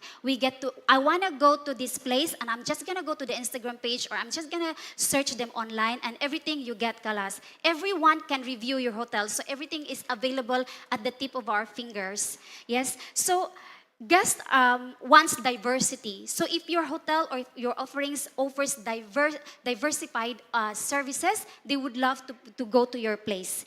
And integration of technology. Integration of technology is it's an advantage because you can readily have your services available. Guests can review you, and guests can view all your services prior to them arriving to your property. And then adapting to sustainability. We using locally sourced product, actually supporting our local artisans as well, and collaborating. I just mentioned earlier, collaborating with local artisans actually helps promote, support our community. And then we have personalization. If you are so rigid with your offerings, you aren't able to personalize, guests would be hesitant to choose you. And next slide, please. And now comes my last presentation. How do we find balance with innovation and tradition in our spa services? We cannot deny our roots. So blending this tradition and combining them with innovative practices, not only with technology, but also training our therapists with new skills and new treatments that they can combine together, is bridging this gap to a fully enhanced and a lasting impression to our guests. The future of the spa is not only technology, it's actually an emotional imprint where guests leave you until they forever live in their heart and in their memories the experience that they had with you. Thank you so much, and I hope I have shared a lot of things, and I hope that it was insightful for everyone. I know I was very fast, but if you have any questions, feel free to ask me later. Thank you so much. Thank you, Jory. Indeed, you have shared a lot, and it was very insightful, so thank you so much for your presentation. Now we're moving to Q&A session. I also would like to invite our online participants to join us in this discussion session. Please type your questions on the chat box, and we'll assist you in reading your question. I also open the floor to entertain questions from our participants joining us on site. Please raise your hands. Yes? Please introduce yourself and briefly share your question. All right, thank you so much for the opportunity. My name is Guldiana, and I come from Hotel Management International Program Study. So my question is to Ms. Jory. So it's going to be like, as we know that spa and wellness already evolve time to time. And then as what you mentioned before in your presentation, there is a face analysis kiosk, if I'm not mistaken. And my question is, how face analysis kiosks can detect people and to know human feeling, I mean like emotional intelligence of a people. Because as people know that technology enabled to replace human feeling, so how they can detect our feeling so that we know what guest needs and what guest wants. Thank you. Thank you so much for the first question. Very interesting. We'll Thank keep you. the question first and then move to the next question, and then we'll give time to speakers to answer. Okay. Yes, please. Hello, everyone. My name is Brahman Jawising. I'm from a hotel management student. I'm 6th semester right now, so thank you for the chances, the honorable speakers, and also the committee on first of all. So this question will especially talk about the spice up for the Pak William Wong So presentations. So Pak William Wong So I want to ask about this spice that we have in Indonesia. So I really want to know what is the differentiations of the Indonesian spice compared to other world's spice. If we all know that the spice, like the examples, we have chili, they all have chili also. So what is the specialties that differentiate our spice compared to the other world? So that's the first question. So we come to the next question. Also, I have another question regarding if we have the specialties that we, in our spice. So how can we elevate our economies through our spice? If we talk about developing our spice into the other world, so how can we elevate and how do we start to elevate this spice up to export examples to export that to the other world? All right. Thank you so much. Thank you. Interesting questions. Do we have question from online participant? Yes, we do. All right. Can I read the question? Please show question from our online participant. Thank you so much for joining us. All right, question from Effie Teliasari to Jore. What main factors to guarantee the sustainability of Balinese traditional spa? What are the main factors to guarantee the sustainability of Balinese traditional spa? Okay, thank you. So that's all for this Q&A session. All speakers will answer now. I'll give the first opportunity to Mr. William Wong So actually to respond the second question on the topic of spice of Indonesia, the specialization comparison with spices from other countries, and if we really want to utilize space, all the spices, how do we utilize, maximize the potential in order to elevate the economy? Your response, please. You see, the spice, we have to understand one thing. The term of spices was mostly misunderstood with Indonesian bumbu. Spice, internationally known as Indonesian, its origin, like the eastern Indonesia has a spice island, where Dutch occupied for 300 years. They took all the spices like cinnamon, nutmeg, clove, whatever, those kind of we describe as spice. But Indonesian base of Indonesian cooking is bumbu or spice base, which consists of fresh chili, shallot, garlic, the candlenut, galangal, ginger, plus the aromatic like lemongrass, coffee lime leaf,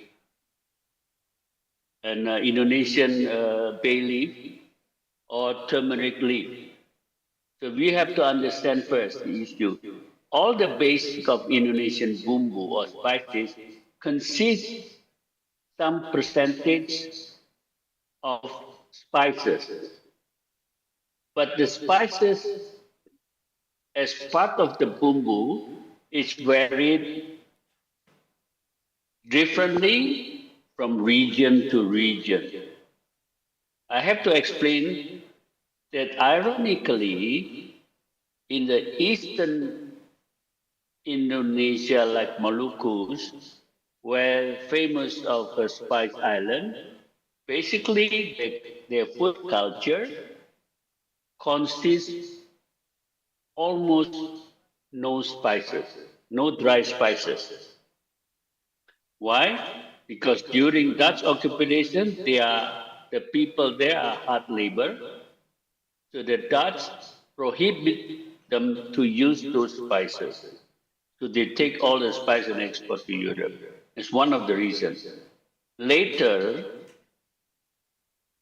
Indonesians learn how to use those dry spices is from the foreign influence of the visitor of the Arab, the India, the Chinese. So they start to use and to understand to add those rempah or spices into their bumbu. The most region who use spices, dry spices in Aceh, because the influence got it from South India. A lot of Tamil Nadu or Tamil migrant to Aceh. So this is the situation. But when you come, every country have their own specific spices used for their cooking. Like in France, they use part of the cooking is wine, butter, cream, pepper, sometimes use nutmeg, but they don't use chili. And if you say in other countries they have also chili, the character of chili is different. Like in Australia, they have chili, they have shallot or bawang merah, and totally different than what the chili grow in Indonesia. In Indonesia alone, chili is not original from Indonesia. It's coming from South America. So if in Indonesia, if you're talking to the people from West Sumatra, they prefer the cabai keriting, the curly chili from West Sumatra. If you talk to people from Manado, they want to have a rica or the chili from Manado. So this is the situation. It's once again, every region has their own specific ingredient where it has to grow in that specific region. Okay.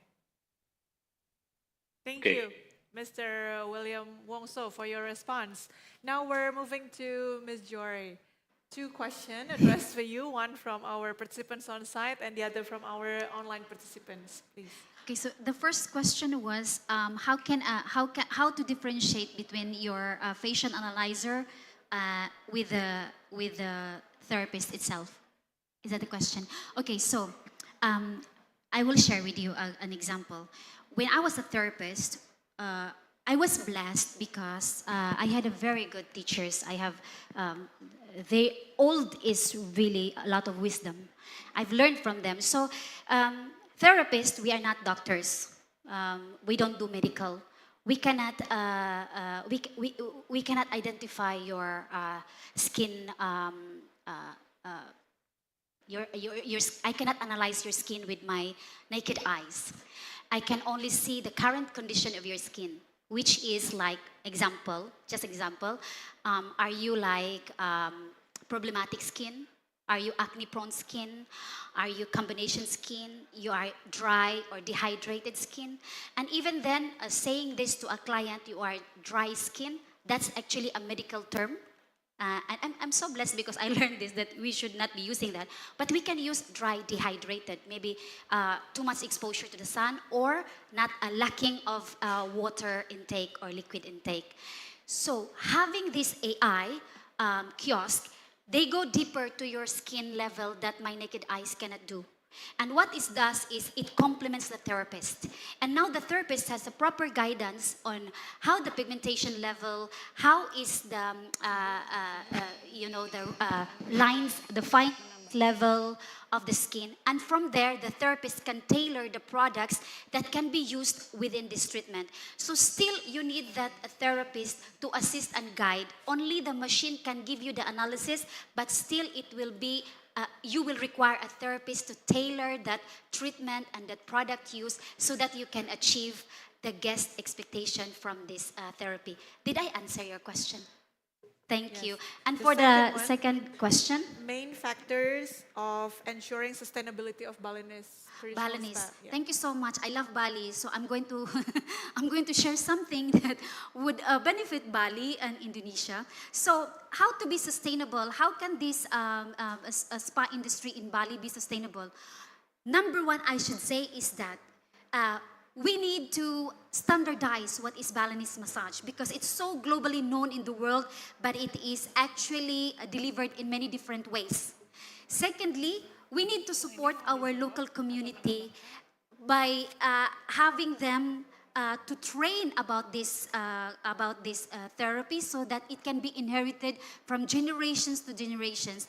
Third, we must find source of local ingredients that should complement this treatment so that even though it is delivered in Europe or in America, it is authentic enough because we follow the standards and we use the right products for this therapy. And who asked, oh yeah, it is online, right? I hope I answered your question and I hope I shared enough. And I'm sure you will have more ideas and things that you can share.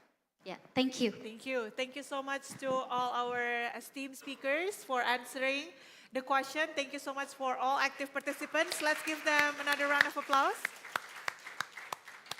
Mr. William Wongso, who's joining us online once again, thank you so much. That concludes the first topic of our plenary session, and after this we'll still have the second topic to be discussed with 3 other distinguished speakers as well as another session for question and answer and discussion. For now, I conclude the first topic for this plenary session with our deepest appreciation to the speakers. Thank you so much for highlighting all important points from culinary diplomacy, all your rich experiences, spa and wellness, as well as from F&B and all the students project that you have shared. Once again, thank you so much. I conclude the first topic and hand it back to our MCs.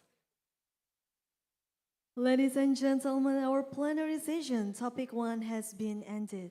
We will continue for the appreciation session to our online and offline speakers. We invited our Director of Bali Tourism Polytechnic, Mr. Ida Bagus Putupuja, and Coordinator of Hotel Management Study Program, Ms. Nimade Suastini, to present the certificate and the appreciation gift.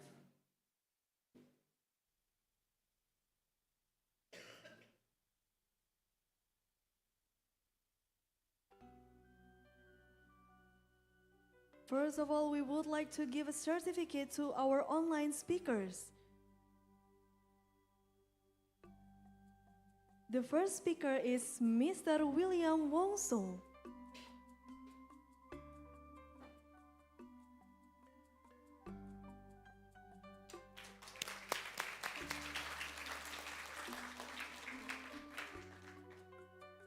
All right, thank you. Thank you. Now, thank you, Mr. William Wongso. Now we move to the offline speakers.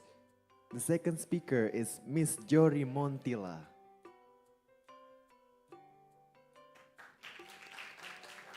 The third speaker is Nilu Swastuti SST Par M Par CHI.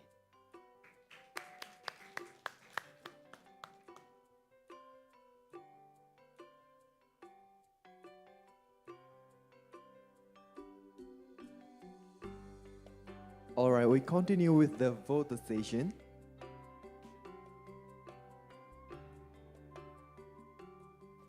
Photo session on my mark. 1, 2, 3. Once again, 1, 2, and 3. Thank you so much to all the speakers in topic 1 of INHEIC 2025. We are pleased you to back to your place. Thank you. Give round and applause to our speakers, ladies and gentlemen.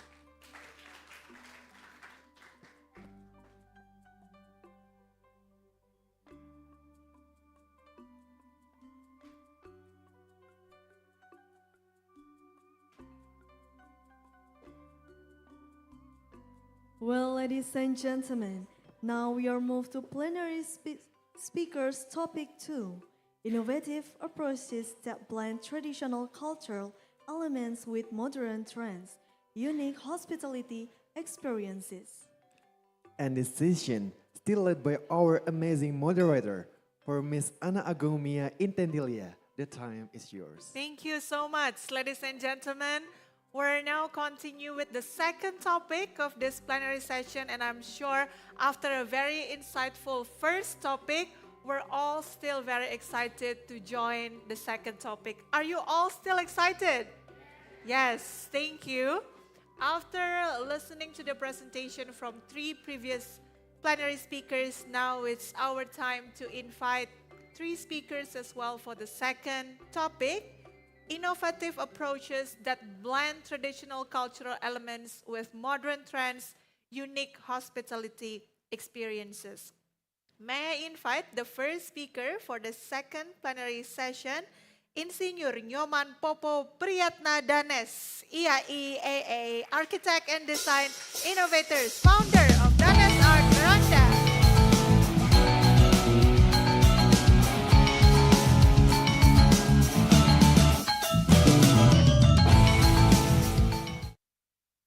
A very well-known architect in Bali and Indonesia and probably all over the world. Okay, Popo Danes is a native Balinese architect who grew up with the unique culture and traditions of the island, coming from an agricultural family in the northern hills of Bali. His interest in architecture began in childhood and led him to study at Udayana University, graduating in 1991. He started working as a freelancer and founded Popo Danes Architect in 1993. The same year, he received his first international project designing 5-star restaurant in Dubai. Known as a prominent figure in Indonesian architecture, actively shares his knowledge through workshops, seminars, lectures, and symposium. Popo has received numerous national and international architecture awards and maintains strong ties with Balinese arts and culture communities. In addition to projects across Indonesia, his work also extends in other countries such as India, Thailand, China, the Philippines, as well as Vietnam. Please welcome once again, ladies and gentlemen, Insinyur Nyoman Popo Danes. Thank you so much. May I also invite our second speaker for the second topic, Dr. C. Jiayu, Jiangxi Science and Technology Normal University.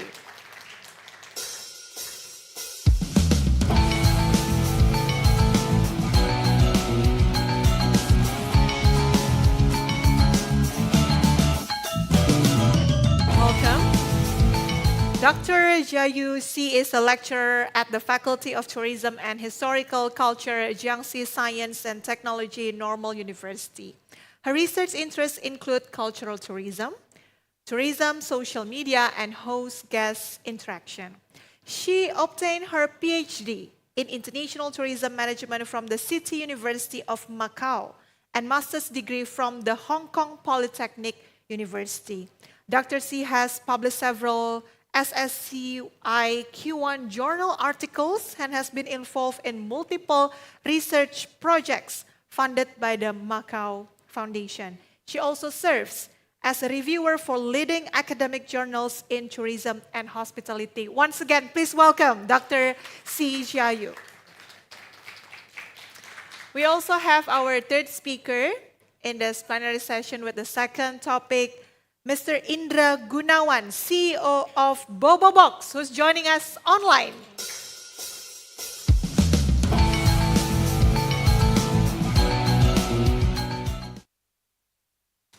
Greetings from Bali. How are you, Mr. Indra Gunawan? Good, thank you. Hi, everyone. Thank you so much for joining us. Happy to have you, even though we wish that you could join us in person here in Bali. Yeah, likewise. Thank you so much. Thank you so much. And we'll start the second topic with presentation again from our esteemed speakers. You have 15 minutes for sharing your presentation, and then we'll open another Q&A session. So I welcome again all participants on site and those who are joining us online to join us for Q&A session at the end of our presentation from 3 of our esteemed speakers.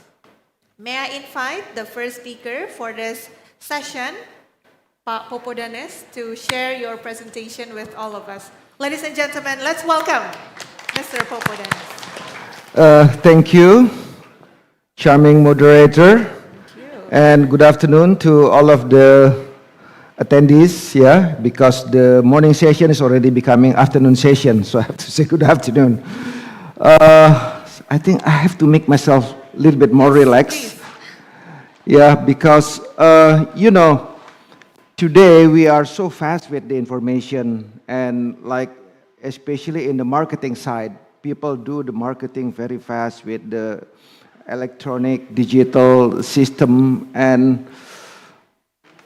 suddenly so many people start claiming like they are the hospitality guru from here, from there, and I belong to the old school, the previous generation, and I think it's always important for me to share actually the process, the whole journey, and the roots of our hospitality industry in Bali today. So I can start with the first slides. Yeah, this is what we understand about Bali, and I always tell that Bali is actually not the most beautiful place in Indonesia by nature, because in Indonesia, beautiful nature is everywhere, and every part of Indonesia has a beautiful culture, but something made Bali different. And I have to say, like, why in Indonesia, in terms of destination, people only talking about Bali? Sorry to Manado, sorry to Labuan Bajo, sorry to the others, but this is what happened actually, yeah? And next. Yeah, I have to share some of the old story of Bali, yeah, the way that kind of old picture which has inspired the world to visit Bali.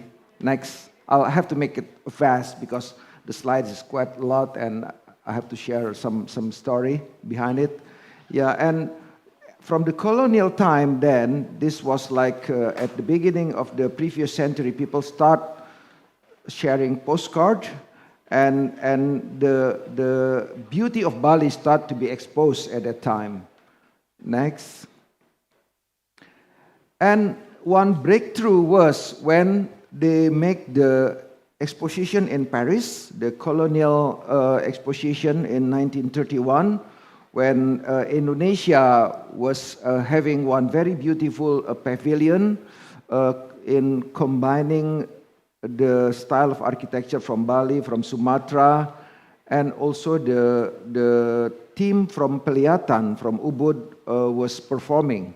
And the international publications start writing about Bali and share the story of Bali to all over the world. Next. Then some of them start, this people with a sense of adventure and pioneering come to Bali, and they wrote some very serious book. Among them there are Moyen and Covarrubias, Colin McPhee. They are all these people from the 20s, 30s, and next. Then KPM, the Dutch travel agent, starts selling a package to Bali. Next. And that's why the tourists start coming. Next. Yeah, and this is the story of Kuta. Because the surfer from, probably at that time from Hawaii in early 70s, they are the one who introduced water to Bali. Bali is an island surrounded by water, but not so many people of Bali, not so many Balinese playing in the water. Why? Because the soil is so fertile. Why do you have to deal with water and all of those waves and typhoon when you can live so well inland? Next. Yeah, surfing becoming something as the identity of Bali and tourism. Next. Then we will start about the journey of hospitality design in Bali. Next. Dutch, as the patron in the island at that time, they also create some guest house for their high rank officers to have a weekend. This was the document that we still can found. They made one in Kintamani, they made one in Git, and I understand they also have one in Munduk in Buleleng at the time. Yeah, as a very simple building. Next. And KPM starts seriously developing an industry in Bali by establishing the Bali Hotel in Denpasar. They opened in 1927, and today the promotion poster of Bali Hotel, which was made by Willem Gerard Hofker, the Dutch artist, becoming a collector's item in Europe and some other part of the world. And Bali Hotel, we still can visit it, and most of the buildings still exist as then. Next. And one artist established himself in Ubud, a German guy, Walter Spies, and he put his house, and he's also actively making his interaction with the community, and he made a new style of art as well as also dance. And the house of Walter Spies now we know as Hotel Champuan in Ubud, becoming Hotel Champuan. And I think becoming also the first stones of Bali tourism hospitality in architecture. Next. An American couple, Robert and Louis Koch, making their first hotel in Bali. They called at the site where located right across the Hard Rock Hotel in Kuta. So that site now like what, Grand Ina Kuta? Yeah, that was the site. And there was an interaction between Robert and Louis where he found difficulties to find workers, communicating with Walter Spies, can I have your carpenter? And I have to tell you, as an architect, I have to tell something about Balinese architecture. Bali is a small island with very limited resources. In the past, of course, transportation was very limited, and we don't have the current technology. So then we are making our building structure based on what available. Based on the spirituality of Balinese life, all of the best material already tapped for the spiritual building, for the temple. All of the good wood, yeah, the ketewel, even jackfruit wood, Majagau, Cempaka is only for worship building. And also that's why the black fiber roof, the ijuk, only allowed to use in the worship building, only in the temple. So the people only got the leftover of the resources, which is only bamboo, some random kind of wood, mud probably, and some stones.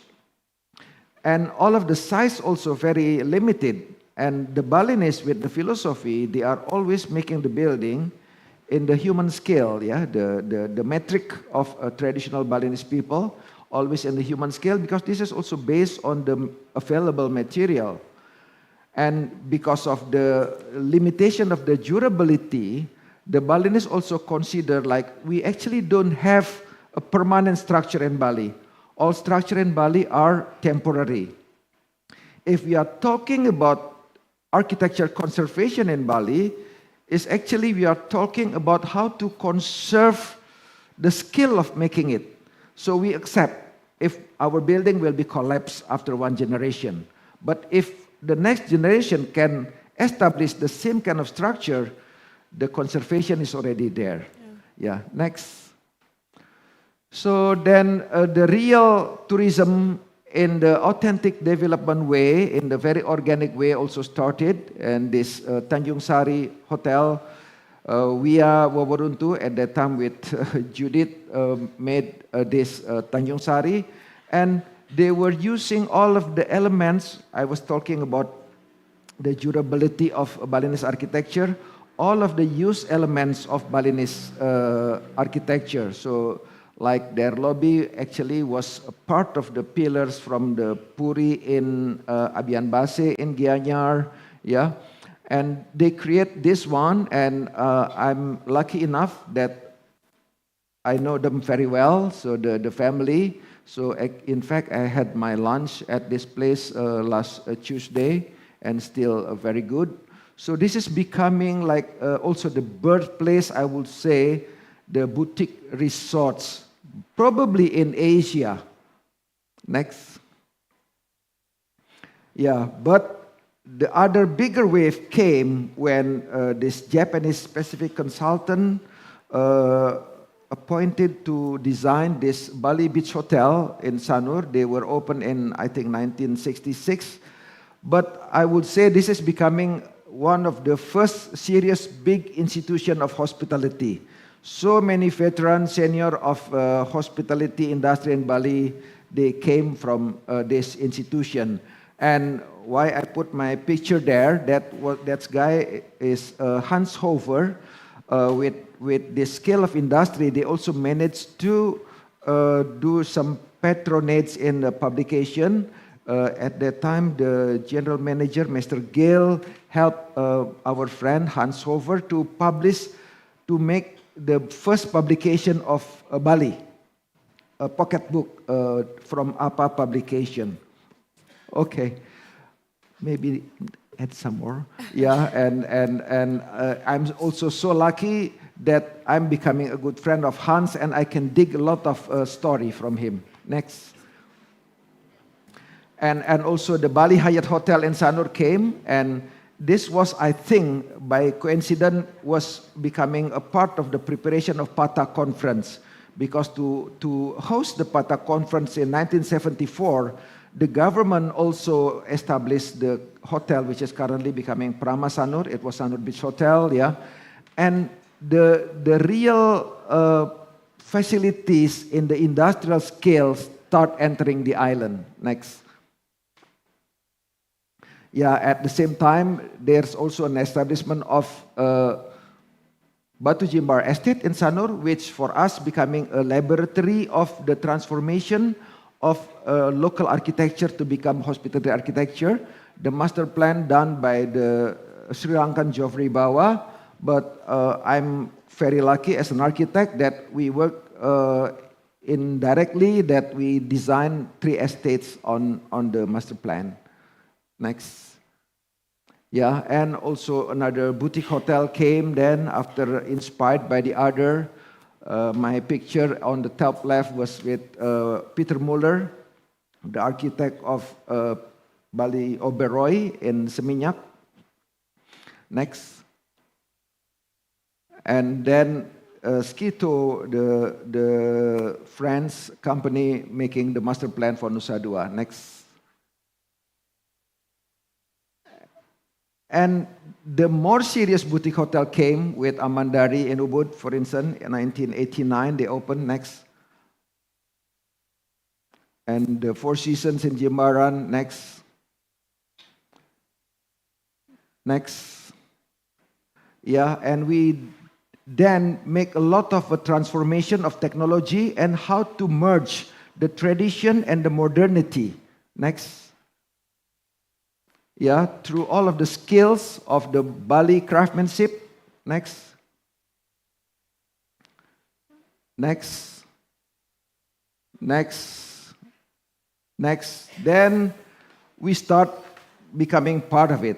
So this is our involvement and our contribution to hospitality design in Bali. And look, because I have my Balinese roots, I think it will be so pity if I'm not working based on my own tradition. And I have to convince the world that actually we can do the transformation in the right way. Then we designed this Natura Resort in Ubud in 1996. Next. Next, yeah, this one. This is considered as the last and the only Balinese compound in Canggu at Jalan Layan, this Ombak Luwung beachfront villa, and still like this. This is a picture from a couple years ago. Next, when Canggu already becoming like confusing town. Our baby from early 2000, we designed Ubud Hanging Gardens in 2003. Next. Yeah, next, the same hanging gardens. And we always take the inspiration from where we take this inspiration and we translate to become a new element of design somewhere else. This is not far from here in Nusa Dua, the Shanti Resort and Residence. Next. Yeah, and in Bali, the architect have to understand about how to balance the indoor and outdoor. Because we are in the tropic, actually, the value of space outside and inside are the same.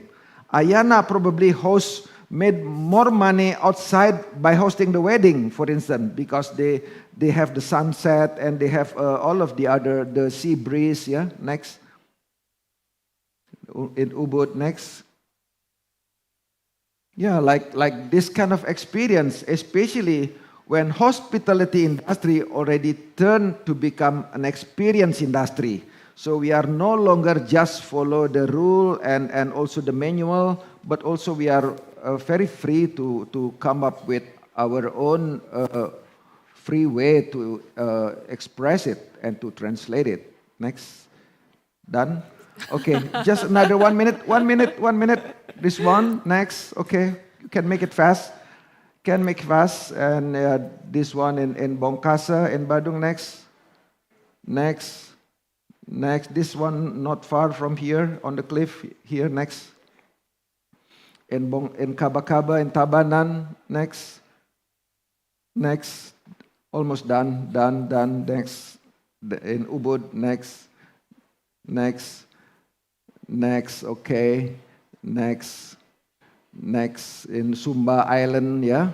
Next, this was considered as the hottest hotel in the world after the COVID, the Adiwana Sweta, the Hava. So only one note that actually you can see the consistency in our work, that we are becoming the ambassador of the culture and the island.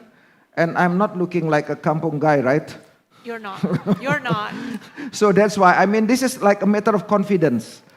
How confident we are that we are there to represent this island in terms of culture. And because we found the formula to transform the local culture to become a modern hospitality architecture, then now I'm doing the same thing like in India, in Philippines. Yeah, in India, I consider now as somebody who understands about the Chettinad architecture from southern India. And in Philippines, we do a Tagbanua architecture for the Palawan people in the island. So I hope somebody else or so many of the younger generation also can appreciate their own roots and take the pride from it. Thank you. Mr. Popodanes, thank you so much. With your rich experience, I could personally listen to you for 2 hours. Unfortunately, due to time allocation, we have to move to the next speaker. And then for you who have questions, I welcome questions during our Q&A session. Next, may I invite our second speaker for this topic, Dr. C. Jayu, to also present your presentation for approximately 15 minutes. Yeah. The floor is yours. Thanks for invitation from the Bali Technical University. Actually, it's my honor to be here to share some thought on the topic too. Actually, I think now in today's area of rapid technological development, the collision and integration of tradition and modernity is not only a challenge but also an opportunity. So the other speakers shared before have rich experience and innovative insight in the hospitality industry, so which give me a lot of inspiration. So I think the cultural authenticity in hospitality industry refer to authentic presentation of some traditional architecture or other local arts and other things. So it's not only allow guests to establish a deep connection with the traditional culture, but also they can enhance their emotional resonance and also the satisfaction. But it can also protect the It also can protect the traditional heritage during the process of integration of traditional culture and modernity terms. So, but I think now the components guests' high demands for modern facilities are likely to conflict with some traditional practice. That's right. So improper use or some misrepresentation of traditional cultural elements may lead to some cultural insensitive or some negative reaction. So it's necessary to find a balance between the tradition and modernity. So today I will talk about my personal view from an academic or a theoretical perspective. So my presentation will be divided into 3 parts and based on a theory called International Ritual Chain Theory. Next one. Next slide, please. So actually, I take the Macau Light Festival as an example because, Macau is a world-class tourism destination and have achieved a remarkable achievement in the integration of tradition and modernity. So a few years ago, I was pursuing my doctoral degree in Macau. So many of my research was conducted with Macau as a research set. So as a world-class tourism destination, how will the East meet West, how to use the historical and cultural heritage is the major issues faced by the Macau government. So in recent years, the Macau government held an annual night event called Macau Light Festival. So it's take the modern lighting art as its core and integrate with some traditional elements and traditional architecture to show the beautiful lighting. So it creates some immersive visual for the tourists and the local residents. So next one, please. Yes, next one. There's some picture of Macau Light Festival. Next one. In 2023, my team and I conducted a research on Macau Light Festival, and the relevant research were published on the Journal of Hospitality and Tourism Management. And next one, please. And our research was based on the interaction ritual chain theory, which proposed by Currens. Next one, please. Actually, the core of this theory reversed how ritual in human social activities connected participants to the group and also serve as a catalyst for awakening tourists' emotional resonance. That's called collective effervescence. So the core idea of research is that when group members gather in some special occasion like events or a festival, they share the emotion energy will change into a collective effervescence, and then form group solidarity and some individual emotional energy or the symbols for the social relationship. Next one, please. So the Macau Light Festival is a very successful collective ritual because it has 4 key elements of an interactive ritual. The first element is the group assembly or group gathering, because this is the basis for the interaction. Just remember, if people lack physical contact, the interaction would be difficult to carry out. So the interaction can only take out if the participants are in the same place, and there must be more than 2 people in this place. The second element is the barriers to outsiders. The group members use center boundaries to exclude outsiders, and then enhancing the sense of identity and the cohesion of their group. So, for example, through tickets or some specific language or traditional symbols, they can distinguish between insider and outsider. So this is the second element. The next element is the mutual focus of attention. It can be a person, can be an event, can be a specific theme, and all the members must be focused on it. For example, now we have the same focus, right? Take the concert as an example. The pop singer or his music performance can be regarded as the common focus of attention. And the next one is the shared emotion. The interactive ritual could be better when team members share the same emotion about the same thing. So finally, following this, a condition of collective emphasis is created among group members. Actually, it's a kind of group emotion, like heightened emotional arousal at the group level. So a good example of this is the collective cheering when the audience at the concert, when they interact with the singer.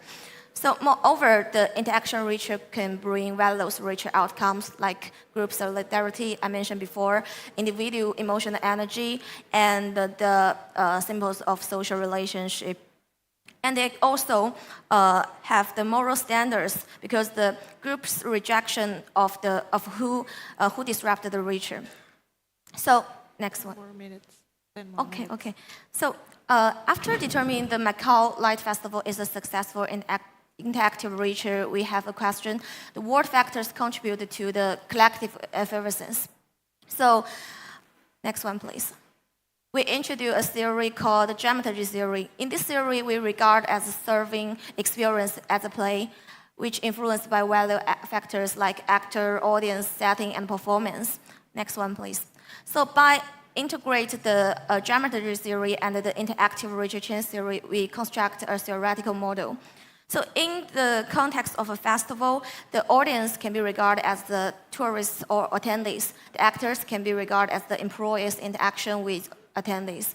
And the setting can be regarded as the environment. And finally, the performance can be regarded as the core service provided by the employees. So based on this research model, we proposed several hypotheses and verified this hypothesis by using SEM analysis.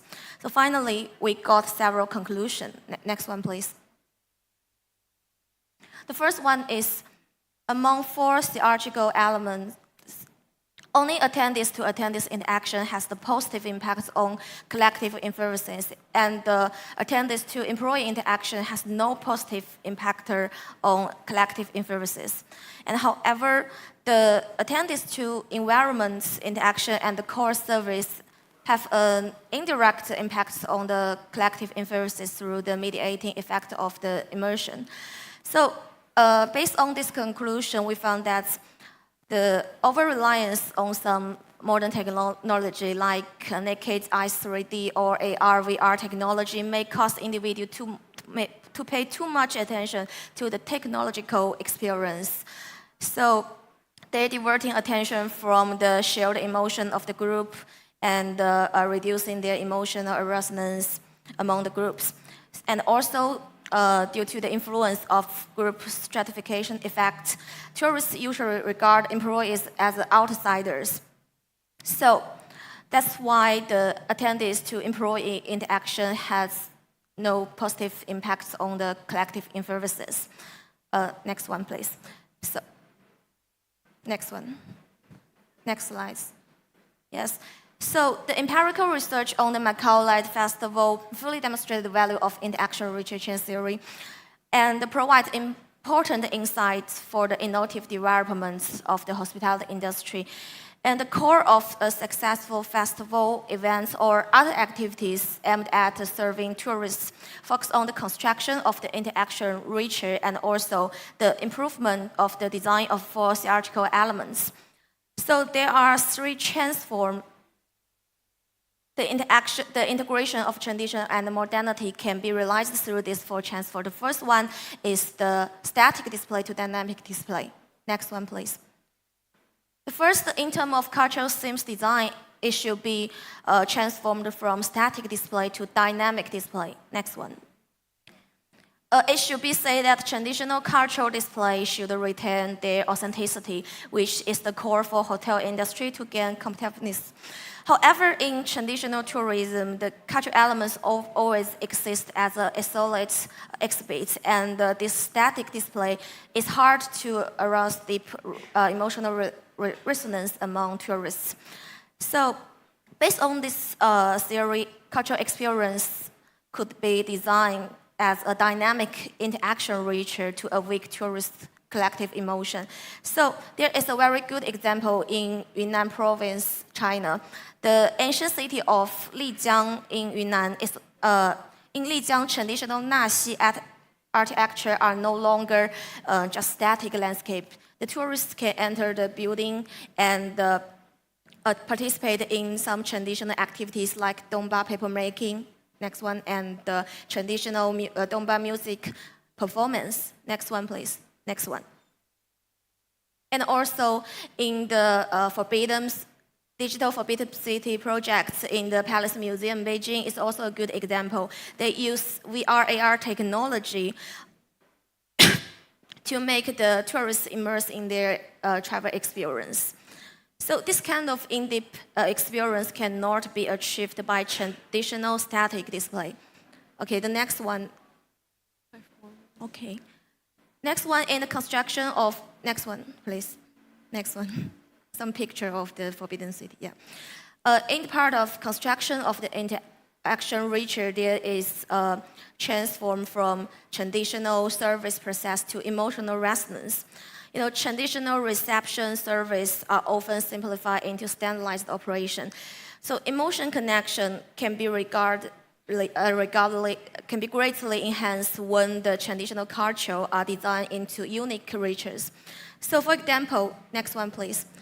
I know that some hotels in Thailand are designed their check-in process with some cultural distinguished welcome ceremony. The staff, they're just in traditional costumes and use some traditional gesture to welcome the tourists. So when they step into the hotel, they can reach a state of emotional resonance. Next one. And this is another example of Japan, the Kazuki cuisine. In the process of the dinner, like plenty of dishes, the order of service is filled with a sense of ritual. So the consumers can enjoy the meal and the Japanese traditional culture. And next one, in the part of brand storytelling, there is also a shift from the culture output to value co-creation.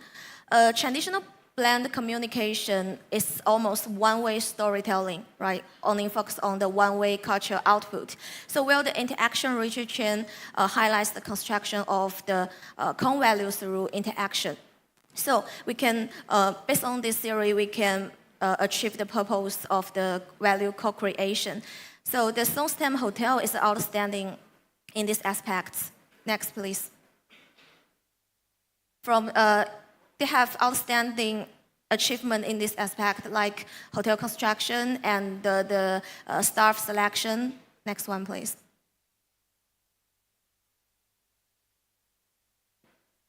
Oh, okay. Actually, the Songstem's employee come from the village where the hotel located. So the employee does not require them to change their original cultural identity and the production method. So this employee have the traditional cultural reference. And these identities are the only products that Songstem cannot design or create. So this is also the most valuable product of this hotel. The next part, please. Next. And they also have some traditional handcraft inheritance projects provided for the tourists. They can not only enjoy the fun of the trip, but also protect the traditional culture. Next one, please. Next one. And finally, in the balance between standardization and personalization, there is a transform from cultural distort to the cultural authenticity. Balancing the standardization and personalization is the key to achieving authentic experience. So the over-commercialization, I think, may lead to the cultural distortion. So while the interaction research theory highlights maintain cultural authenticity within a normative framework. Next one, please. I know that one of the most famous hotel in Bali, this one, they use some traditional weaving partner to on the hotel decoration, right? So this is a very good example. And next one. And also in Yunnan, some tourism company or hotel, they adopt a modular approach, dividing local cultural experience projects to different models. So the tourists can choose different kind of activities according to their interests and time. Next one, please. Like some ethnic group activities, like you can choose the Thai dining technique of bi-ethnic group. So in summary, I think this theory provides many useful insight for the innovative development of the hospitality industry. The integration of tradition and modernity is not a simple superposition of the various elements. So it should focus on the how to construct an interactive richer and transform some traditional cultural symbols into emotional connection or emotional resonance. So as the cultural translator, the hotel and some tourism industry could be guided by this theory, I think. So it's also very important to find a balance between the technological empowerment and also the cultural protection. So we can turn every interaction into an opportunity for the emotional resonance. Next one, please. So that's all of my presentation. Thank you so much. Thank you so much, Dr. C. Jiayu, for your insightful presentation. Congratulations for your research and publication, and thank you so much for sharing it with us. Macau Light Festival interaction ritual chains, as well as the importance of this emotional resonance, emotional connection as well. Thank you. We'll now invite our third speaker for this topic. We have Mr. Indra Gunawan joining us online. Mr. Indra Gunawan, you have also 15 minutes to share your presentation, and then we'll move to Q&A session. Please. Okay, thank you. Hi, everyone. It's been an honor to be here. I'm here to share how we are redefining travel experiences with hospitality that blends culture and modernity. In the next few slides, I want to show you how Bobox has created modular and tech-enabled hospitality for today's and tomorrow travelers. So every Bo product is built with a singular philosophy: simplicity meets necessity. We design smart, functional, hygienic spaces that emotionally engage guests through technology and sustainability practices. Next. This is a quick video of the products that we have rolled out in the last 7 years.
In Bobox, we believe that modern travel is not one size fits all.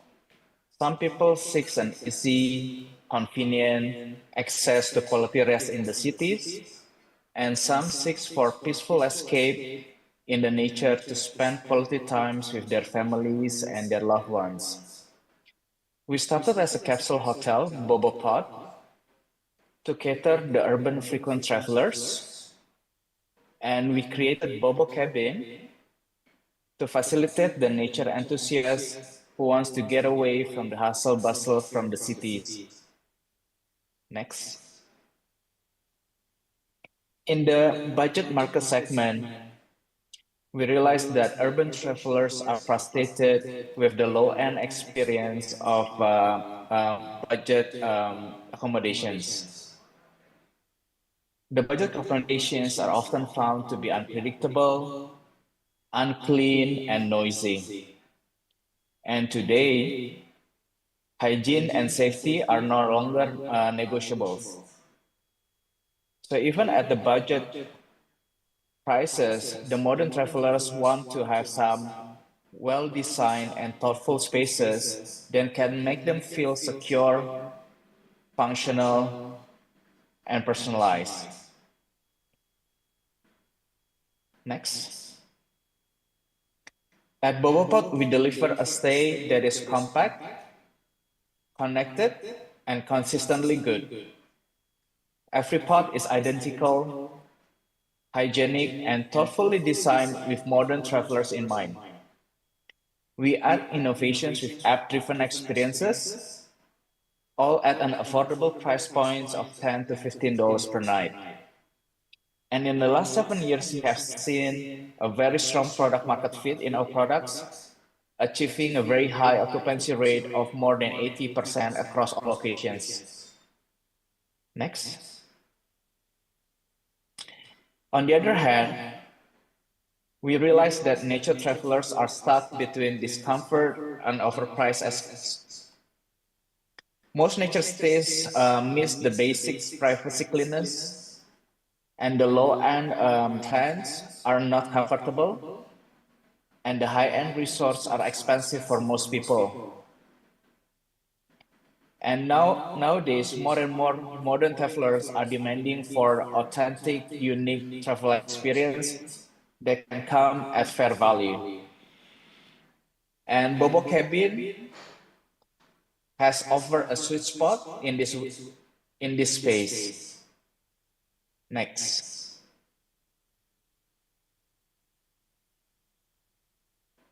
We bring a high comfort into the world.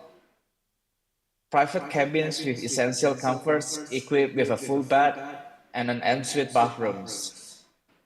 We add technology into it to enhance the operational efficiency as well as elevating the customer experiences. Together, this modular aesthetic design and technology offer immersive nature experience for our users.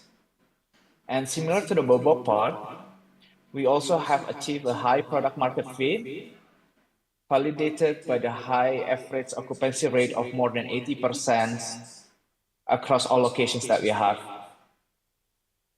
Next.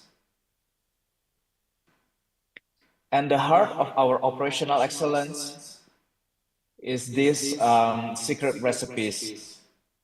Not only we design and manufacture our patented cabins and pods, we also develop our own application for our users, and we also develop our property management systems. This unique blend of innovations and technology create values to all the stakeholders in our ecosystem. Next. And this is how we differ from all the other operators. Our standardization, prefabrications offer no surprises to our guests, and our property management system give our guests a seamless access from booking, payment, check-in, and check-out. And to our property partners, we offer them a robust business model and full transparency through our lifetime real-time dashboard. And to our local merchants, we empower them to sell their product and services directly to our guests. Next.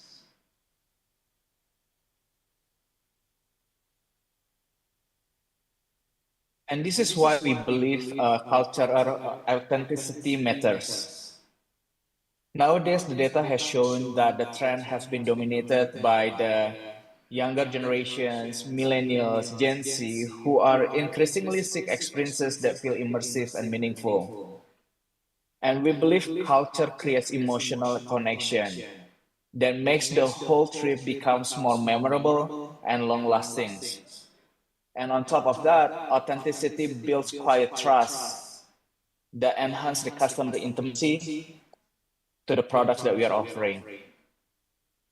Next.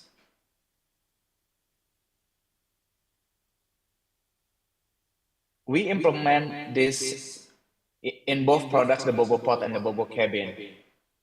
In Bobo Pot, our modular designs allow us to be able to preserve the original architecture while making the space functional for the modern traveler.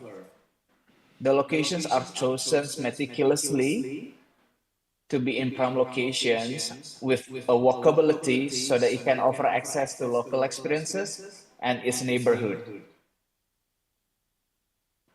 As to the Bobo cabin, the cabins are built in places known for their environmental and cultural value, such as forests, hillsides, and tea plantations. Local culture is introduced through guest activities, such as hiking, forest walks, and tea plantation walk. And in addition, food and beverage offerings feature the locally sourced ingredients and recipes from the local vendors. We believe preserving culture does not have to be uninspiring. We believe aesthetic designs, technology integrations, and elevate culture and preserve it at the same time. That will be all from us. Thank you. Thank you. Mr. Indra, thank you for a very inspiring presentation. Please remain with us. We're moving to Q&A session. Now, once again, I would like to invite all our participants, those who are joining us online, please type your question on the chat box. And those participants on the side, anyone would like to start asking question? Okay. For you at the back, please. And the lady, yes.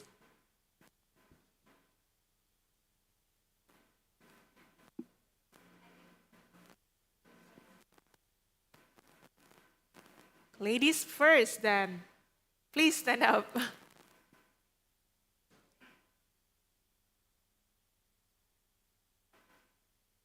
Selamat siang semuanya. Selamat siang. My name is Mauzuna. I'm from Tajikistan, Central Asia. In Indonesia, I'm a Dharma Siswa student already for 8 months and enjoying this wonderful country. Thank you very much for the speakers for sharing your valuable insights. My question was to you, sir. As you proudly mentioned that you are from Bali and we should appreciate the roots which are behind. I'm also not from capital cities. I'm also from small town in Tajikistan. So I was interested to know if you could share what are the initial steps that can be taken for the improvement of tradition and modernity integration. I would be grateful if you could share in a reflection of your experience. Thank you so much. Thank you so much. Very interesting question. Initial steps for the improvement of tradition and modernity, appreciating our roots, and some reflection from your experience. I know you have a lot. Okay, another question from the back, please.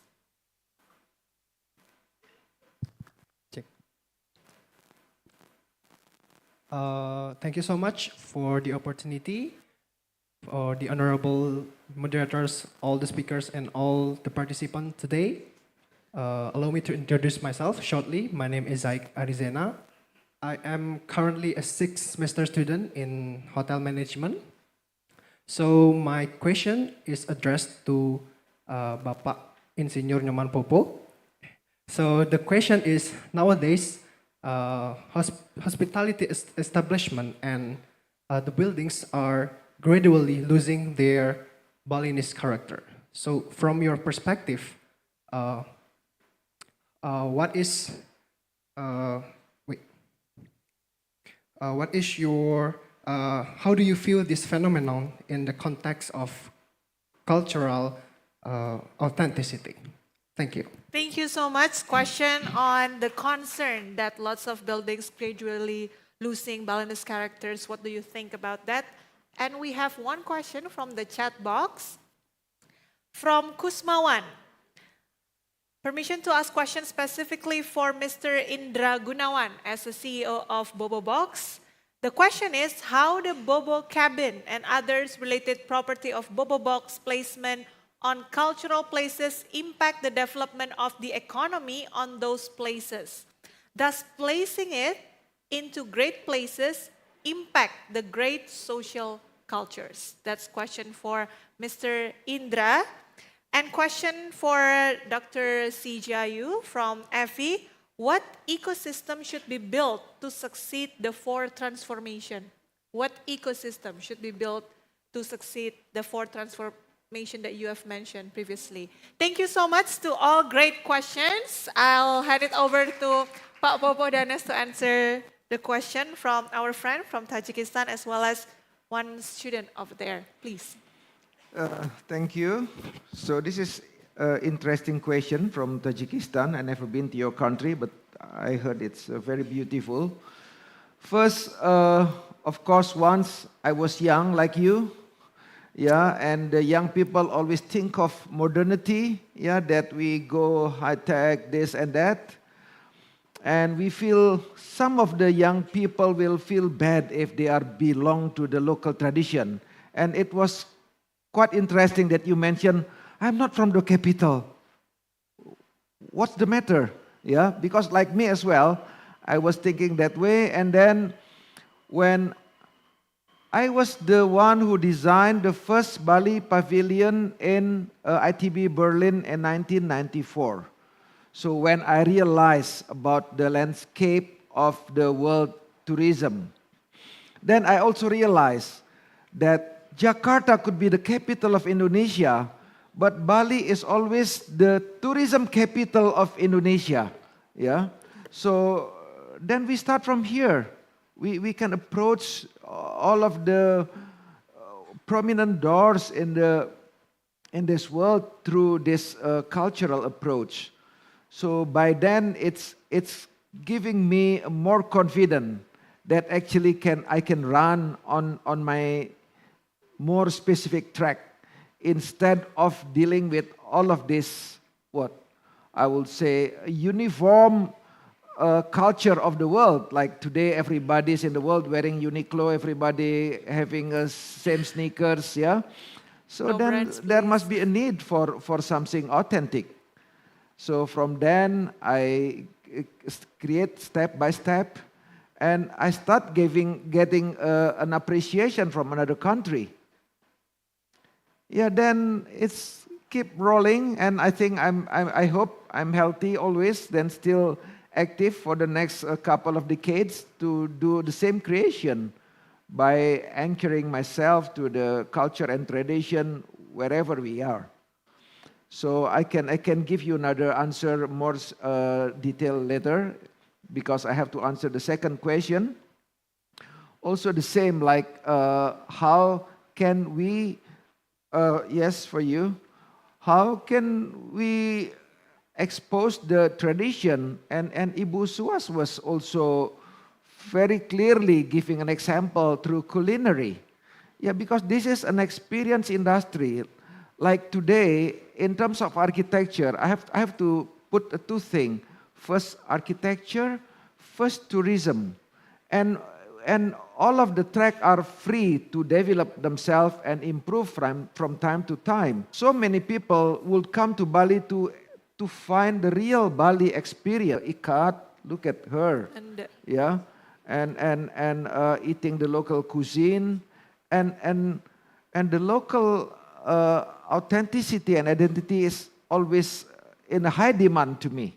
Yeah, because at the end we are trying to find the difference. Why I come to Bali to find Italian food? Yeah, we can do it somewhere else. Yeah, so probably Bali doesn't have the best Italian food in the world, for instance. So I think it's always good to keep ourselves original, authentic, but of course we have to review from time to time whether this is still still related to the growth of the market. Yeah, that kind of a practical, pragmatic thing. Of course, I have to say, realistically, we have to keep doing it. Yeah, we have to keep doing a review. And who am I in this decade? Who am I in the next decade? and all of the competition is always coming, and the younger generation always more progressive, but we always have to review our position in the map. That's, I think, my answer. Thank you so Thank much you. for answering these two questions. Dr. C, please.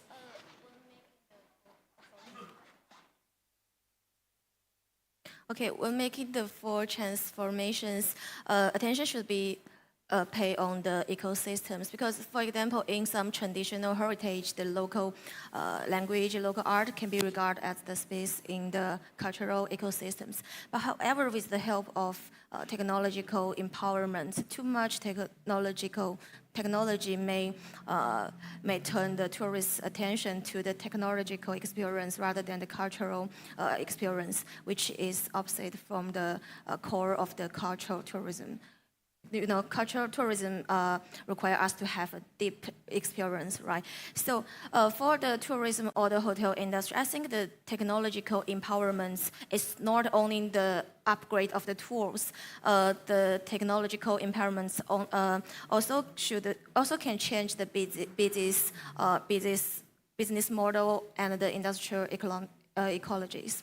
So on the other hand, I say that under the premise of recepting the culture, the traditional culture can be organized, inherited with the help of the technical empowerment. Yeah. Thank you, Dr. C, for your answer. Now we'll invite Mr. Indra, Bapak Indra, please share your answer on the question from our participant. Right. So we have the products. We have the capsule hotel, and we have the cabins in the woods. So for the capsule hotel, the locations that has high cultural values are located in the old towns. So for example, we have a capsule hotel in Kota Tua, Jakarta, and we also have a capsule hotel in Kota Lama, Semarang.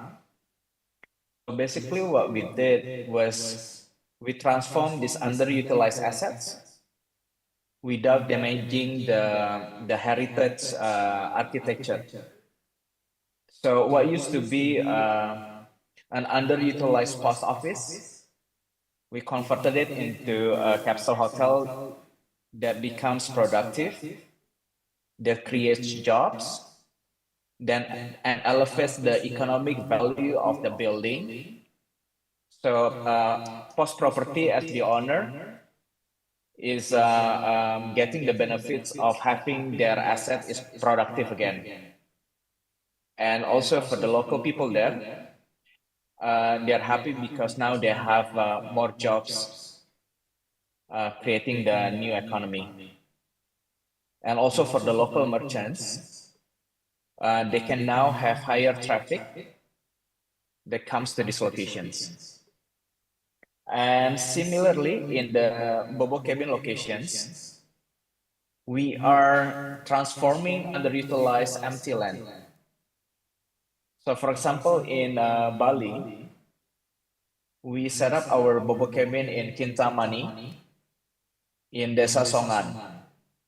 And because we developed the technology and the design of our cabin has minimal footprint, the whole business process and operational process have been streamlined.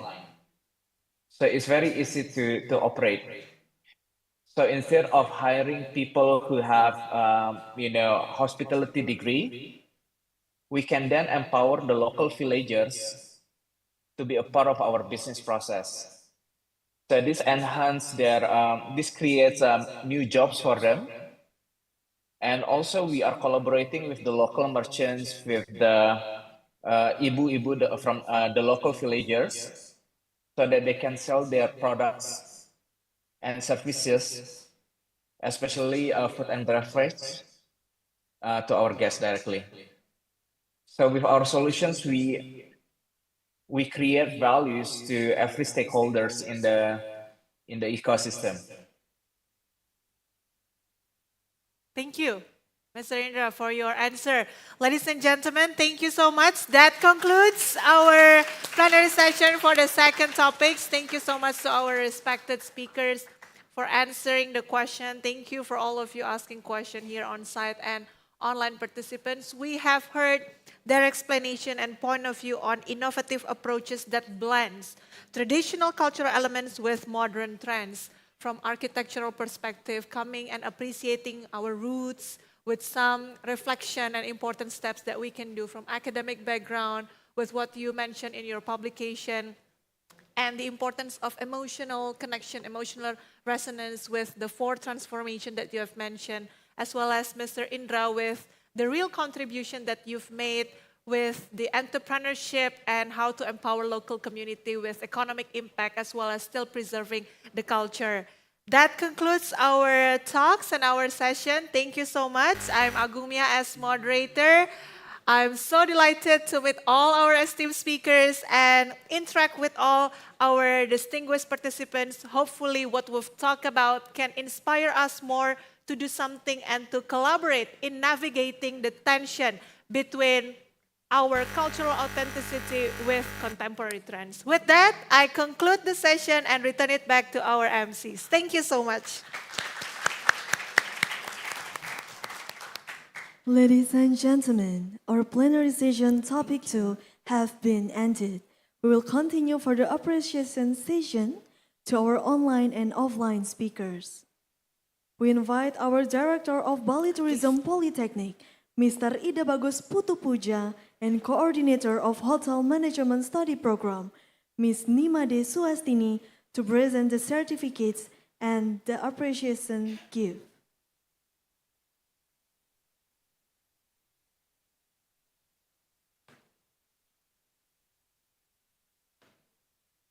And first of all, we would like to give a certificate to our online speakers. So the first online speakers is Mr. Indra Gunawan.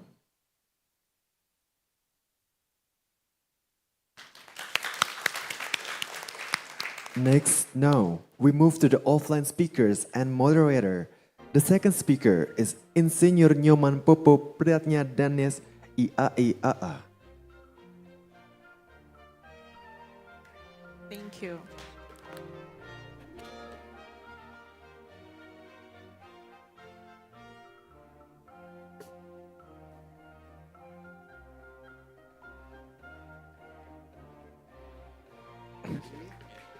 All right, the second speaker, Insinyur Nyoman Popo Priatnya Danes IAIAA. And the third speaker, Dr. Sie Jiayu. And our amazing moderator, Anak Agung Mia Itentilia. We continue with the photo session.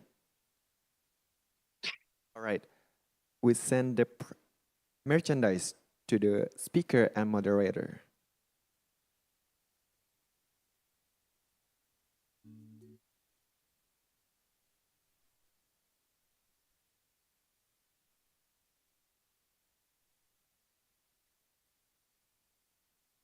We continue with the photo session.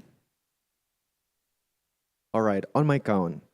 1, 2, 3. Once again, 1, 2, and 3. Thank you so much to all the speakers of the 5th International Hospitality Entrepreneurship Innovation Conference 2025. We are pleased you two back to your place. Thank you and give a round of applause to our speakers and moderator.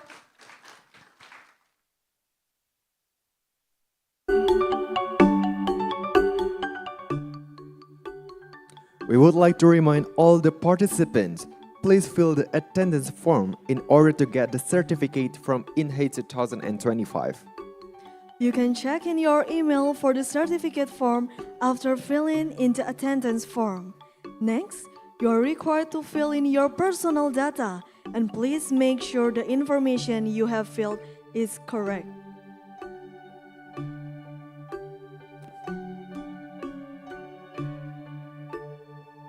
Well, ladies and gentlemen, before lunchtime, we would like to inform you that after this, we have parallel session. We kindly inform the parallel session will be start at 13:40 Bali time. we proudly introduce our chairperson at parallel session as follow. In room Hospitality Management 1, the chairperson is Dr. Randa Nikade Juli Rastitiati M. Hum.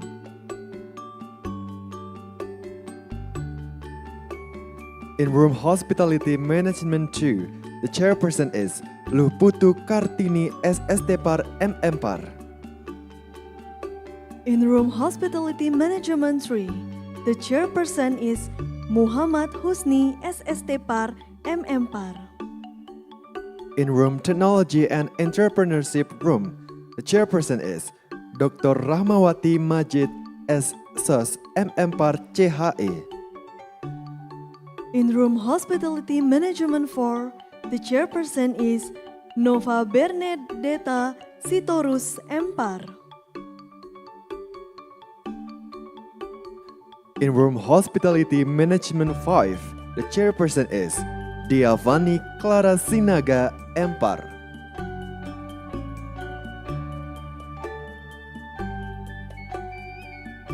In room Tourism 1, the chairperson is Mayang Fitri Anggani Espar MM Par.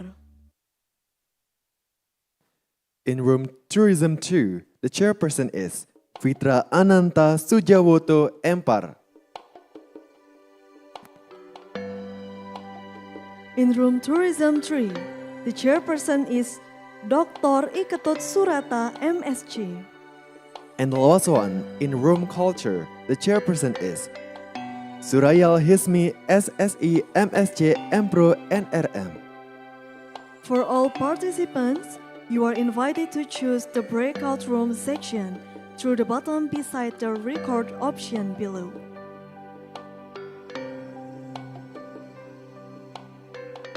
Ladies and gentlemen, the following item is the lunch break.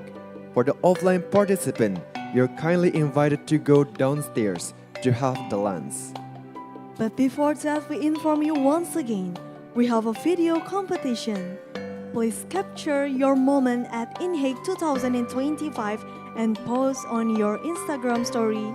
And don't forget to tag inheic.ppb, pphb.2021 and also Poltek Par Bali.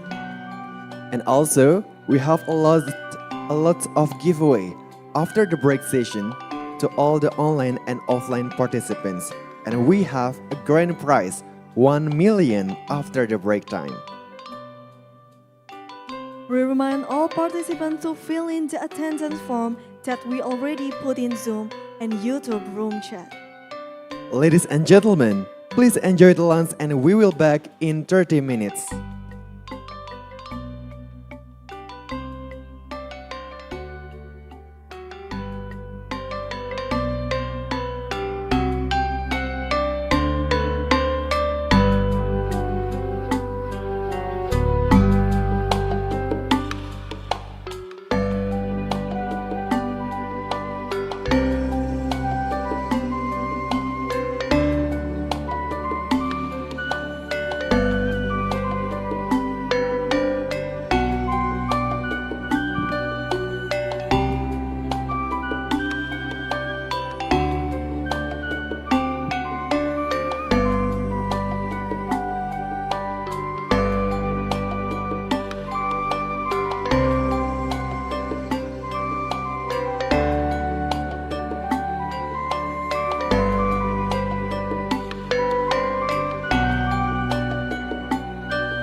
Aku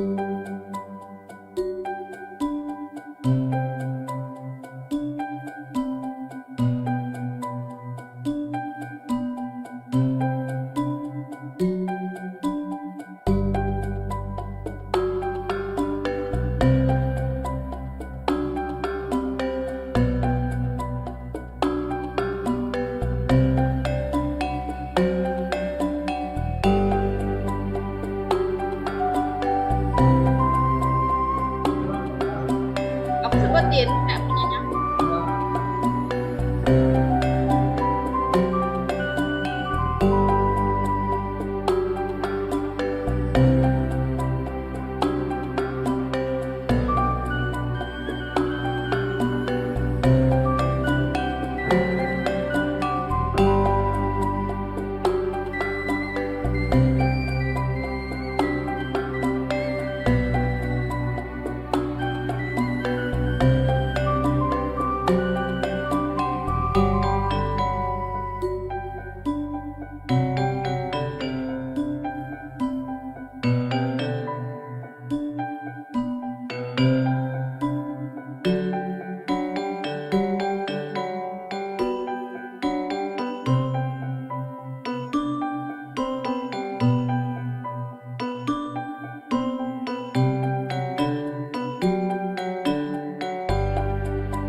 Recording in progress.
Good afternoon, ladies and gentlemen.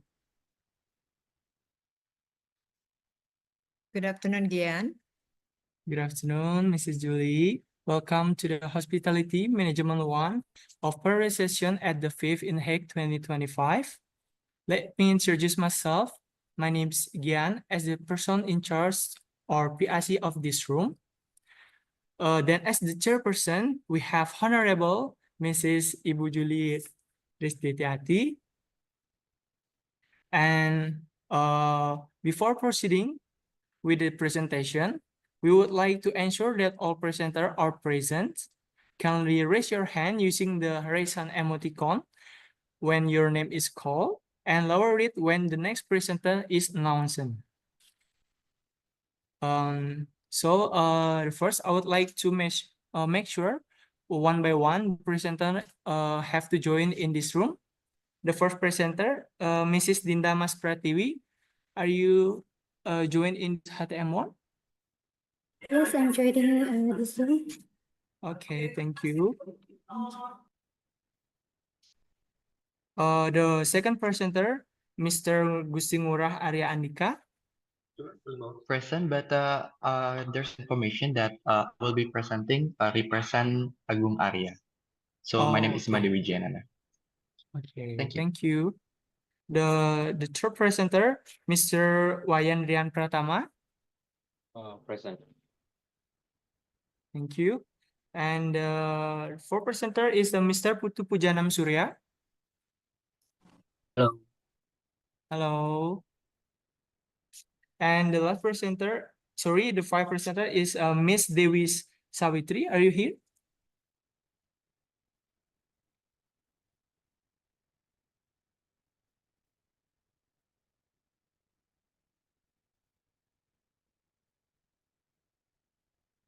Mrs. Dewi Savitri?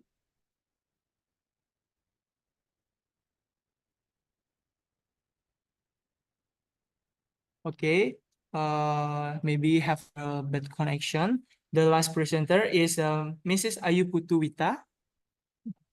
Yes, I'm present. Okay, so I think the all presenter have to join in this room.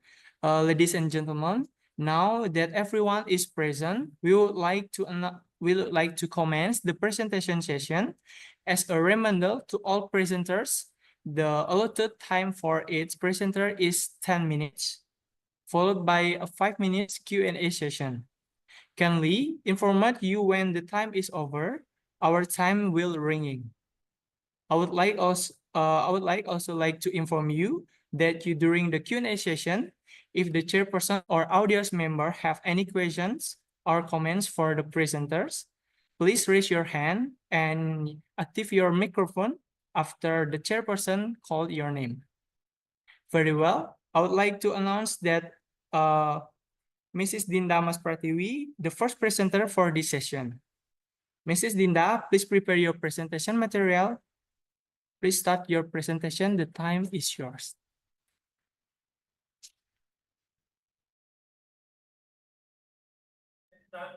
All right, thank you so much. First, I would like to try to share the screen first.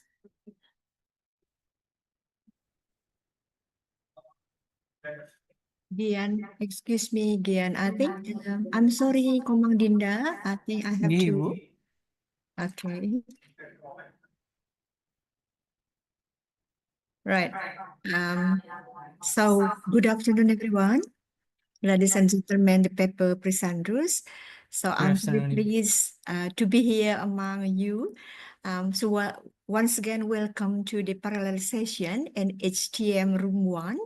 And as announced by Gian Pragnya, there will be 6 presentations conducted in this room. And because time flies, I would like to start from the first presentation.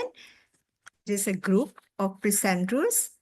The first one, Komang Dinda Pratiwi, Ibu Logedesri Sajuni, Kadek Sulasih, Tasyarani, Gusti Agung Teja, and Made Prana Ari. Okay, so this group has the slide here. So the title is Presenting a Gastronomic Experience by Designing a Menu Based on Country and Culture. Case study in Suna Restaurant. Right. So once again, I would like to give you a soft reminder that the whole presentation will be last for not about 15 minutes, a 10-minute presentation, a 5-minute QA. So the time is yours, Dinda Mas Pratiwi and friends. All right, thank you so much. First, I will start this presentation. Good afternoon, Honorable Chairperson DRR, Nikade Julie Rastitiati, MHU, and all distinguished participants. And it is a great pleasure for me to be here and to be the opportunity to present the research in this parallel session of the 5th INHEIC 2025. And first, I would like to introduce myself. My name is Komang Dinda Mas Pratiwi and my team from Polytechnic Pariwisata Bali. and I'm honored to present our research title, Presenting a Gastronomic Experience by Designing a Menu Based on Country and Culture, Case Study Kusuna Restaurant Bali. All right, gastronomy allows us to celebrate diversity, connect with tradition, and create memorable guest experience. And through this case study at Kusuna Restaurant that is located in the Garcia Ubud Hotel Bali, we explore how thoughtfully curated menus inspired by various countries and culture can enhance guest satisfaction, reflect cultural authenticity, and elevate the overall dining journey. And in today's rapidly evolving hospitality industry, culinary experiences are no longer just about food consumption. Instead, they serve as a medium for cultural storytelling and guest engagement. And Kusuna Restaurant applies the Negara Gunung philosophy, which symbolizes the harmony between the sea and the mountain or the land. However, while menu flexibility enhances guest satisfaction, it also brings operational challenges, particularly in ingredient availability, preparation time, and production capability and consistency.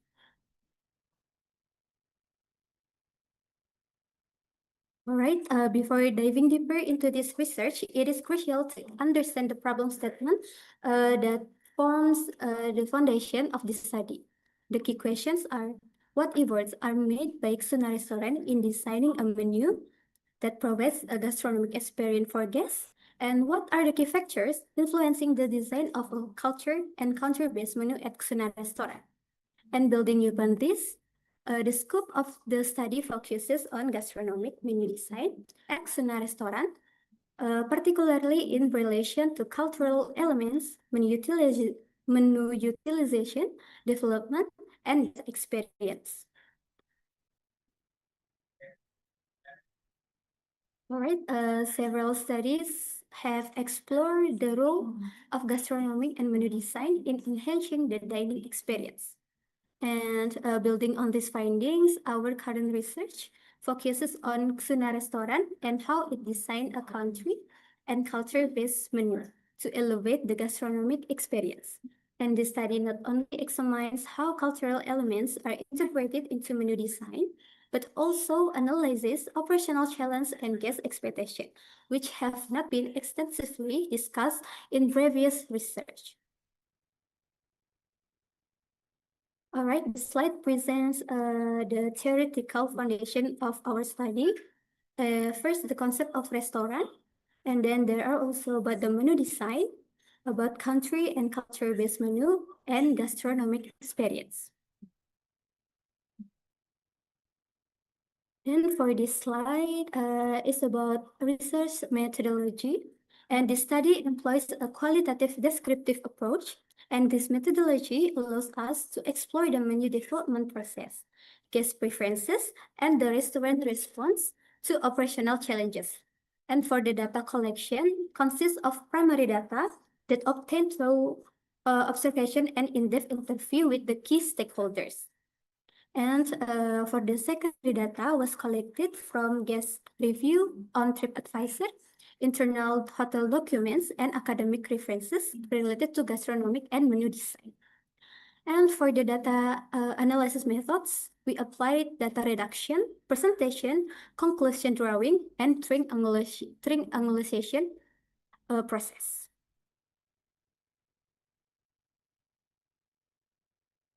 All right, for the next point is about our result and discussion. Our findings reveal that Kusuna Restaurant successfully integrates Balinese cultural philosophy into its menu by adopting the Negara Gunung concept. This is reflected in the signature dishes such as bebek Kusuna or kesunadak, a representation of Indonesian culinary heritage, and charcoal Caesar salad, which blends Western techniques with local flavors. And additionally, the restaurant offers a flexible menu concept where guests can modify dishes according to their preferences. However, while this enhances the gastronomic experience, it also presents operational challenges. The sudden need for ingredient substitutions and real-time adjustment in preparation requires efficient kitchen management. And to address this, Kusuna Restaurant ensures that key ingredients are sourced locally, optimizing freshness, and maintaining cultural authenticity. All right, another key aspect of this study is analyzing the most frequently ordered menu items at Kusuna restaurant, and our findings show that both domestic and international guests have distinct preferences. And to further understand guest satisfaction, we analyzed TripAdvisor reviews. The majority of guests praise Kusuna restaurant for its authentic flavors, fresh ingredients, and cultural integration in menu presentation. And in this slide, I consist with the key factor influencing menu design. And by understanding guest demographic and preferences is crucial for shaping the menu offerings at Kusuna restaurant. And data analysis reveals that domestic guests tend to favor bold and rich Indonesian flavors, whereas international guests lean towards fusion cuisine that blends familiar Western dishes with local elements. However, operational challenge persists, particularly in handling sudden guest requests, ingredient stock limitation, and kitchen efficiency. Sudden modification to this require quick adaptation from the kitchen staff, which can impact preparation time and service speed. Additionally, ingredients availability sometimes affect the restaurant's availability to fulfill guest preferences, especially for rare or imported ingredients. And to mitigate this challenge, the restaurant has enhanced pre-arrival guest profiling for in-house guests and proactive communication with walk-in customer, ensuring a more seamless and efficient dining experience. All right. In conclusion, the carefully designed gastronomic experience at Kusuna restaurant offers something truly unique for both domestic and international guests. By combining culinary elements from different countries, Kusuna creates more than just a menu. It creates a cultural story on each plate. This approach not only increases guest satisfaction, but also strengthens Kusuna restaurant image as a culturally rich culinary destination. And the integration of local ingredients, traditional cooking methods, and cultural values in every dish is what truly defines their gastronomic identity.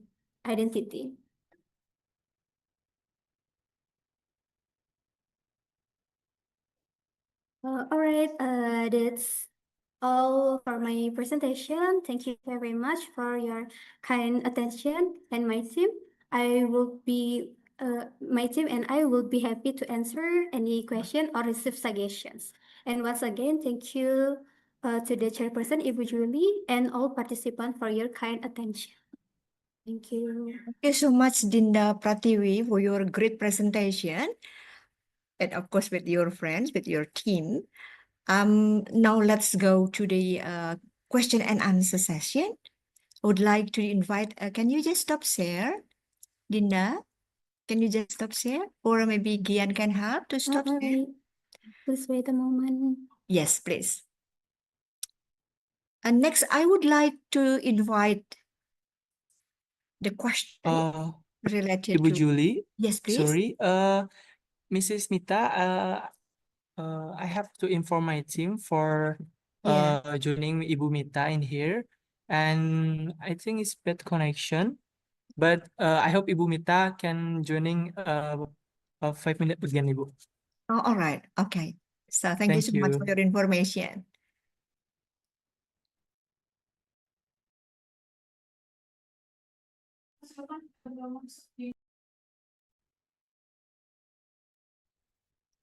Any question, everyone? No question? Right. If there is no question, maybe I ask question. Right. Okay, only one question, one simple question. What's the importance? Oh, sorry. What's the significance of designing a menu based on country and culture? Very simple question, isn't it? So what's the significance? I hope everybody understand my question. Yeah, so anyone in a team can answer the question, please. Once again, I repeat the question. What's the significance of designing a menu based on country and culture? Thank you.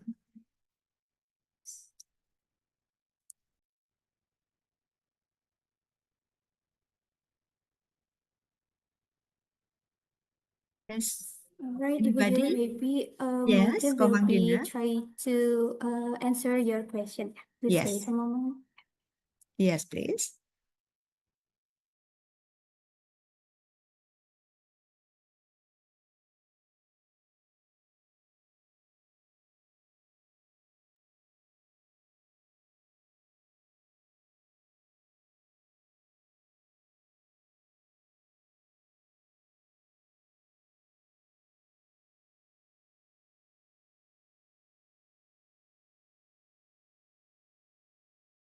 Kadek Sulase, you raise your hand. Would you like to answer the question? Yes, Absolutely, please.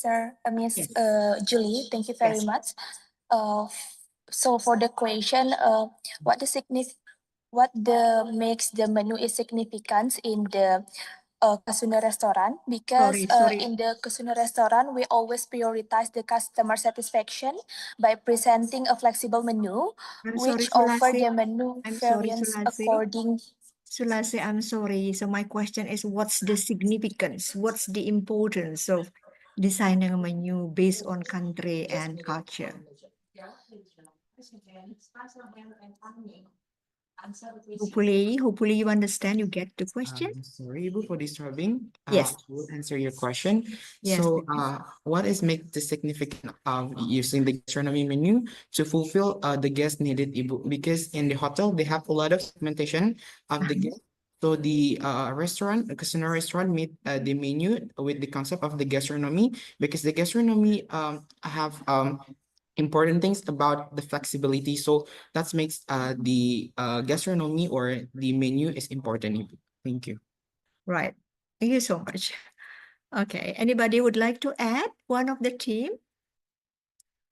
Sulasi wanted to add what Agung has said.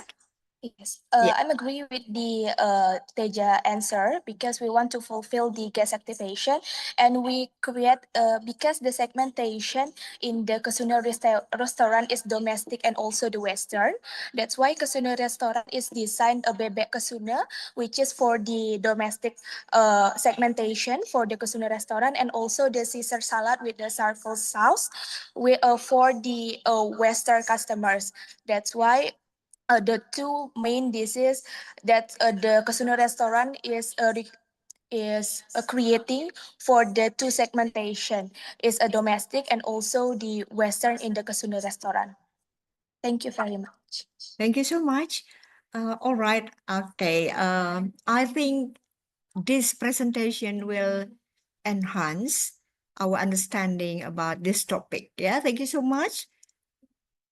It will broaden. Yeah. It will broaden our knowledge here about a menu. Yeah. Especially the menu that based on culture, country and culture.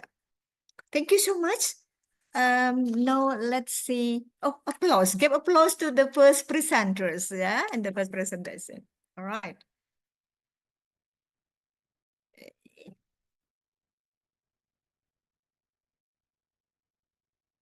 Now let's proceed to the second group. Okay. As mentioned now, Wijayananda will, as a representative of this group, to present the presentation. The time is yours, Wijaya.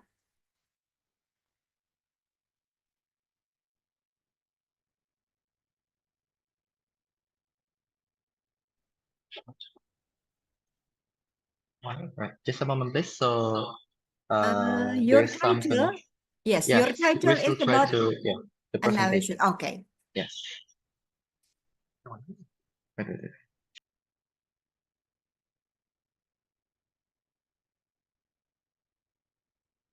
the title here is Analysis of Quality Control System Implementation, right?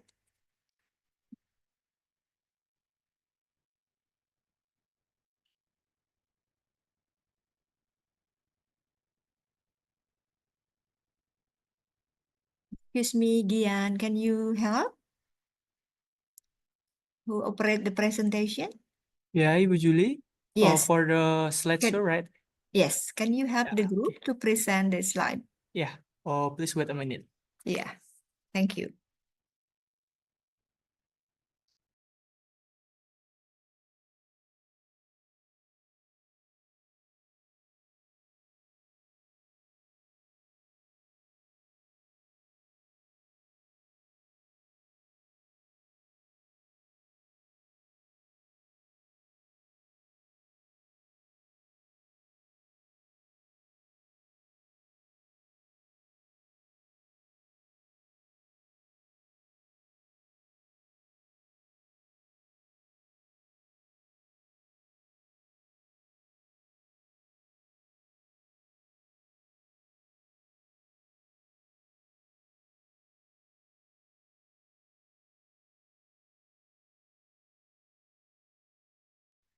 Wijayananda and friend, is it the topic? Because in the schedule here, I got your title is Analysis of Quality Control System Implementation and Enhancing Pastry Product Standard. Yeah, hello, good afternoon, Ibu Julie. So that's right. So about the title of our paper. All right. So yeah, it's a bit different here in wording because in here the title is analysis, not evaluating. Yeah. Okay. Then. Yeah. Time is yours. Thank you so much. and friends. Yes. Thank you so much, Ibu Julie, and thank you so much for all the participants. So before, I want to say good afternoon, ladies and gentlemen. Allow me to begin by introducing the title of our research, evaluating the role of quality control in ensuring pastry product compliance at Alila Velas Uluwatu. This study aims to examine how quality control systems are implemented in the pastry production process and how they help ensure compliance with the food safety and quality standards, particularly in a luxury hospitality setting like Alila Velas Uluwatu. This research was conducted collaboration by 6 students from the Hospitality Management Department at Bali Tourism Polytechnic. And my name is Mandi Wijayananda, and I represent our research team in this international academic program. Please next. Yeah. So let me briefly introduce our study in luxury hospitality. Food and beverage quality, especially in pastry production, is crucial for guest satisfaction and brand positioning. This quality depends on consistency, taste, appearance, and hygiene. To meet these standards, luxury hotels implement quality control systems that oversees the entire process from ingredient selections to final presentation. However, research on how the system are applied in pastry kitchen remains limited. So for the first one, first one is analyze the quality control system. The second one, identify influence factors, and third, propose improvement. And we aim to contribute both academically and practically to the advancement of quality practices in luxury pastry production. Please next. Right, thank you. So this slide presents a summary of the key concepts from our literature review that underpin the focus of our research. For the first one is quality control is a core function in operation management to ensure production meets standards and satisfy customer expectation. Quality control goes beyond inspection and it's integrated across all production stages. And then the second one is quality standards are agreed upon technical guidelines to ensure that product, services, or process are great upon technical guideline and also to upgrade the expected quality levels that help protect consumers and support consistent product quality. And then the third one is food quality standards, a guideline to ensure food quality and safety through comprehensive supervision from production to marketing. And comprehensive standards, quality assurance and management systems such as ISO 22000 and GMP and HACCP. And then the fourth one is pastry or patisserie, originating from the French word patisserie, is a culinary art that involves crafting baked goods like cakes and desserts. It plays a vital role in hospitality by enhancing guest satisfaction and driving F&B revenue. Right, next one. Right, thank you. So this research focused on quality control system in pastry production at Alila Villas Uluwatu, a luxury resort Bali well known for its high quality standards. The study was conducted over 5 and staff, as well as direct observation of the production process. Data sources include primary data from interview and observations, and secondary data such as SOPs and products quality reports. Data collection techniques involve interviews, observation, and documentation, while data analysis is carried not through pattern identification, data reduction, systematic presentation, and verification to ensure the validity of the findings. Next. Right, thank you. So allow me to present the key finding of our research. So based on observation and data collection at Alila Villas Uluwatu, we found that the hotel implements a highly structured and detailed standard operating procedure or SOPs at every stage of pastry production. These include documentation tools such as ingredient checklists, temperature logs, and product-specific recipe standards. So the first one, raw materials. The hotel applies a strict inspection protocol. Its ingredient is evaluated based on freshness, physical appearance, expiring date, and compliance with established specification.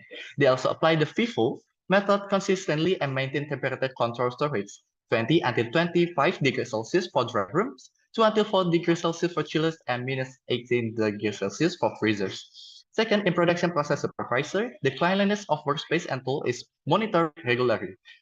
Temperatures are maintained at 180 until 200 degrees Celsius, and only calibrated equipment is used during production. And then the third one, we identify several factors influencing the system internal factors, including staff competency, consistency in SOP, implementation, and communication between departments. External factors such as supply quality and environmental conditions like temperature, humidity, and air circulation also have a significant impact on production quality and effectiveness. Next, please. All right, now let me explain the quality control process applied at its production stage of pastry making at Alilas Villas Uluwatu. So the first one is the quality control. System here is structured and well documented with strict implementation at very start from raw material handling to the final packaging. The table on this slide summarizes the key stages, required condition, monitoring process, and outcome of quality control implementation. And then at the raw material section, stage-sensitive ingredients such as butter are stored temperature below 4 degrees Celsius, while flour is checked to ensure moisture content remains under 60%. And the second one, during raw material storage, cold ingredients are kept at 0 until 4 degrees Celsius, while dry ingredients are stored at 20 until 20 degrees Celsius. An automated system records temperatures and applies the FIFO method to preserve ingredient quality and avoid contamination. And in dough processing, room temperature and mixing time are closely monitored to maintain consistency in texture and taste. The shaping and baking stage is equally critical. The oven must be maintained before 180 and 200 degrees Celsius. Digital thermometers are used to monitor fluctuation, ensuring consistent baking in line with SOPs. And then finally, for final product packaging, hygiene is strictly enforced and room temperature is kept between 20 and 22 degrees Celsius to maintain product freshness and safety. Please. Thank you. And this slide outlines the key factor influencing the quality control effectiveness at Alila Villas Uluwatu. For the internal, first is human resources. So we always use the routine training and strong SOP understanding, ensure accurate and consistent quality control execution. And then the second one, facilities and equipment, which is regular calibration and maintenance of tools like ovens and scales, support production, accuracy, and minimal disruption. And then the third one, product environment temperature between 20 until 22 degrees Celsius and humidity below 60% are closely monitored to maintain ingredient and product quality. And then for the external is supplier relation at Alila Partners. We trust the suppliers and maintains regular evaluation to ensure consistent, high quality raw material support. Next, please. Thank you. And then to conclude the discussion, this slide highlights key success and challenge in implementing quality control at Alila Villas Uluwatu. So for the success indicators include a 90% reduction in production failures to the strict SOPs and equipment calibration, high customer satisfaction with consistent 5-star ratings, ISO 2022 certification and regular audit, and also improve staff competency through routine training. And then challenges are include seasonal and quality fluctuation in raw materials, occasional delays in equipment maintenance, and the need for ongoing staff adaptation to new technology and standards. Next, please. Right, so here is the conclusion of our materials. So based on the research findings, the implementation of structured quality control system in the passive production process at Alila Villa Sulawatu has positively improved product consistency and overall quality. This success is attributed to standard operating procedure, rigorous raw material inspection, and integrated temperature and hygiene monitoring across production stage. From within the total quality management perspective, the quality control system reflects a cycle of continuous improvement consistent with the PDCA model. In the planning stage, SOP and food safety standards are stabilized.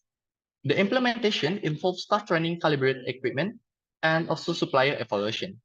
The monitoring is performed through documentation, internal audit, and customer feedback.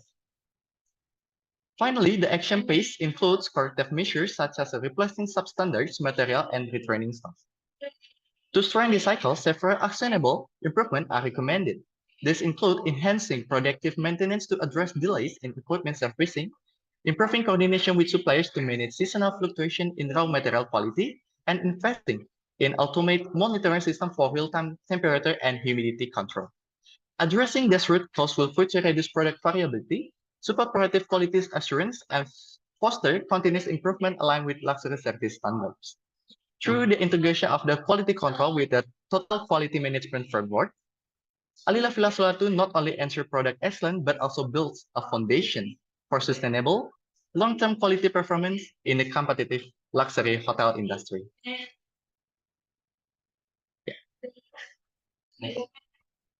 Please next. Yeah. So that is the end of my presentation. Thank you very much for the time and the attention. I hope this presentation was useful, and if you have any questions, I will be happy to answer them. Thank you so much. Thank you so much, Wijayananda, for your great presentation. Of course, with the team, with the amazing team to make it done. So can you just stop share, please? Stop share, please. Yeah, right. Now let's proceed to the QA session. Once again, I would like to invite the floor to ask questions.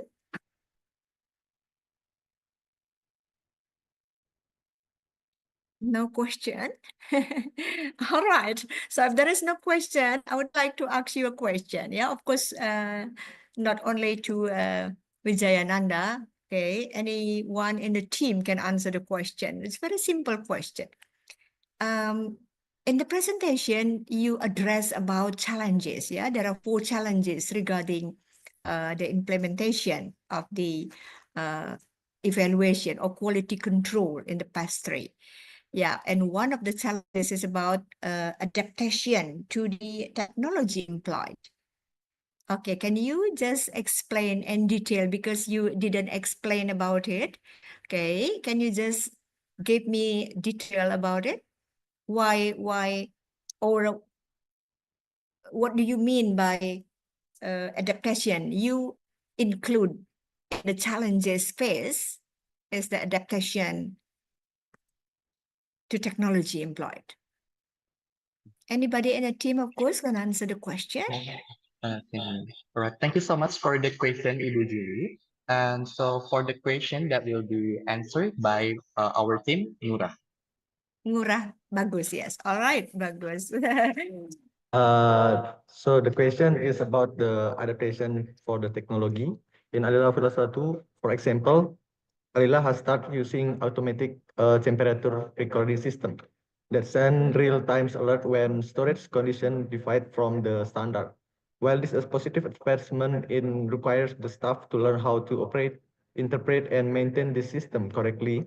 Additionally, the hotel must allocate resources for continuous staff training, software updates, and technical support. So about the adaptation is only for the digital of temperature. And not all staff are immediately comfortable using new digital platform or device, especially those who are used to traditional methods. This creates a temporary learning gap and can affect operational efficiency if not managed properly. Furthermore, the cost of upgrading equipment and the limited availability of trained technicians in certain areas can also delay full integration. Therefore, while technology brings long-term benefits in precision and efficiency, The short-term challenge lies in change management, training staff, and ensuring consistent usage and adapting workflow to incorporate these new tools effectively. Right. So you mean actually regarding the adaptation of technology, so you address about the skillfulness, yeah, of the staff. Is that you mean?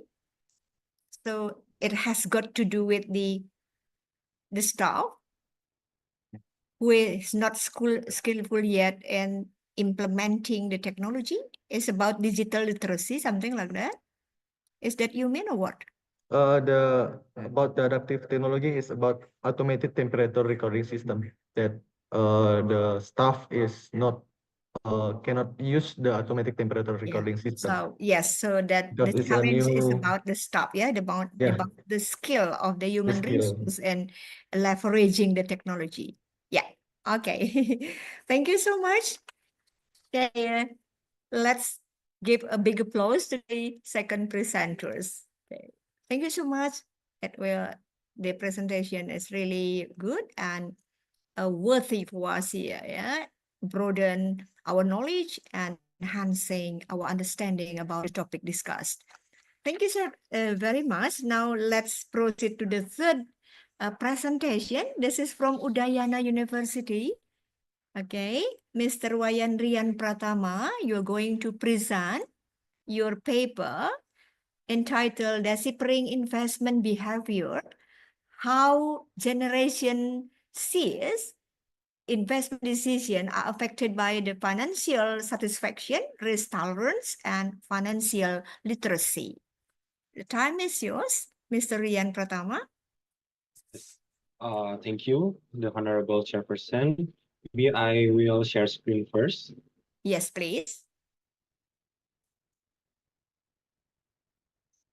Is it okay? Yes, it is visible. Okay, thank you. Okay, good afternoon, the Honorable Chairperson, Mrs. Julie, and PIC, and the participant of the International Hospitality Entrepreneurship and Innovation Conference 2025. Thank you for the opportunity to present my research. The title is Deciphering Investment Behavior, How Generation Z's Investment Decisions Are Affected by Financial Satisfaction, Risk Tolerance, and Financial Literacy. And my name is Iwayan Rian Pratama from Udayana University, Master of Management student. Okay. For the introduction, maybe it's scope from financial management. Investment is a strategic decision in financial management that is oriented toward asset growth and economic value creation in the future. In Indonesia, the investment trend is increasing, especially with the presence of financial technology, or well known as fintech, that accelerates public access to various investment instruments. The development of fintechs allow investment transactions to be carried out easily through digital devices, thus accelerating financial inclusion and expanding the reach of investors, including Generation Z. From Custodian Central Bank Indonesia, or KSEI, by the end of 2024, stock investors are dominated by investors under the age of 30, which is Generation Z at 54.83%, with an asset value of 38.97 trillion rupiah, around 2.5% of total assets in December 2024. From that, we can see young investors still dominate the capital market despite having less assets. Why it could be happen? So it could be happen because the dominance of Generation Z investor is feared due to the trend of financial inclusion, resulting in the emergence of YOLO and FOMO, or you only live once, and fear of missing out in investment behavior due to information from influencers about investment that are considered capable and trustworthy, and there is a concern that they could invest as soon as possible to get the desired return. Generation Z investors often act irrationally in making decisions, so they have certain weaknesses, such as cognitive and emotional, that take a dominant role in making individual investment decisions. It is very important to pay attention to the investment decision of young investor to prevent concern about the emergence of investment YOLO and FOMO before, so as to further minimize financial distress and also improve their financial well-being. For the literature review, decision-making by investor is supported by financial behavior that can describe investor behavior in consider investment decisions that are influenced by internal factor and external factor. The theories is used in my research is financial planning behavior theory and prospect theory. Financial planning behavior theory explains how individuals plan their finance based on psychological and cognitive factor. And prospect theory describes how investors make decisions under condition of uncertainty and how they subjectively assess gain and loss. Based on these theories, many research have examined the relationship between financial satisfaction, financial literacy, and risk tolerance with investment decision, but the result is still not always consistent. So I prefer choose investment intention as a mediator. For the research methodology, based on the theoretical review, research framework formulates 10 hypotheses, as you can see in the research framework, and population and the sample get from Generation Z investor who are active participant in the Indonesia Stock Exchange Investment Gallery or IDX at universities in Denpasar in 2024. And with 26 indicators, the number of samples used in this research was 260 samples, with sample determined by non-probability sampling called snowball sampling. And the indicator measurement use semantic differential scale from 1, very disagree, and to 7, very agree. The result in this research show that financial satisfaction, risk tolerance, and financial literacy have a positive influence on Generation Z investment decision, both directly and through the mediating role of investment intention. Also, financial satisfaction is proven to increase investment intention and decision, indicating that individuals who are satisfied with their financial condition are more likely to make investment decisions. Financial literacy also play a significant role in increasing investment decision, both directly and through investment intention as mediator, confirming that a better understanding of financial concept can increase individual participation in investment.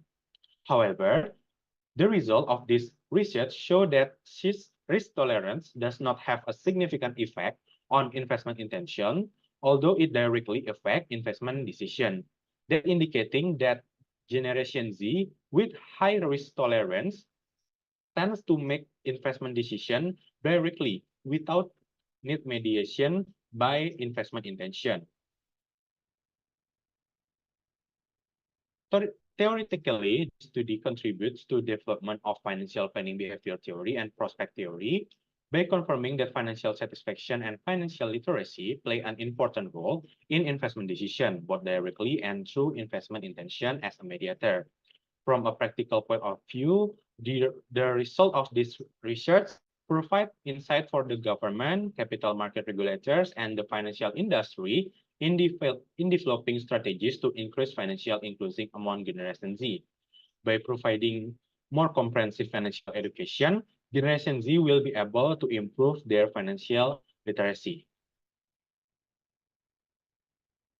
Okay, maybe thank you for your attention. And if you have any question or input for my research, you can submit it in the Q&A session. Thank you for the Honorable Chairperson, PIC and participant.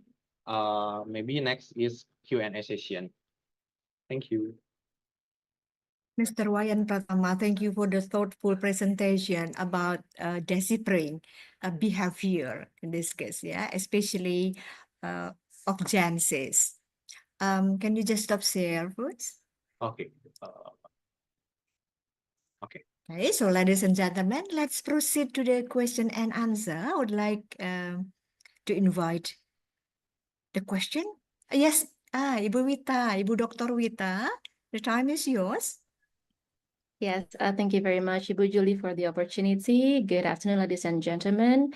Good afternoon for Mr. Wayan Rian Permana, who have just presented your research. I think it's a very interesting research because you've touched the phenomenon that is revolving around the Gen Zs right now, which is YOLO and FOMO, yeah? Jadi you only live once, and fear of missing out are really viral among the Gen Zs right now. My question is, how are these phenomenon contributing to the risk tolerance among the Gen Zs in the present era? How are these phenomenon even give effect or influence to the risk tolerance, and then will affecting to their investment decisions in this financial literacy era? So have you got the question? Thank you very much for the opportunity. Back to you, Ibu Julie. Thank you very much. Thank you for the insightful question, Ibu Dr. Wita. So Mr. Wayan Pratama, it's your time to answer the question from Ibu Dr. Wita. Time is yours, Pak Wayan. Thank you for the question, Mrs. Wita. So for the risk tolerance, in my research, result that it's not significantly effect to investment decision, but from the theory of prospect theory, it's positively affect to investment decision. It can be happen because in this in my research from the 260 respondent is mostly born in 2004, which is still in student in universities and not have assets, big assets like individual in above Generation Z or above 30 in age, like that. So risk tolerance in this research can make Generation Z to make their decision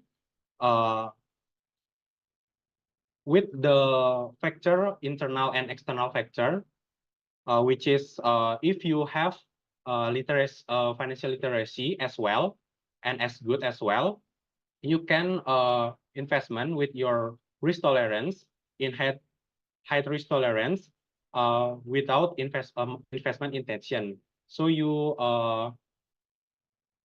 just not because FOMO, you can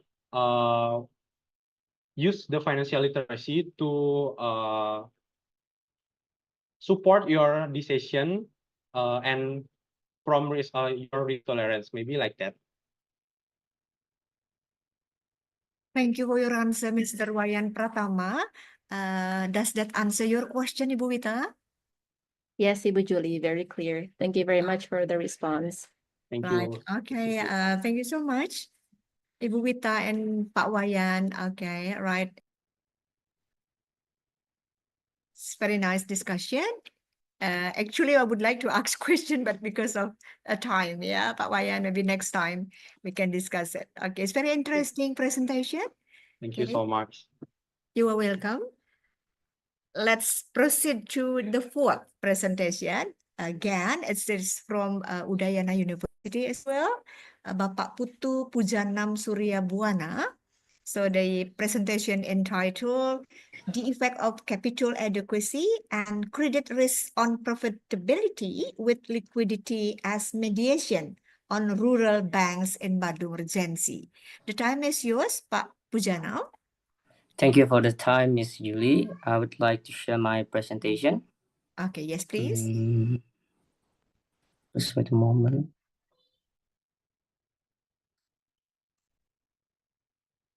Okay. Is it visible for my Yes, Pak slide? Pujana. Okay. Yeah. Thank Yes. you. Can I start, Miss Julie? Yes, please. Okay, thank you for the time and the opportunity to present my results in this session. First of all, good afternoon, Miss Julie and all of the participants. Good afternoon. So I would like to presenting my results with the title "The Effect of Capital Adequacy and Credit Risk on Profitability with Liquidity as a Mediator on Rural Banks in Badung Regency." So first of all, my name is Iputu Pujanam Suryabuana from Udayana University. My research, for the research background, first of all, in the legal framework of Law of the Republic of Indonesia, number 10 of 1998, Article 1, Paragraph 3, the state classified banks in Indonesia into two categories. The first one is commercial bank. The second one is rural banks. And which you see from the slide, there's a total amount of rural banks in Bali. It consists of 133 rural banks, especially in Badung Regency has the highest number of rural banks in Bali, which have 45 units or around 33.83% of the rural banks in Bali, with a total amount of savings worth around 883 billion. Meanwhile, in Bangli Regency, recorded the lowest number of rural banks, which only one unit, with or equivalent to 0.75%, with the total saving around 3 billion. So what I see from all of these rural banks is about their profitability, because profitability is one of the measurements to measure for bank performance. So profitability is a key metric for investor, as shown in the table of the comparison of rural banks probability in its regency in Bali province. So as you can see, the Badung Regency has a highest number of rural banks, but it experienced a significant decline in 2021. It's around minus 2.03%. Or in 2021. So this suggests the rural banks in Badung still face a competition from other financial institutions such as Koperasi, LPD, financial technologies, and commercial banks in their effort to distribute credit, particularly to the tourism sector, which is a vital sector in Badung Regency. So for the literature review, based on that problem, so according to the stakeholder theory, profitability provides a critical insight not only to shareholders but also to stakeholders. One widely measure is a profitability, is return on asset. So profitability also can conduct with the capital adequacy, credit risk, and liquidity. So for the capital adequacy, when a bank have a more capital adequacy, so they have a power to absorb, lose, and expand the credit. And also if the higher credit risk reflect in a performance we call as non NPL or non-performing loan. And for the liquidity, can negatively impact the runs from the stakeholder theory perspective. So these three factors is essential not only for shareholder but also the stakeholders. And for my research methodology, so the research framework is consists of 7 hypotheses. So this research was conducted on the financial reports of rural banks in Badung Regency for the period 2021 until 2024 by taking a sample of 45 rural banks and then analyze with using PLSM method. And I got the result for this study. So I found that capital adequacy has a positive and significant effect on profitability, which accept my hypothesis 1. And number 2, credit risk has a negative and significant impact on profitability, which accept my hypothesis 2. So, and for the third, capital adequacy has a negative impact on liquidity. It's reject my hypothesis. And credit risk has a positive effect on liquidity. It's also reject my hypothesis. And for the another hypothesis is this study also found that liquidity acts a mediator between a capital adequacy and profitability and credit risk on profitability.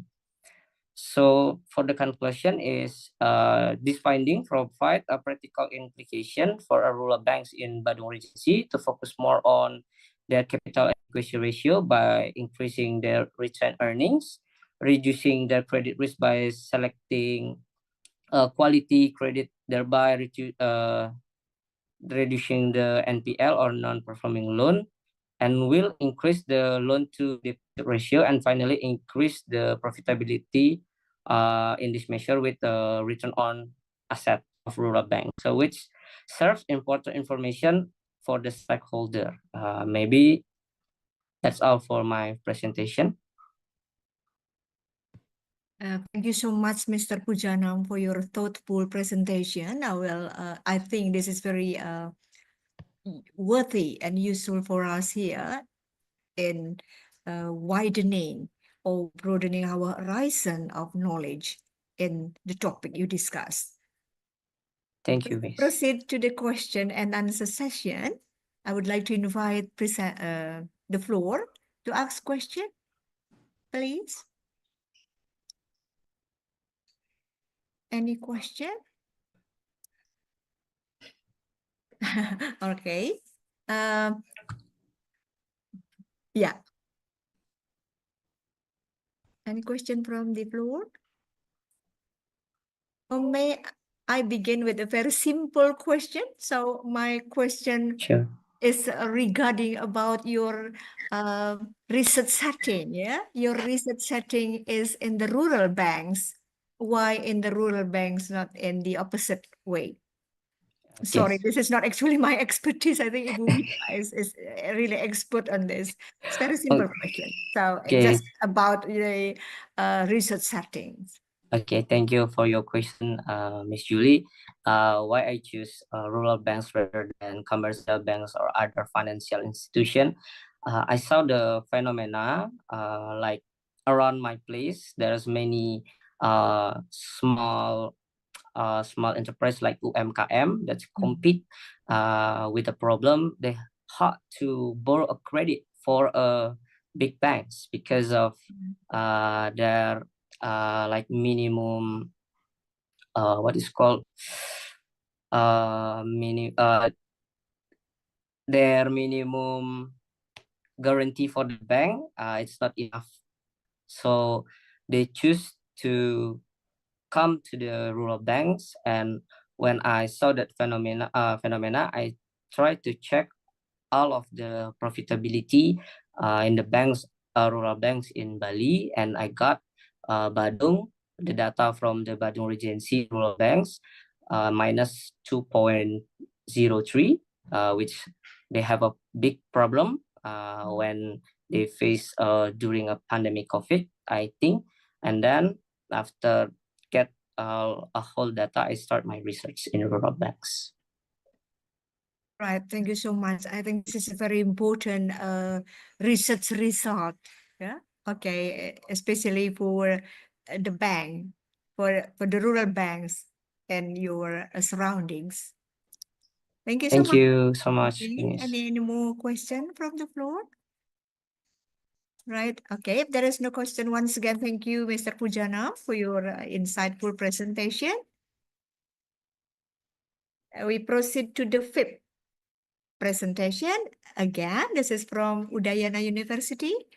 Ms. Kadek Dewi Savitri will present a paper entitled The Influence of Financial Literacy, yeah, and Overconfidence on Investment Decision with Risk Tolerance as a Mediating Variable. A study on stock investor in Bali province. Ms. Kadek Prativi, the time is yours. Sorry, Miss Yuli. Yeah. I think Miss Dewi It's didn't not in? come. Yeah, All right. not Okay. sure. Yeah, excuse Yeah. me, would you Yes. I think Mrs. Kadek Dewi is not in this room. Yeah. I believe maybe can have a better connection. Maybe would Julie connect the last Right. presenter? Okay. Yes, please. Yes. Thank you so much, Gian, for the information. Yes, ladies and gentlemen, now we come up to the last presentation. This presentation will be delivered by Ibu Dr. Wita, Gusti Putu Wita Indrayani. And the title is really eye-catching, Ibu.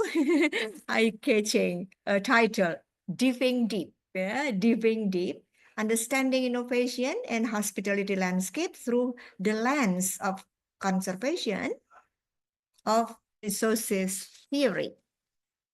The time is yours, Ibu Wita. Well, thank you very much for the opportunity. I would like to share my presentations.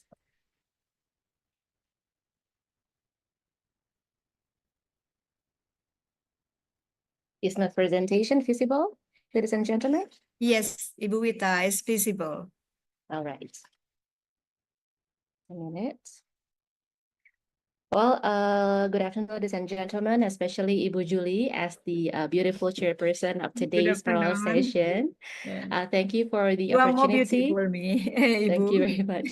To present our study entitled Diving Deep, Understanding Innovations in the Hospitality Landscape through the Lens of Conservation of Resources Theory.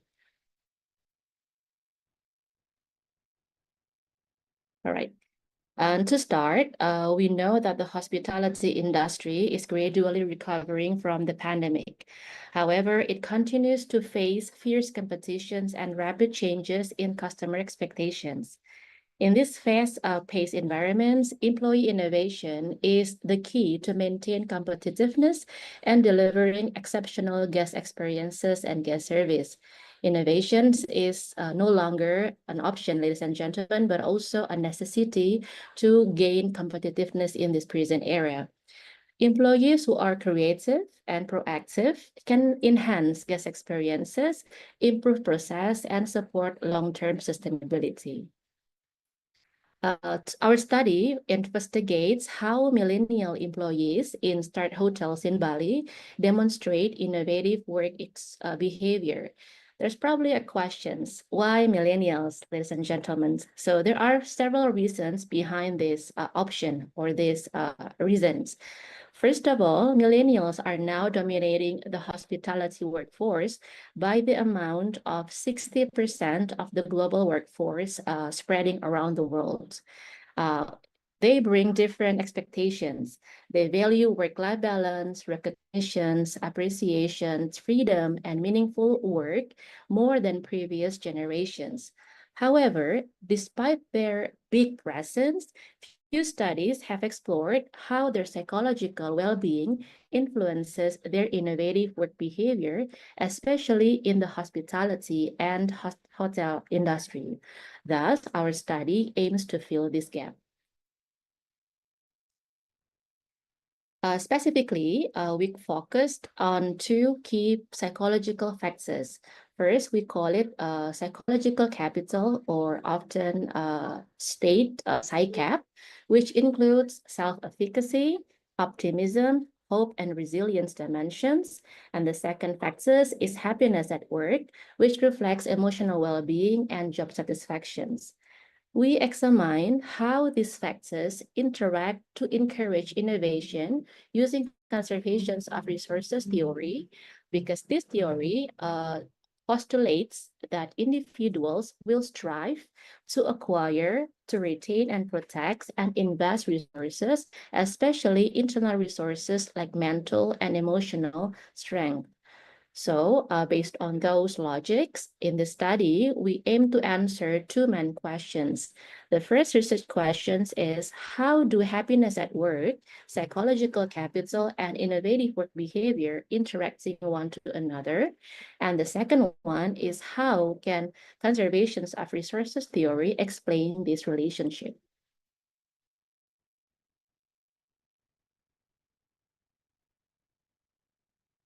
Why this study based on the conservation of resources theory as the foundations to build the research questions. By using the FOSS-viewer applications to map previous studies related to innovative work behavior, it was found that only a few studies reviewed this topic from the perspective of this theory. The keyword used to filter articles from various reputable journal databases were innovative work behavior and millennials and theory. Of 939 articles identified, the most frequently used theories to explain the innovative behavior of millennials include the theory of planned behavior, innovation theory, technology acceptance models theory, and unified theory. So this finding indicate that the role of internal resources, especially psychological capital as the predictor of innovative behavior, has not been widely explored from the perspective of conservation of resources theory. Therefore, the study aims to examine in more depth work behavior among millennials employees by empowering psychological capital as the main factors and exploring the role of happiness at work as the mediating variables. To answer the research questions, we conducted a sequential explanatory study combining quantitative surveys and qualitative interviews. Data were collected from 129 millennial employees working in 3, 4, and 5-star hotels in Bali, specifically in Sarabagita area, in Denpasar, Badung, Tabanan, and Gianyar. Most were from operational rank on file positions. We used Smart PLS version 4 to data analysis and conducted follow-up interviews for triangulations, and then continued by the semi-structured interviews with 5 millennial employees at various levels are conducted to support our findings. So this is the results. Because of the time, I'm not going to talk about the statistic report of this Smart PLS output. I want to emphasize the key findings of this research. The results here showed that psychological capital does not directly influence innovations. However, it does lead to happiness at work, which then drives innovation through innovative work behavior. It means happiness at work fully mediates the relationship between psychological capital and innovations. Frankly speaking, psychological capital does not directly stimulate innovation alone, but when it leads to happiness at work, it does. Happiness at work acts as a transformative resource that enables creativity, risk-taking, and engagement in innovations performed by the millennials. And our finding also reinforce the theoretical and practical contributions. For the theoretical contributions, our finding reinforced the conservation of resources theory, which postulates that psychological resources like psychological capital need to be supported by the emotional well-being like job happiness to drive positive outcomes like innovations. Millennial employees with high psychological capital, those who feel confident, optimist, resilience, tend to experience a greater job happiness in their workplace. In turn, this emotional well-being creates the internal motivations to explore, create, and innovate in the workplace. So, innovation does not come directly from psychological strength, but from the happiness it enables. Our interviews revealed 5 common sources of workplace happiness for millennials. Those are, first, a positive work environment. Second is opportunities for career growth. Third, work-life balance. Fourth, recognitions and appreciations from their management, especially supervisors. And fifth, the flexibility in career paths and job roles. So these insights highlight what hospitality business can focus on and support innovations from within the individuals. For the practical implications, especially for hotel managers, fostering happiness at work is not just a nice to have thing, but also it is a strategic thing to have. For hotel managers and HR leaders, the message is very clear, ladies and gentlemen. First, they have to focus on building a happy workplace. They need to provide recognition program for the staff or employees, and they need to support work-life balance and career development.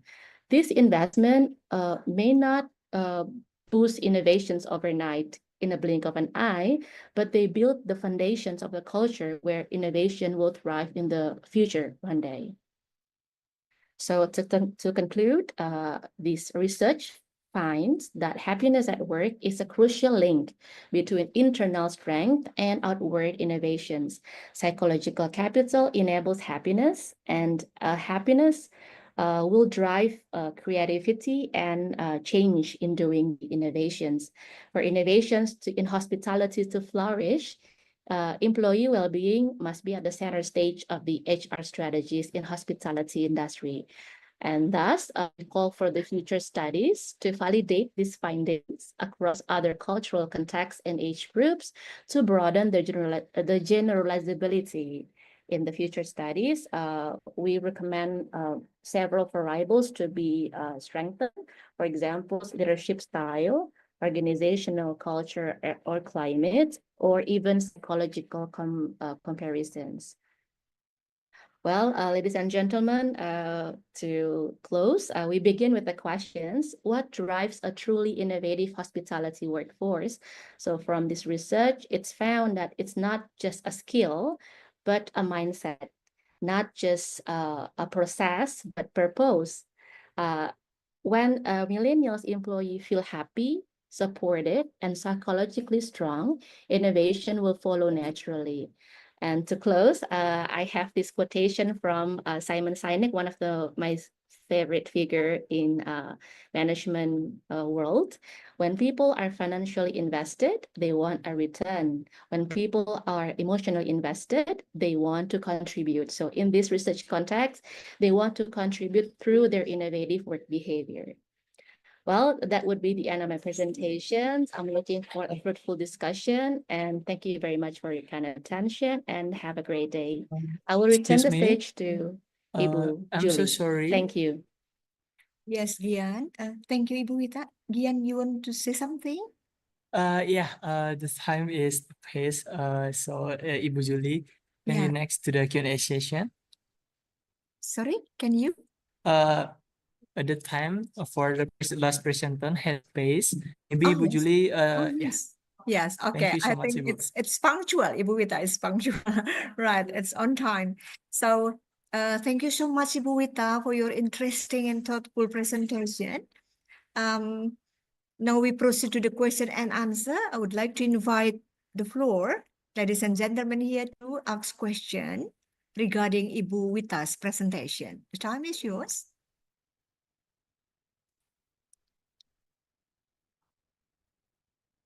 Okay, no question. All right. If there is any question? If there is no question, I just want to ask question, Ibu Wita. Okay, this is based on my shallow understanding about the topic that you discussed. Yeah, I would like to learn from you as the expert in here. Ibu Wita, regarding your findings, there are two key components The first one is about psychological capital, and happiness at work. So these key components can or significantly influence the innovation. Okay, so my question is, how about the competence, Ibu, like the skill? So do you see that competence, like a skill, knowledge, etc., so the component in influencing innovation? What do you think about it? Thank you. Yes, thank you I'm very learning. much. This is I'm learning from you. Yes, thank you very much, Ibu Julie, for the questions. I think a lot of factors will contribute to the emergence of innovations, especially in hospitality industry, Ibu, because we know that this this industry is very dense. It has many complex things working together to form a specific models to serve to the people that they are serving. So I think competence might be also contributing to the emergence of innovative work behaviors, but specifically on this research context, I'm trying to figure out how psychological resources affecting the emergence of innovations through this conservations of resources theory, because this theory, as the main element of my research, predicts that depletions or the insufficiency, for example, the insufficient resources provided by the organizations can activate negative psychological states among employees. They will feel depressed, they will feel the lack of motivations and feelings of limitations. When employee freedom is threatened, they react by engaging in negative psychological deviance. So by this theory, there is a specific premise which is called resource investment. So this premise postulates that employees with strong psychological capital tend to feel happy in carrying out their task and responsibility, which ultimately encourage them to undertake new innovative efforts. So I think competence might be contributing to the innovations, but we have to see more deep into that maybe in the further research. All right, Expand Ibu. this research. Yes. Thank you very much for Thank the you so much. questions, Ibu. Okay, thank you so much, Ibu Wita, for the answer of my question. Excuse me, Gian, we still have time? Time is about finished. For the time is passed, Ibu. Maybe Ibu Julie want to say something for our presenters. All right. So then, ladies and gentlemen, the people presenters, once again, I would like to thank you very much for your interesting, insightful, and thoughtful presentation. So those who are broadening our understanding on the topic discussed. And I believe your findings, your insight, your, the research finding, the study will very, very important for the humankind, for the personal development, not only in Indonesia, not only in Bali, but also for the entire world. So thank you very much. I do apologize if I do something wrong during this presentation. Once again, all of you are really highly appreciated. Thank you so much. Thank you so much, Ibu Julie, Presenters, for okay. all presenters. Thank you so much for Give the applause to end present up. this material. Okay, let's give applause. Ladies and gentlemen, all the presenters have completed their presentations. Before we end this session, I would like to remind our chairpersons, Ibu Julie, from Polytechnic Pariwisata Bali, to fill the evaluation form that has been provided by our committee. And also, before going back to the main room, allow me to capture for documentation. Maybe for all presenters, please turn on your camera. Yes. So on my marks, 1, 2, 3. Julie. Cheers. Okay, once again, 1, 2, 3, cheers. Okay, thank you so much, Ibu Thank you so Julie much, and all everybody. Have a presenters. wonderful afternoon. See you in Thank the next you. INHEIC, the INHEIC next year. Thank you so much. Thank you so much, Ibu.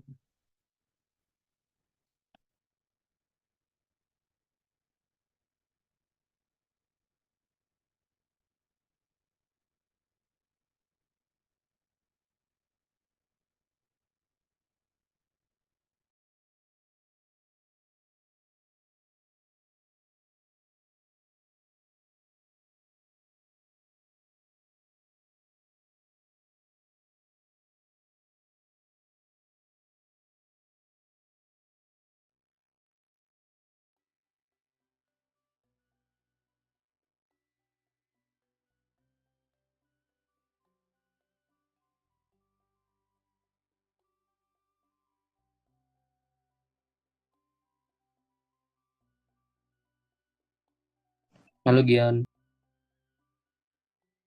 Oke, selamat sore Bapak. Sore, nanti sertifnya dikirim ke email ya? Enggak Bapak, seharusnya itu setelah mengisi langsung masuk ke email Bapak. Sampai sekarang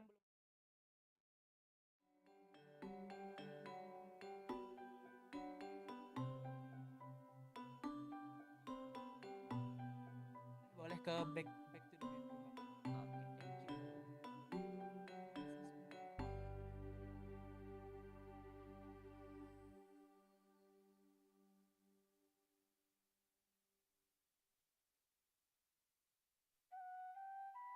Oke,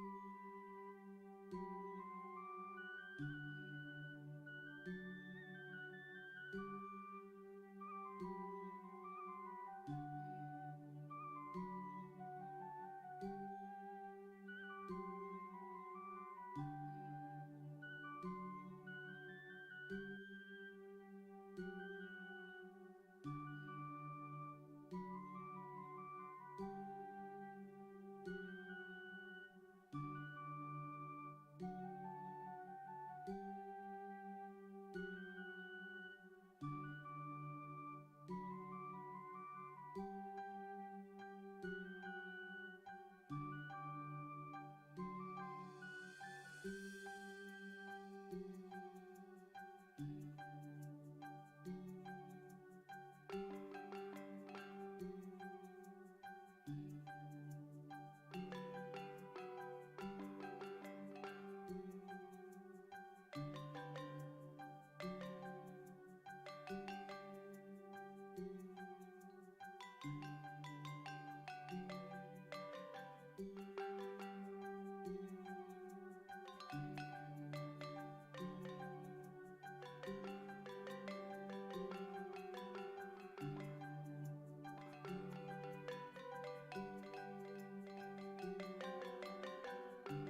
All right, ladies and gentlemen, I want to reminder that quiz and game will begin as soon as possible. So for the online participant, please be ready because the grand prize is 1 million. So please on cam and be ready. And also the offline participants to gathering in here, MICE Bali Tourism Polytechnic. Thank you.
Ladies and gentlemen, welcome back to the 5th International Hospitality, Entrepreneurship and Innovation Conference 2025.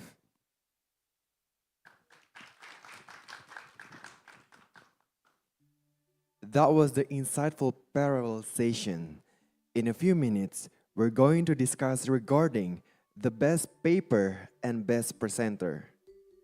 While waiting for the result for online and offline participants, we will have a quiz session for you and also another Lucky Wheels game.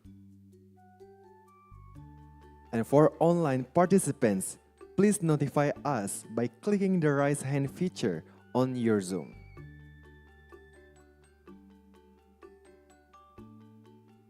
Alright, ladies and gentlemen, at MICE Widyatula Meeting Room, Bali Tourism Polytechnic. So now we are going to our first games. It was answering some questions. So both of us will be read some question about our event today, and then later you can ask and later you can raise your hand and then please answer the question correctly because there's some door prize waiting for you. All right, for our first question, what is the theme of the INHEIC 2025? Right? Once again, what is the theme of the INHEIC 2025?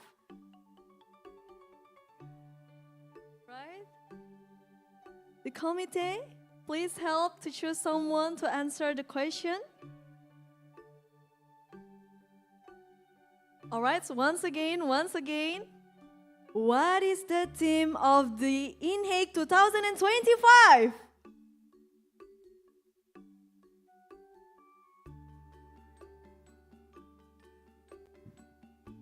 Cultural authenticity in hospitality, navigating the tension between tradition and contemporary trends.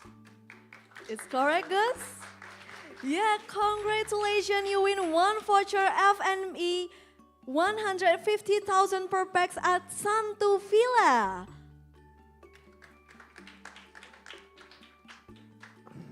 All right, move on to another question. This is for offline participants. So the question is, please listen closely and carefully.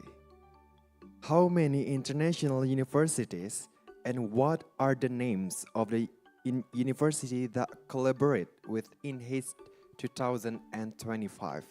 Please raise your hand. All right, raise your hand in 3, 2, 1. Okay, please the committee.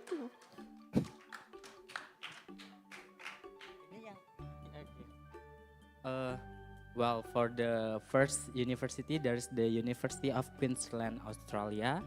Then also Bali Tourism, Lombok Tourism Polytechnic, INHEIC, Bandung Tourism Polytechnic, Makassar Tourism Polytechnic. Also Republic Polytechnic of Singapore, also Makassar Tourism Polytechnic, and Palembang Tourism Polytechnic. That was the correct answer. Still wrong. Okay. Sorry. Right, Okay, another participants, can you raise your hand? So we will replay the question. So how many international university and what are the names of the universities that collaborate with INHEIC 2025? All right, you can check on the flyer maybe on the media social. That's right, the International University. All right, over there. Is committee allowed to answer the question? Okay, it's allowed. All right, the first one is the Republic Polytechnic of Singapore. The second one is Wongsan University in Korea. And okay, and the last one is I forget the name. Okay, 1, 2. Jiangxi Science and Technology Normal University. All right, congratulations. You win one voucher discount 50% at Citra Land Water Park Denpasar. Alright, and now we are giving some door prize to our online participants. So for our online participant, later if you want to answer the question, you just need to raise your hand by click the emoticon raise hand in the Zoom. Okay, the number one is, listen carefully and closely. What is the name of the dance that we have performed in today's program? Okay, the committee, please help us to... Okay, once again. What is the name of the dance that we have performed in today's program?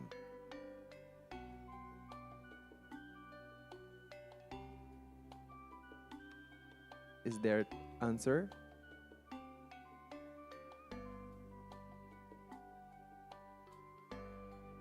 All right, is there someone that already answered?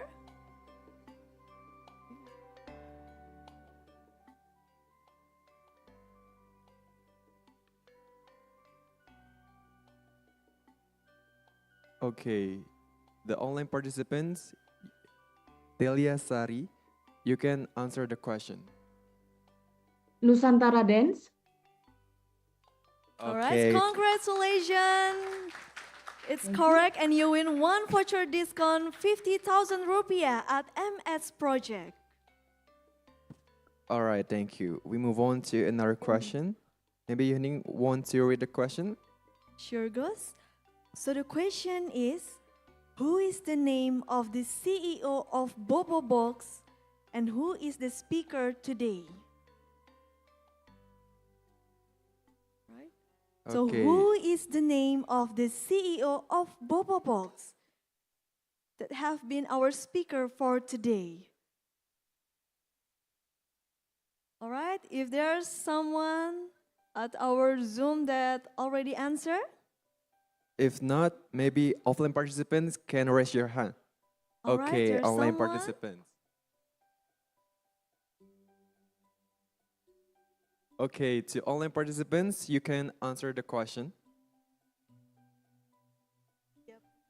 Okay, thank you. So the CEO of Bobo Box Hotel is Indra Gunawan. All right, congratulations. You got voucher discount 50% Citraland Water Park Denpasar.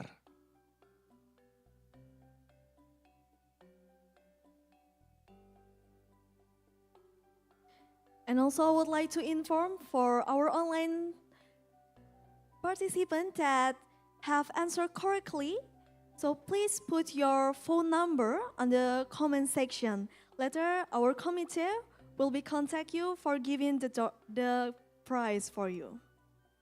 All right, and the last question for our online participant. Please mention minimum 3 plenary speakers today. All right, is there someone already raised hand?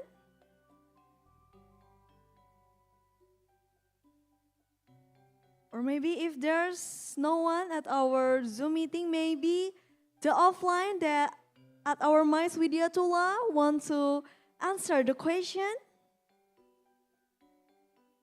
So repeat the question. The question is, please mention minimum 3 plenary speakers today. Okay, all right. All right, Nazwa, could you please answer the question?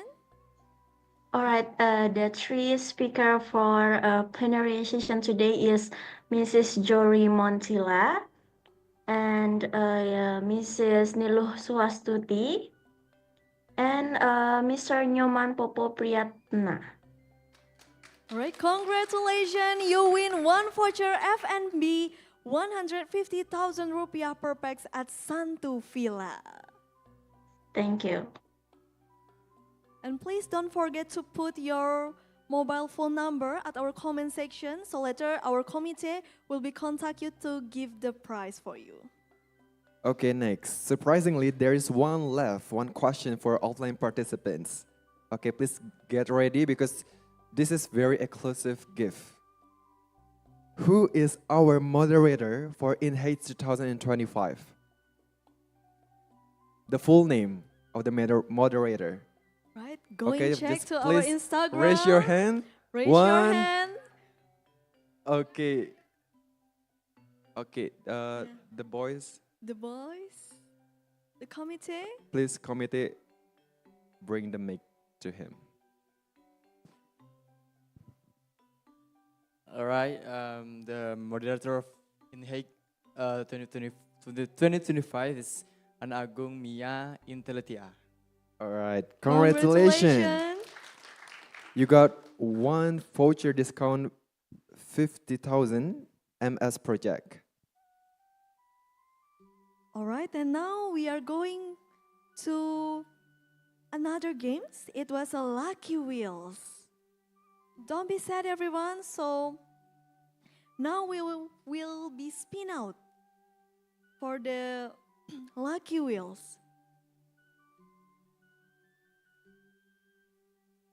Okay, the committee, please pop up the spin. All right, now we'll be spin out on my count. 1, 2, 3.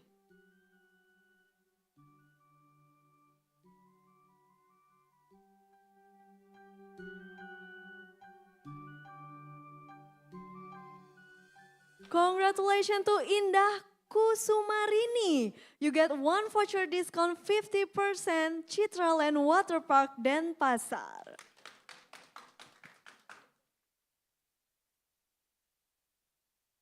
Okay, the second one.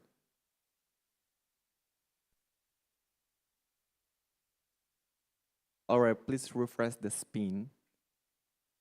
All right, 1, 2, and 3. Spin.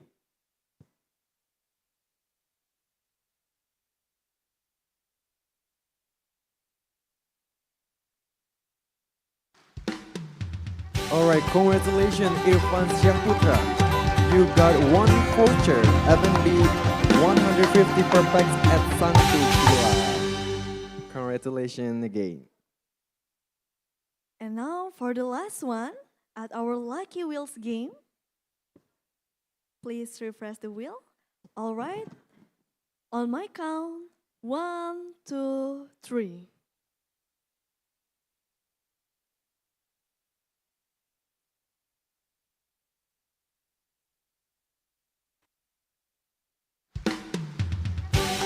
Congratulations to Ibu Tupus Mawan Aditya. You win one voucher F&B 150,000 rupiah per pax at Santu Villa.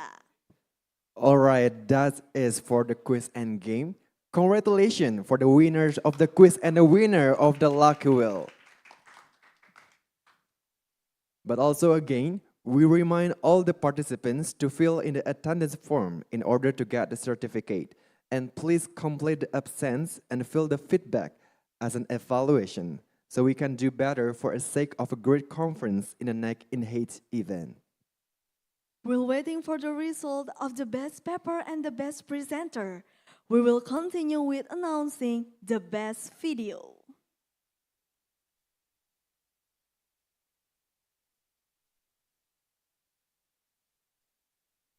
So the winner of our best video at our Instagram is at arizen.cho. Congratulations, you win 2 voucher discount 50,000 at MS Project, 2 voucher discount 50,000 at Citraland Waterpark, and 2 voucher F&B IDL.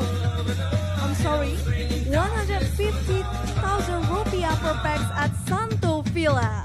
But if you close your eyes, does it almost feel like nothing changed at all? If you close your eyes. Okay, congratulations for Arizona.choc. And the committee will send you direct message on Instagram for the prize.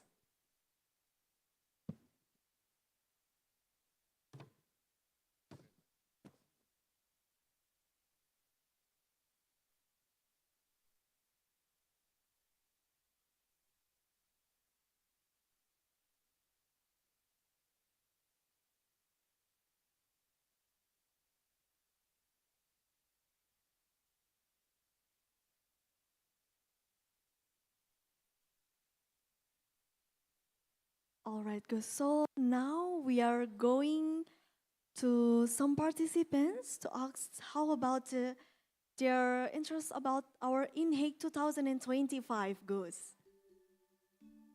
Let's go, Gus. Okay, we're going to ask a few questions to the participant in here. Okay, maybe we go first to the committee because they've hard work to prepare this event, right, Yening? It was correct, Gus. All right, we will ask for. Okay, Yening, who boys you will choose? Which one? I can choose anyone, Gus. All right, I'll ask the question for Junior.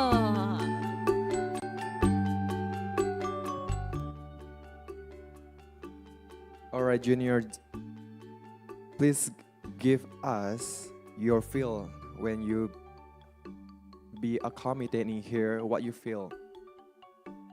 Okay, thank you so much for the question. So for today, I feel really happy for today because on this event in INHEIC, 5th INHEIC International Hospitality, Entrepreneurship and Innovation Conference, giving us a lot of lesson about how to being a good people in the tourism industry especially. And also I'm as a committee and I really grateful to have this opportunity because from this opportunity I get a lot of reason like how to working together with other people, and it's actually the program for our senior in the 8th semester, and I'm still in the 2nd semester, and I'm really happy to supporting all my senior in this college in Bali Tourism Polytechnic. So congratulations for all my senior. You guys did a great job. Thank you so much. Thank you, Junior. Okay, we move on to another participant. Maybe now the girl in here. Okay, Yening, please choose. Okay. All right, because maybe we move to our. Right, maybe we move over here, Ghost. The beautiful girls stay over here. You have some question, Ghost, for her?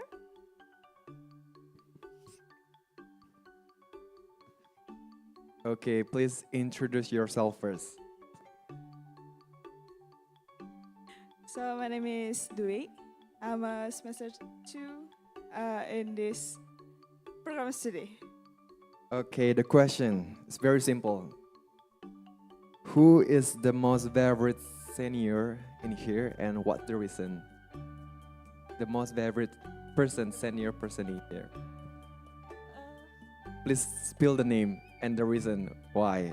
I think she's Kak Gemang, because she's my coordinator in public relations, and she's the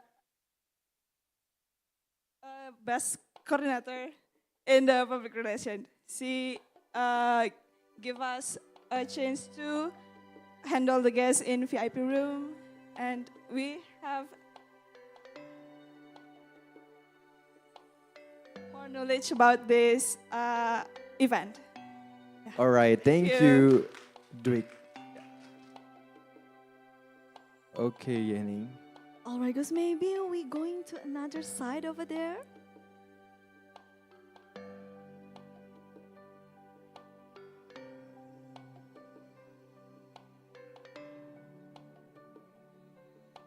All right, or we move over here, girls. First, All girls. right. Our beautiful ladies stay here. All right, can you introduce yourself first? Should I stand? Yes? Should I stand? All right, Okay. stand up. Hello everyone. As I introduced myself before, nama saya Mauzuna. I'm from Tajikistan. Currently, I am Dharma Siswa student, which is Indonesian government scholarship. So I've been here for 8 months. The total duration of the program is 10 months, so I'll be here for 2 more months. Then I'll be back to my country. Yeah, that's it. Oh, by the way, here I'm representing Institute Pariwisata Trisakti, which is in Jakarta. I had my 1 semester there in Jakarta, and currently I'm doing internship in Bali Nusa Dua Convention Center. Yeah. Okay, maybe the question is about the tourism, maybe. The most favorite attraction in Bali. Since I'm doing my internship here, so I didn't have a chance to visit many tourist attractions here in Bali. But from the numbers that I already visited, it may be Kecak dance in Uluwatu, and I really highly would like to highly recommend it to our guests who will be living in Bali. Kecak dance is really something unique about Balinese culture, and it's not the simple or usual dance.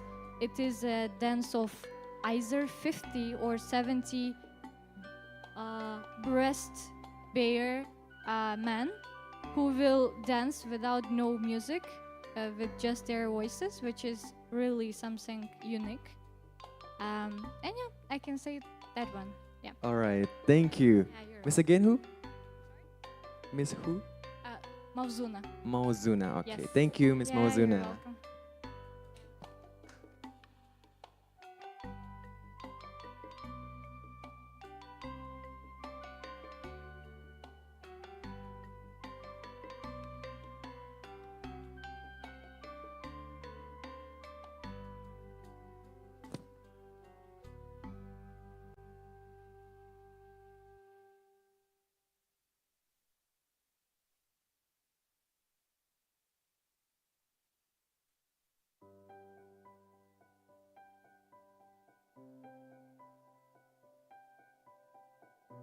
All right, ladies and gentlemen, before we spill the best paper and best presenter, first we will watch the video, The Tourism Polytechnic. So happy watching.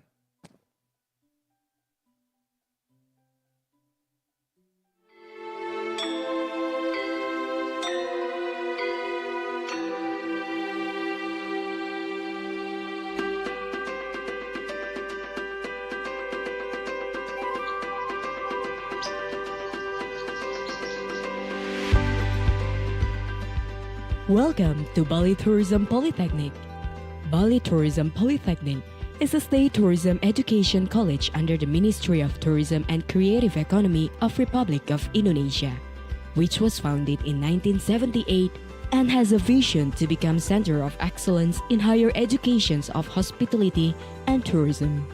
Focuses in education and training program at vocational levels. Bali Tourism has programs as follows. Culinary Arts Study Program, a 3-year study program to produce competent professionals in the field of culinary skills, which aims at producing graduates who will be able to be middle-level professional managers in the field of food production or entrepreneurs. Food and Beverage Service Study Program, a 3-year study program which aims at producing graduates who will be able to be middle-level professional managers in the fields of hotels, independent restaurants and bar, cruise, and as entrepreneurs in the food and beverage sector.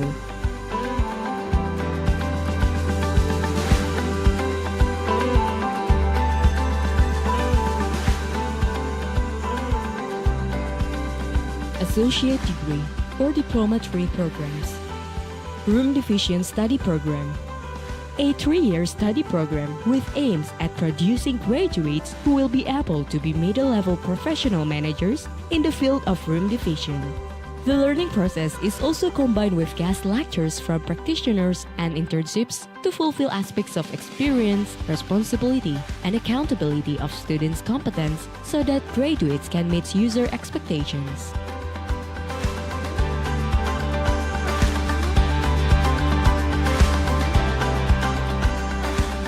Bachelor of Applied Tourism Diploma or Diploma 4 programs. Hotel Management Study Program, a 4-year study program that study all major departments in hotel, such as front office, housekeeping, F&B production, F&B service, and back of the house departments such as human resources, accounting, sales, marketing, and revenue, to create competent and professional graduates at the leadership level in the hospitality industry. Hospitality Accounting Management Study Program, a 4-year study program specifically educates its graduate to have professional skill in the accounting department in the hospitality business. This study program is the right choice for young tourism people who want to pursue career as purchasing manager, credit manager, cost controller, chief accounting, or financial manager.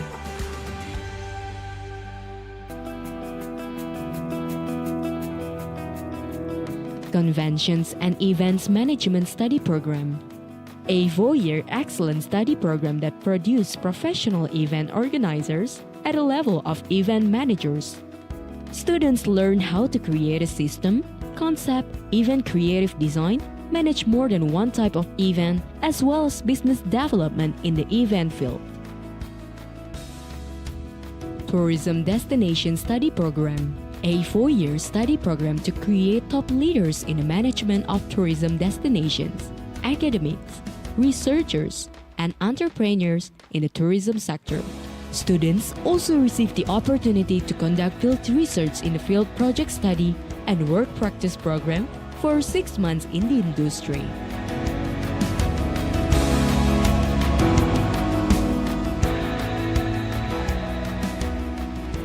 Travel Business Study Program, a 4-year study program that provides students with comprehensive knowledge and skills in the travel industry.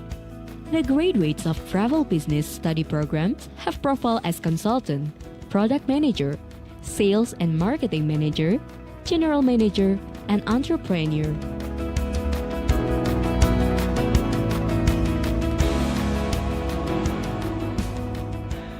Applied Master or Magister Program.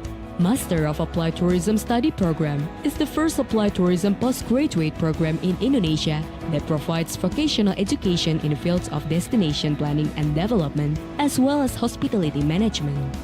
In addition, students are also equipped with entrepreneurial skills. Therefore, they can be a reliable entrepreneurs in the tourism and hospitality sector.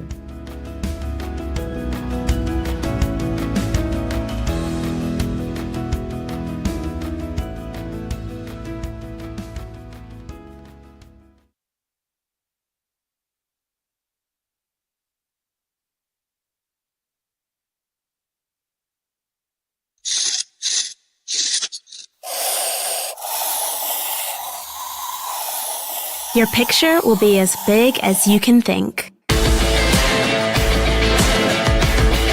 At Uzong University, you can paint your own picture towards the future.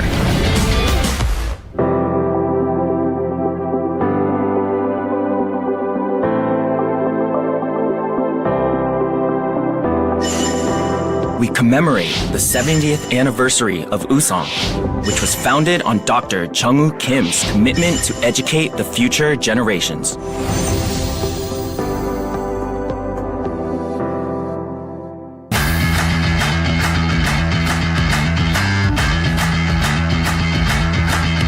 Everyone talks about globalization. However, Uzong has a unique perspective. International students and English-speaking professors from more than 80 countries sharing lectures and classrooms with universities from the Americas, Europe, and Asia. 그럼 추수만 한국인네. It's a truly open campus where global citizens come to study together. This is what it means to be uniquely global at Uzong University.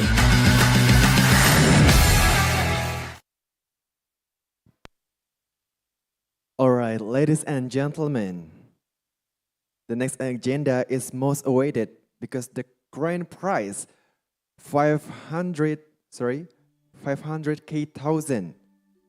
So please, the offline participant, carefully listen the question. Okay. the grand prize will be started. The question is, the theme of INHEIC 2025 is Cultural Authenticity in Hospitality, Navigating the Tension Between Traditions and Contemporary Trend. The question is, what is the subtopic 1 of INHEIC 2025? Okay, please raise your hand. Okay, the committee, please running the mic. Okay, the subtopic 1 of INHEIC 2025. Please listen carefully and closely. Ladies and gentlemen. So And I want to reminder, this is for offline participant, the grand prize.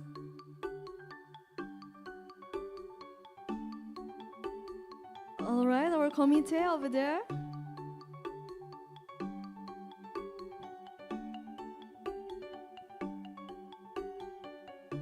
All right, for the grand prize, 100,000 waiting for you. I'm sorry, 500,000 is waiting for you. The subtopic is the involving hospitality, the embracing innovation and authenticity in guest experience.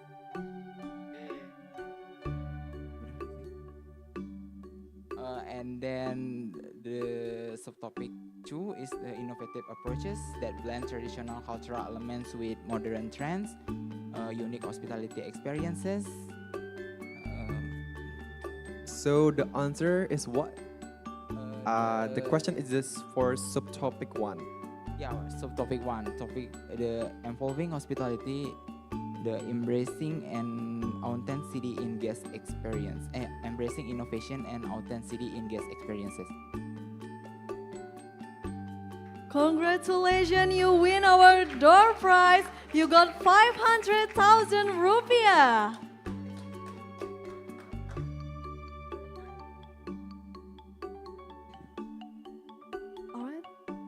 So now, don't be sad, our online participant, because we also give you the door prize.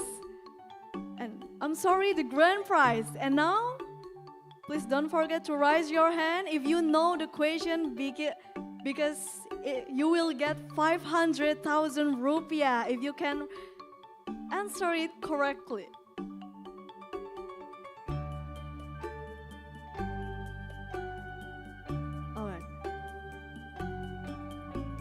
Please listen, our online participant. The question is, where is the location of Bali Tourism Polytechnic? Is there someone already raised hand? The exactly location of Polytechnic, Bali Tourism Polytechnic. Exactly the location. All right, is there someone already raised hand at our Zoom meeting? I'm sorry, this is for online participant. All right, Gus, there's someone, Gus, that want to answer for grand prize 500,000 rupiah. Good afternoon.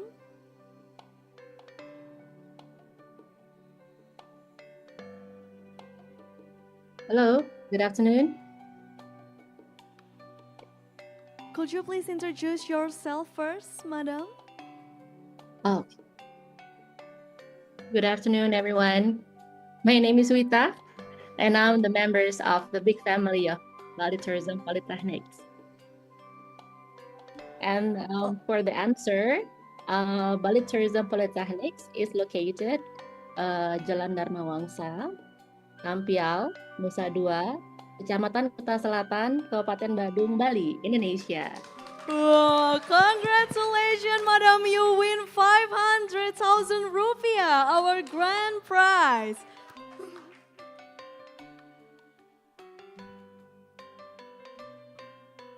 Well, ladies and gentlemen, that is all the games of INHEIC 2025. Congratulations to offline and online participants for 500K.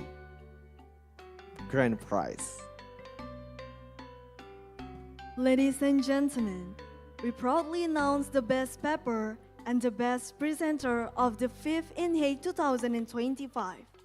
This agenda will be presented by Head of Hotel Management Study Program and also close the event officially. To Miss Nima De Suastini, SAMM CHE, the time is yours.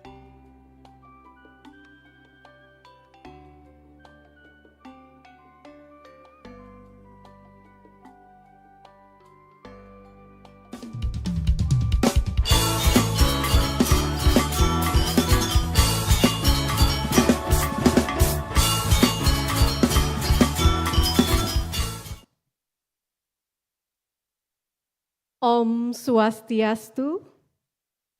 Assalamualaikum warahmatullahi wabarakatuh. Shalom.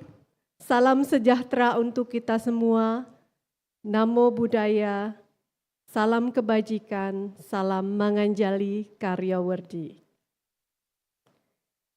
I would like to express my sincere gratitude to the keynote speaker and invited speakers who have generously shared their valuable insights and experiences during the panelists and plenary session.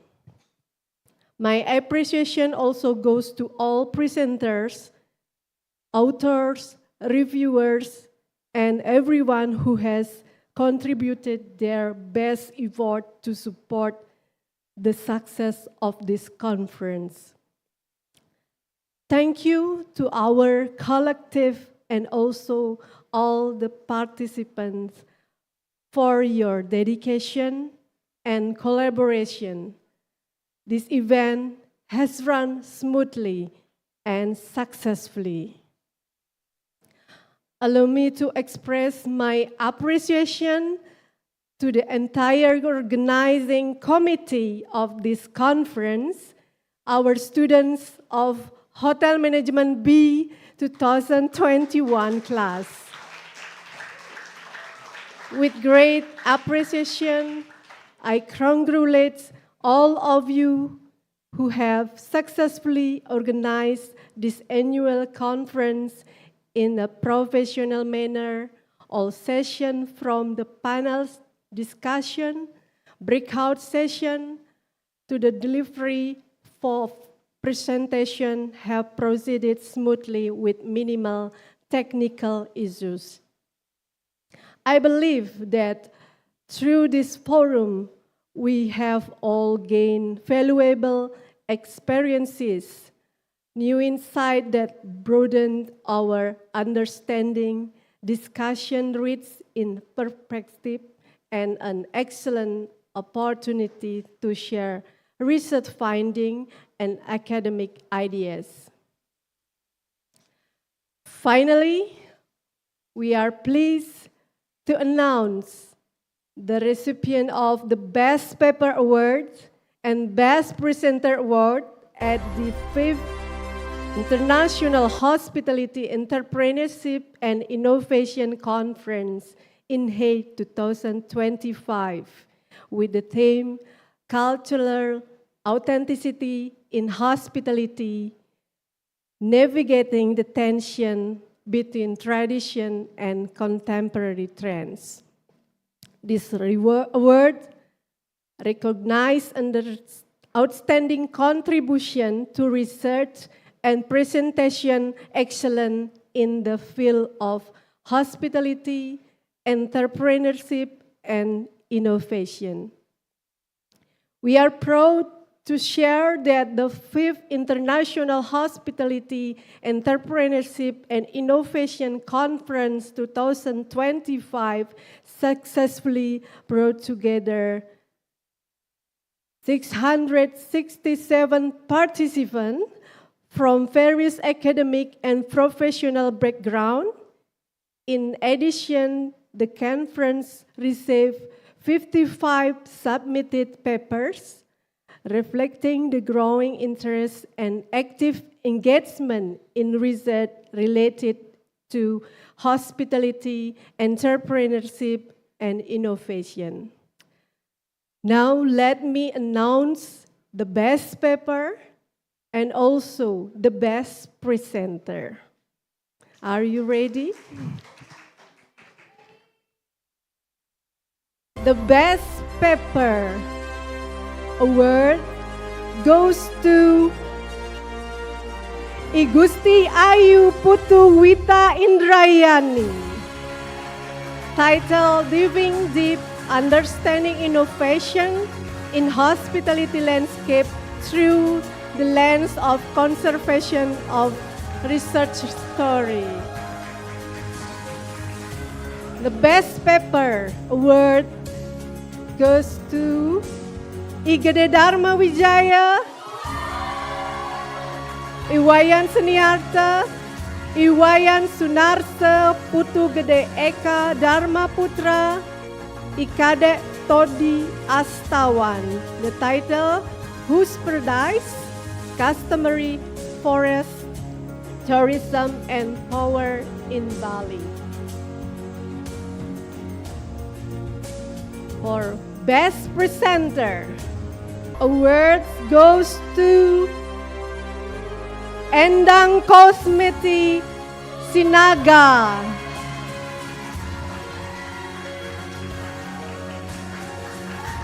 Congratulations for the best paper and best presenter in INHEIC 2025.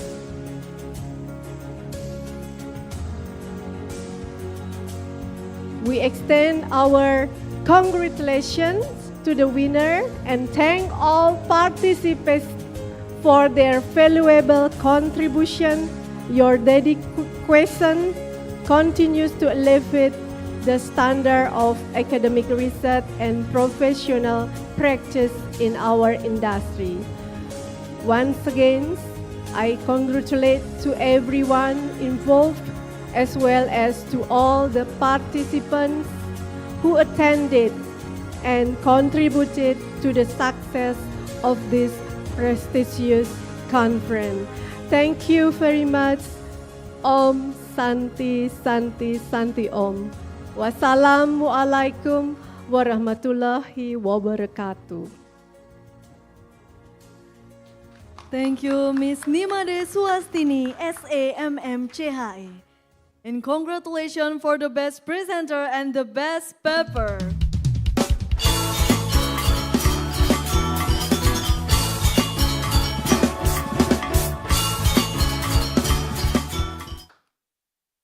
Ladies and gentlemen, the time constrained us somehow. Finally, we come to the end of the International Entrepreneurship and Innovation Conference 2025. We would like to use this opportunity to give our thanks to the international partners, Wusong University, Daejeon, Korea, Jiangxi Science and Technology Normal University, Republic Polytechnic, Singapore, and all of the tourism polytechnic under Ministry of Tourism and Creative Economy, Republic of Indonesia. With our gratitude, we do apologize if there are any mistake during this event. Thank you for supporting us in succeeding this event. See you at the 6th International Hospitality, Entrepreneurship and Innovation Conference next year! Om Santi Santi Santi Om.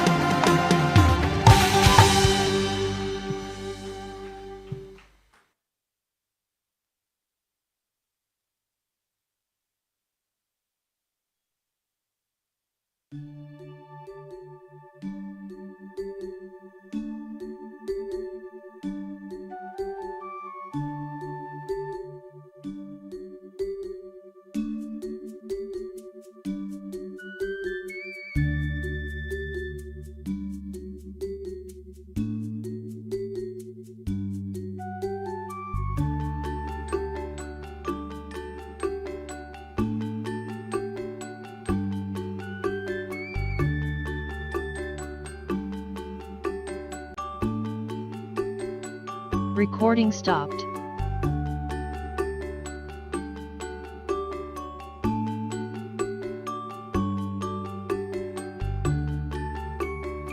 Cek.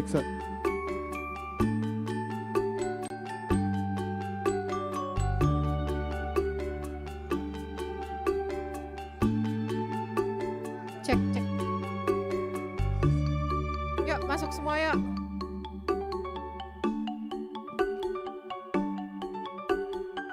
Oke, yuk.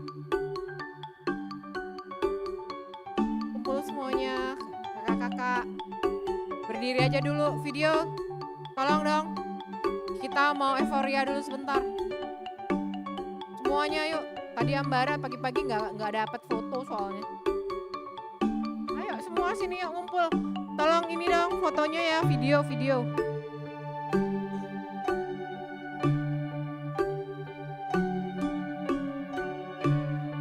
Yuk, maju mendekat semuanya. Kita bilang INHEIC 2025. Apa? Video ya dari sini lah kalau kamu naik dari sini. Dari atas ini. Semuanya ya, semuanya. Selesai ya.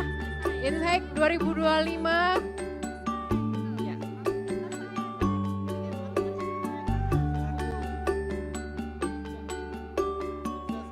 Oh, sukses, selesai.